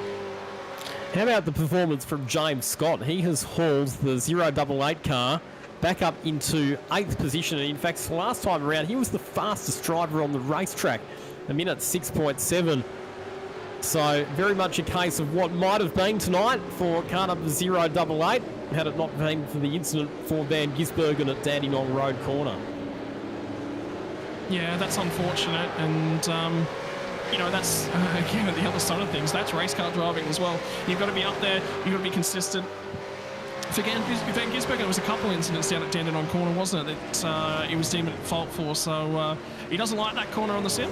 Maybe a couple of weeks' time, he'll like it a little bit better in real life. I'm just lost for words at how this race has transitioned. Like, to be perfectly honest, very rare that I'm out of words. Very, very rare. So with 5 laps remaining, Luke Rosell has extended the margin to over 2 seconds. So in the last stint of this race, he has had absolute pace to burn. Remember, he was in the lower half of the field in qualifying earlier on, but put together a great lap that was still good enough for that car to start inside the top 10 outright. And he and Harley Haver have played a very, very smart race, but it's been the pace that they've had in this final stint that it's really proved to be the decisive factor for them tonight. And they were able to keep themselves somewhere in the lead pack when they needed to be, and then sprint hard at the end. I mean, it certainly has, Lockie, but, I can't recall a moment in this motor race where it's been nothing going on. There's, we talk about last year and there was no safety cars last year. Well, this year we've had 3 of them. But the racing has just been action-packed. There's been something to look at all stages. It's only now in the dying stages that we're running out of cars overtaking. Well, I had to say it. I had to open my mouth. Kurt Stenberg, the victim there, getting involved in that one. And that's our race leader actually in the background of that shot, I think. Yeah, it is. It is indeed. In fact, yeah, our race leader and all of the other cars, this is the last thing that they'll need to be wanting to be involved in, is getting caught in tangles with backmarkers who are having their own accidents. Yeah, so for Kurt Stenberg, he's not racing anyone at this point in time, and obviously it's just about over, so the best thing he can possibly do is just stand by the wayside. But look at James Scott, again, back to the wall. He absolutely needed to come out and have the best race that he's driven thus far this season. He's just about done that, and now he's going to rough up and give another tap to Jake Maloney. Maloney might be in trouble here because when you look through that rear view mirror, he sees a 088 coming. Fresh rubber on board, fresher rubber. It's not fresh anymore with 3 laps left in this thing. No, and James Scott will be driving angry at the moment. It's been a tough afternoon for the 088 car. And he'll be wanting to get back as many spots as he possibly can to preserve his championship position. 3 laps to go. Oh, huge mistake from Rosella at turn 1. So that'll give some margin back, but he's got room to play with. He got in there deep, then the rear of the car came around, so he's not out of this. He's not out of the woods yet. And for him, if this is his first win in the Logitech G Pro settings, think about the emotions in that car. He's done a phenomenal job. He got out to 3 seconds in terms of the lead, and now he's just eked a little bit of that back. The emotions, the nerves will suddenly come up all of a sudden. He's got to be clear. He's got to be concise. Here comes James Scott. Tucks onto the tail of Jake Maloney as they head up the back straight. Not going to be in a position to overtake him heading down the hill, but he might be well placed to fire it down the inside into Dandenong Road. He has a big think about it, goes the nose, decides at the last minute the discretion is the better part of valour, and backs out of it. Well, last lap through there, I think he was trying to crush a bug on the back end of the Maloney car. This time he thinks about it, and he's starting to tap out some Morse code signals. So there's been a few different approaches to this, and Stenberg's still in the way of the leader at the moment. So this one isn't resolved at the front end of things because we've still got lap traffic in here, and he needs him to get out of the way now.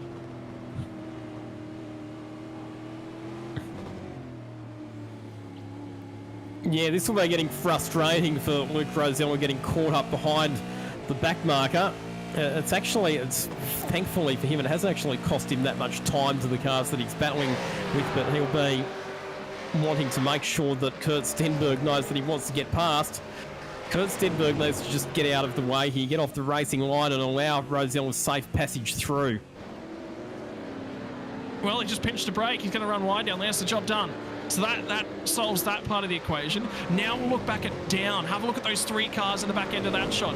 Remember, this is for spots on the podium. 2 of these guys will get it, 1 won't. Who's going to miss out? Well, we are into final lap of the 2023 Sandown 500. The white flag waves.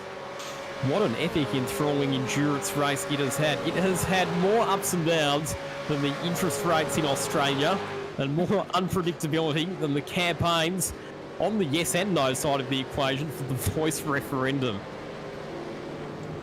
My word, you can tell you're a radio host just the way you propose these sorts of things. It's been 3 hours and 20 minutes worth of race, 3 hours on the dot worth of racing action, and a little bit besides just before the race. It's been such a long period. Do you remember back at lap number 1 when Dylan O'Shea got the hammer down and he put it around the outside of James Scott, and we said, oh, hang on, this 19's got some speed. He put it on the front row. He's had a great race, but it's been about the story of the 55 in this second stint. It wasn't easy. He strapped fresh tyres on this car. He had to make the passes. He couldn't sit there. He had to go after it. And look at the job he's done. Have a look at it for second place, though. O'Shea's still got this thing. Myers is there. Down's going to challenge, but it's going to be done here, Lockie.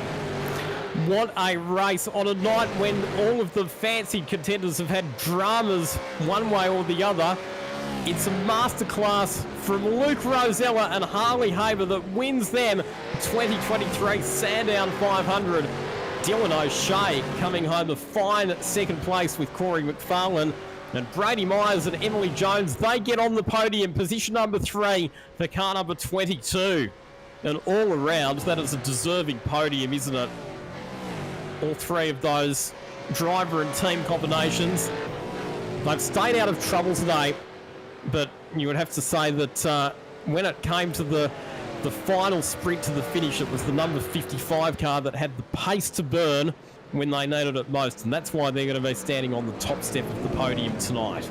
Yeah, it was a strategy. They went off sequence in terms of strategy. They did something a little bit different. They got Haber in that car, and yeah, we said, look, Emily Jones did a phenomenal job. Again, Haber's one of those drivers that just quietly chipped away, did his laps, put himself in good spots, never put that car out of sequence, never put that car in a dangerous spot, and said, here, Luke, it's your time, it's your opportunity. Show me what you've got. And I tell you what, Luke is going to be ecstatic erratic in that car. I don't think I've ever seen burnouts that erratic in a good long while, and I think that's the emotions of the driver on board.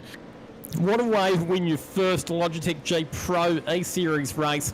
One of the biggest races of the year, the Sandown 500. Luke Rosella, like I said, he's shown glimpses of potential this year, but nothing like this. This is a win in one of the biggest races of the season. And it's not a case of being a last man standing. He has stood up and performed with genuine pace against some of the very, very top drivers in Australian sim racing. And so it's a very, very fine and well-deserved victory.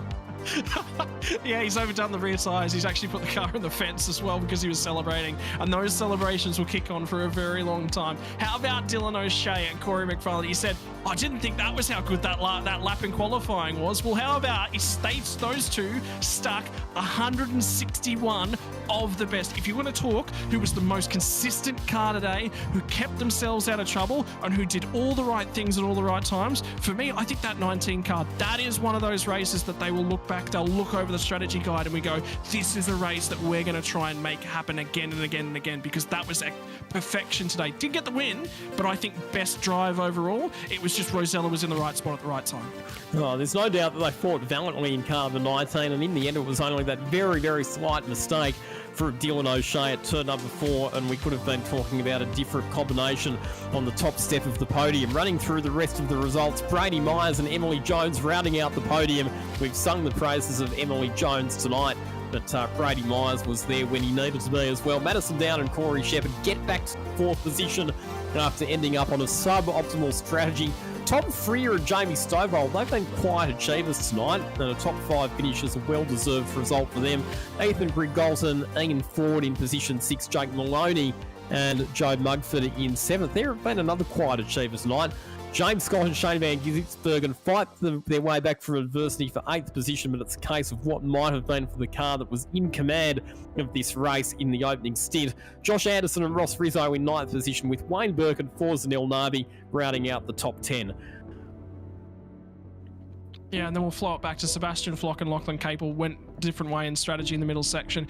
Marcelo Rivera and Brad Ryan in the 21 machine. Tough race at the end. Bradley Ratsu and Hayden Harrison, they were on the wars all day long. Jake Burton, Andre Heimgartner, Andrew Gilliam and Anton Di Pasquale, Richard Hampstead, Michael Healy, Robert Gibbs, Rainer Costello and Thomas Freeman and Blake Delaney. Out of sequence in that fishy car, but make it home in 18th, make the top 20. Great race from them.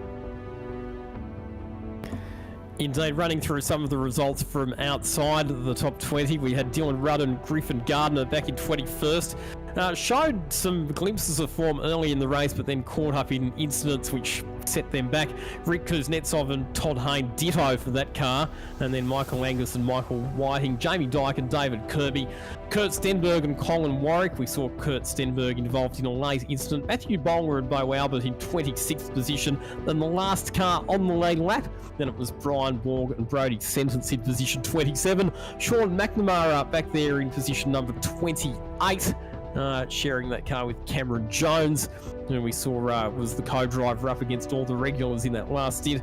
Harrison Engate and Josh Drag there back to Damien Johnston and Christian Smart in 30th. Adam Briggs and Matt Dench in 31st position. Blake Warboys and Scott Gamble. Job Stewart and Blake Purdy, a car that might have finished on the podium had it not been for a late race incident in 33rd. Then back to Brenton Hobson and Michael Schreier. Hayden Veld, Glenn Postlethwaite, Luke Mitchison and Justin Wallace, Ken Latta and Jamie Knight. And then some of our early retirements, Jordan Ross and Kobe Jones. Jack Boyd and Cooper Murray were out of the race very early on, sadly, and they did not make it to the finish. So very shortly, we'll be having the podium presentation for the Logitech G Pro E-Series. I think the celebrations are on in earnest for our race winners. I think Luke Rosella might just be a fraction excited, Scott. He's got reason to be. I mean, you've just done, what did we say? It was 3 hours was the journey. 3 hours and 5 minutes or so was the race distance from lights out to flag. It was 499.1 kilometres, quite close enough, 500 kilometres in terms of things right throughout the race. It was an interesting one. There was moments there where Hayward was in the car and Luke would have been sitting there crunching the numbers and going, we're not going to make the top 10 here. We've had reasonable pace. But they found something, didn't they? And then that safety car, the all-important safety car in the middle of the lap 120s, it was about, what, lap 26, 127, when that safety car flew. They got fresh rubber at the exact right time with the exact right amount of margin. They were lucky, but that's car racing. You've got to risk it. You've got to put yourself on an alternate strategy. They did that. Today, it played out. Tomorrow, it might have played out in Dylan O'Shea's favour. And, oh, God forbid, let's talk about Sunday, because it could have been anyone else who would have won it, but today it's them. Yeah, we thought that extra pit stop was going to put them at a disadvantage, and had the race stayed green, it could well have put them at a very significant disadvantage, but that last safety car got them back into the game, and from there, with the fresh set of tyres, they had the pace to overhaul their main rivals. And if you're going to get your first race win in this series, you might as well do it at one of the biggest races. I tell you what, they're celebrating that hard. They actually didn't find the right channel on Discord to jump into to celebrate it. They've gone to the hearing waiting room for the stewards and whatnot. They're not thinking interview waiting. They're thinking, oh my God, this race, how good was it? They had to look a few channels higher in terms of Discord. That's how much they're celebrating. In terms of things, if you're going to win a race, obviously everyone targets Bathurst, right? It's just got this grace about it. It is the majesty, it is the crowning achievement in Australian sim racing. But Sandown, my word, Sandown is right there, right next to it. It's got cultural history. It's been a Victorian motor racing icon for so long. Yeah, Bathurst is in a few weeks' time, but we're going to celebrate this one. We're really going to celebrate it. It was the emphasis I got from those guys. Yeah, and I think they need to celebrate hard, because they have absolutely earned it tonight. Just waiting on people to head to the podium for the presentation. That's why we've got a bit of a pause in the broadcast at the moment. And it'll be interesting to do a bit of number crunching and work out our points. I think provisionally you would have to say that Madison Down will move back into the championship lead based on the fact that he finished 4 positions higher than James Scott, and there were only 9 points separating those drivers coming into this race. And we've now got our winners on the podium. Would you please congratulate your 2023 Sandown 500 champions, Luke Rosella and Harley Haber. Boys, we're not hearing anything from you guys. That burnout though, Luke. Yeah. I was getting that energy level from the burnouts, mate. You were celebrating like it's the year 2000 again. Mate, this season's been pretty difficult. Either my fault for not putting enough time in, or for the most part, really, and then getting involved in incidents and whatnot. But let's forget about that. I mean, what a race! I mean, the car was mega. And to be honest, I don't know how we found ourselves in that position, because it was just unbelievable. Just stoked. Luke, it's not like you were last man standing tonight. You had genuine pace when it counted. After that last safety car restart, you restarted a bit further down the order and you charged your way to the front. So you had to work for the win tonight. You stood up and performed against some of the best sim racing talent in Australia. How are you feeling? Oh, just amazing. I mean, I guess what I say, like, Harley drove brilliantly today. He put a lot of time in. He hasn't been in the seat for a while, and yeah, what a return for him. And yeah, he drove flawlessly. But yeah, we didn't really have tyre advantage over Dylan, but we definitely had tyre advantage over the other cars. So yeah, we had to quickly get past those guys because we didn't want to give up too much time to Dylan. And then yeah, we made our way behind him, and pulled a move at turn 4, so it worked out. We thought that extra stop that you made on, I think it was lap number 93, was a bit of an interesting call, because at that stage you didn't need to make that stop in terms of fuel range and driver time. Was that a conscious decision to go for that extra pit stop? I would say it was a strategic error, but you can't really say it was an error if we won the race. But certainly without a safety car, we would have been probably done. So yeah, it was a bit of a strategy bluff from us. taking that extra stop, but we had some good pace and clean air against the co-driver still in the car. So I guess we got a bit of an undercut really, but yeah, it was. I'll tell you, it was a happy mistake from our part. Best mistake that's been made, I think, since Greg Murphy's missed gear in the top 10 shootout lap of the Gods back in 2003. Harley Haber, welcome back to sim racing. What a comeback! Yeah, thanks guys. I'll be honest, I don't know what I'm doing. I just got a text message to come and race. I didn't even know who Luke was. I jumped in the car. The car was fantastic. I did a few laps the last 2 nights, and anyway, honestly, yeah, Luke drove amazing tonight. I mean, the pace that he had at the end there, like that really is what won it for us.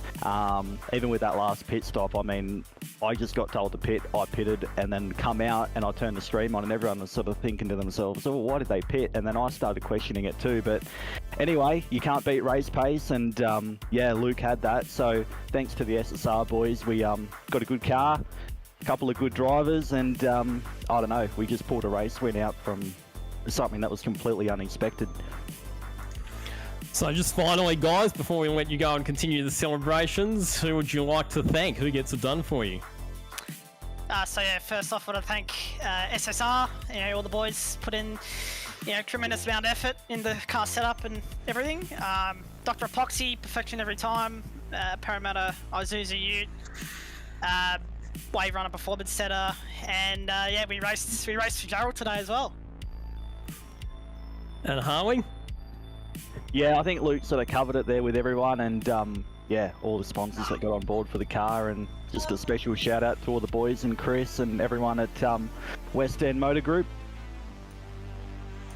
Good stuff, guys. Well done. Well, we'll let you guys go and enjoy the rest of the celebrations with your teammates. There they are, ladies and gentlemen, our 2023 Sandown 500 winners, Luke Rosella and Harley Haber. In second place tonight, it's Dylan O'Shea and Corey McFarlane. And Dylan, when we interviewed you on the grid before the start of the race, we rated you as potentially a chance of fighting for the win. You talked down your chances.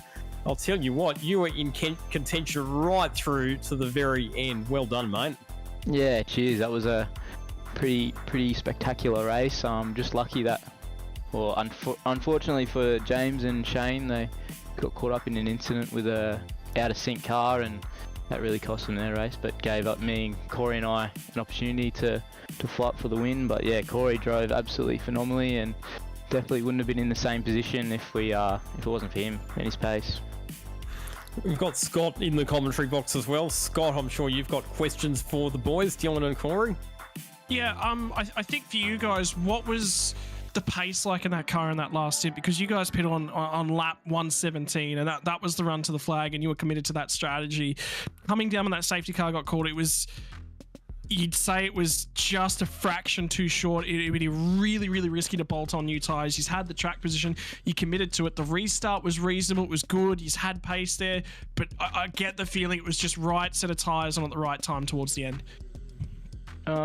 Yeah, I thought the setup was mint. Like, Rod's been working on it endlessly for weeks to get something good, and he really did do a wonderful job. Too bad he didn't get a good result tonight, but yeah, the setup was mint, and yeah, we just decided to keep the track position. I just said it was a bit risky going into pit and then losing track position at a track where it's really hard to pass, but obviously Rosella was able to get through the field and had pace, and if it wasn't for that incident, he was definitely going to pass me like somewhere else, so not really too worried about that. So yeah. In terms of things, we were talking about the season as a whole. A second place at the end of the day, you'll go, I just wanted to win the 500, but you're inside the top 10 now. This is a big stamp of authority in terms of pace. He's shown flashes of brilliance. I think up until thus far, because I know that you and I have raced each other in other categories, and I've always said you're a very, very aggressive driver. I think today's performance, for me, it's the consistency now. You've got to finish at this level consistently to say, yep, I'm one of the top drivers in Australia, because the pace is there, mate. It's right there. Yeah, definitely. I think the last couple of months working with 9.5 has definitely stepped me up a bit and built that consistency, as you say. So yeah, big credit to 9.5 and Sean for helping me out to get to where I am today. Corey, I'll pose the next question to you now. Obviously, Dylan's a little bit younger. You've got more experience. You're the more experienced driver in that car. How was his nerves in the last 30 laps? Yeah, he handled a lot better than I would have. So, yeah, it was just when you were in a bit of a pickle when got done in with the safety car and was just trying to hold out Luke for as long as possible. But yeah, he did an awesome job and definitely had a lot more patience with Luke than I would have. I would have fired him off as soon as possible if I could have. Mate, cracking race from both of you guys today. I think you'll celebrate. You'll say that P2, you know, qualifying at the other end of the race, you said, look, I don't think we're necessarily there and in contention for the win, but second place at the end of the day, boys. Absolutely ecstatic with that. Floor is yours to thank the sponsors, boys. It is, mate. Yeah, just a quick shout out to 9.5, Sean, and Rudd for building an absolutely mega set for tonight. And then the team sponsors, Racecraft Simulations, Turn In Race Apparel, RSW Graphics, Racing Ears, and Prestige Cinematography. Most importantly, is there any shoeies in celebration? Oh, no, we didn't win, so can't be doing that. It's close enough. It's good enough. I'd be doing one, boys. So maybe rethink that one. Congratulations. Have a great night. Celebrate like you wouldn't believe, boys. Cheers. Thank you. Congratulations, boys. So that was Corey McFarlane along with Dylan O'Shea who finishes our runners-up tonight in the Sandown 500, and in third place for the Trans-Tasman Racing Squad, Brady Myers and Emily Jones. And that was, how do I describe your race? It was an up and down race. A bit of drama here and there, but you still managed to find yourself on the podium at the end of it. Brady, starting with you, talk us through the race from your perspective.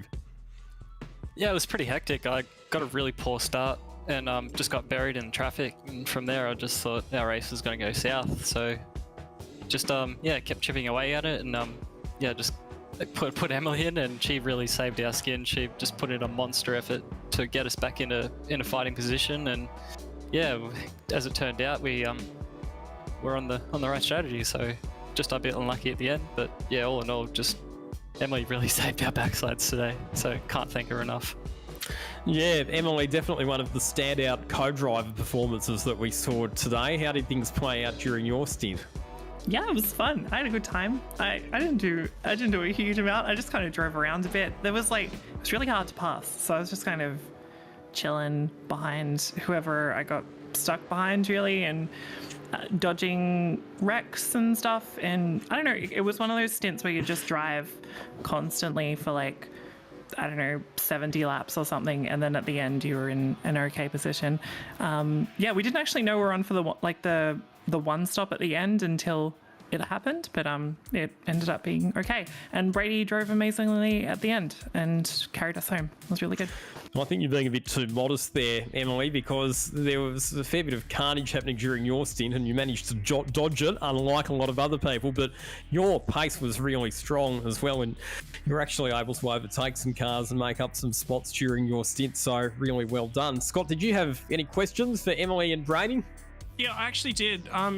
Specifically, I'm going to talk to Emily about this one.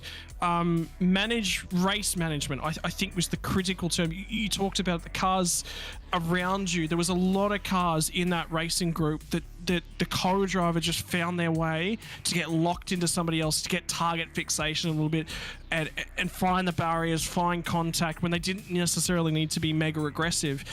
You talked about that from your perspective in terms of racing, and you say, look, yeah, I just drove a nice, smooth, consistent race. I think you're going to watch this one back and go, actually, that was quite a good stint. I mean, thoughts on that, and thoughts on what's the debrief like, I guess? Yeah, I think I don't know. I'm not sure what Brady thinks, but I think because it was so difficult to pass. It was sort of like there wasn't that pressure to make a huge dive for a move. It was sort of like, we can't get past unless the car in front makes a mistake. So there's no point over driving, trying to make that move happen. You can just kind of wait and just kind of underdrive a little bit, just kind of hit your marks. And eventually when they do make that mistake, you can go for it. And it sort of took the pressure off. And I think that's why we kind of avoided some stuff. So yeah, I guess that helped a bit. And finally, I mean, you're now being compared to the likes of Shane Van Gisbergen and Forzen El Nabi. You know, these really top co-drivers. Confidence levels as you move into Bathurst, because you've just been invited into this. It's Brady's game to play around with, and you're just here to be the co-star of it. You're not the primary star, so confidence has got to be a little bit higher. Yeah, I mean, there are some pretty awesome co-drivers, like with amazing sim racing credentials and real-life drivers as well. I'm actually not doing Bathurst. I'm taking a break, so Brady can tell you about the other driver who'll be driving, but I'll be watching on YouTube, I guess. Yeah. Well, Brady, can you give us the exclusive as to who your co-driver is going to be for Bathurst? Can't drop the name, but I believe it's a Warren. Yeah, well, I think only one is eligible, so we'll leave everybody else to join the dots on that one. But if that's the case, it'll be a very strong combination. So looking forward to seeing you guys on the grid at Bathurst. Before we let both of you go, is there anybody that you would like to thank? Yeah, I just want to give a big personal shout out to Emily. Like I said, carried our backsides and put us in a really good spot to the race. I'm thrilled with her performance tonight. To my sponsor Xtrim, to Virtual Racing School, to Card Effects, to TP Race Design, to Lee Ellis Designs, and the whole team at TTR. We did a lot of work and set up, a lot of back and forth, and I think what we landed on we're pretty happy with. So yeah, big shout out to everyone at TTR and to you guys for the broadcast. Yeah, same here as well. The setup was great, and the car was fun, and good work, everybody working on the things, and VRS, and everybody hosting the event. It's really well run. I only get to do 1 or 2 races of this series a year, but they're really well run events, so thanks for hosting.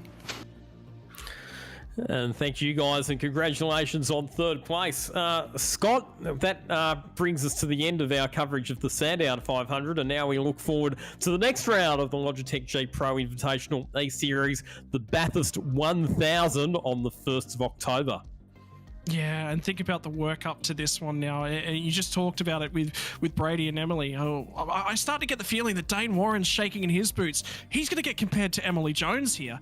He's got to be worried about that one, surely. Look at the drive Emily's just put forth. Nah, the driver's going to be keen for that race, that everything's going to go on. It's now mind on, focus.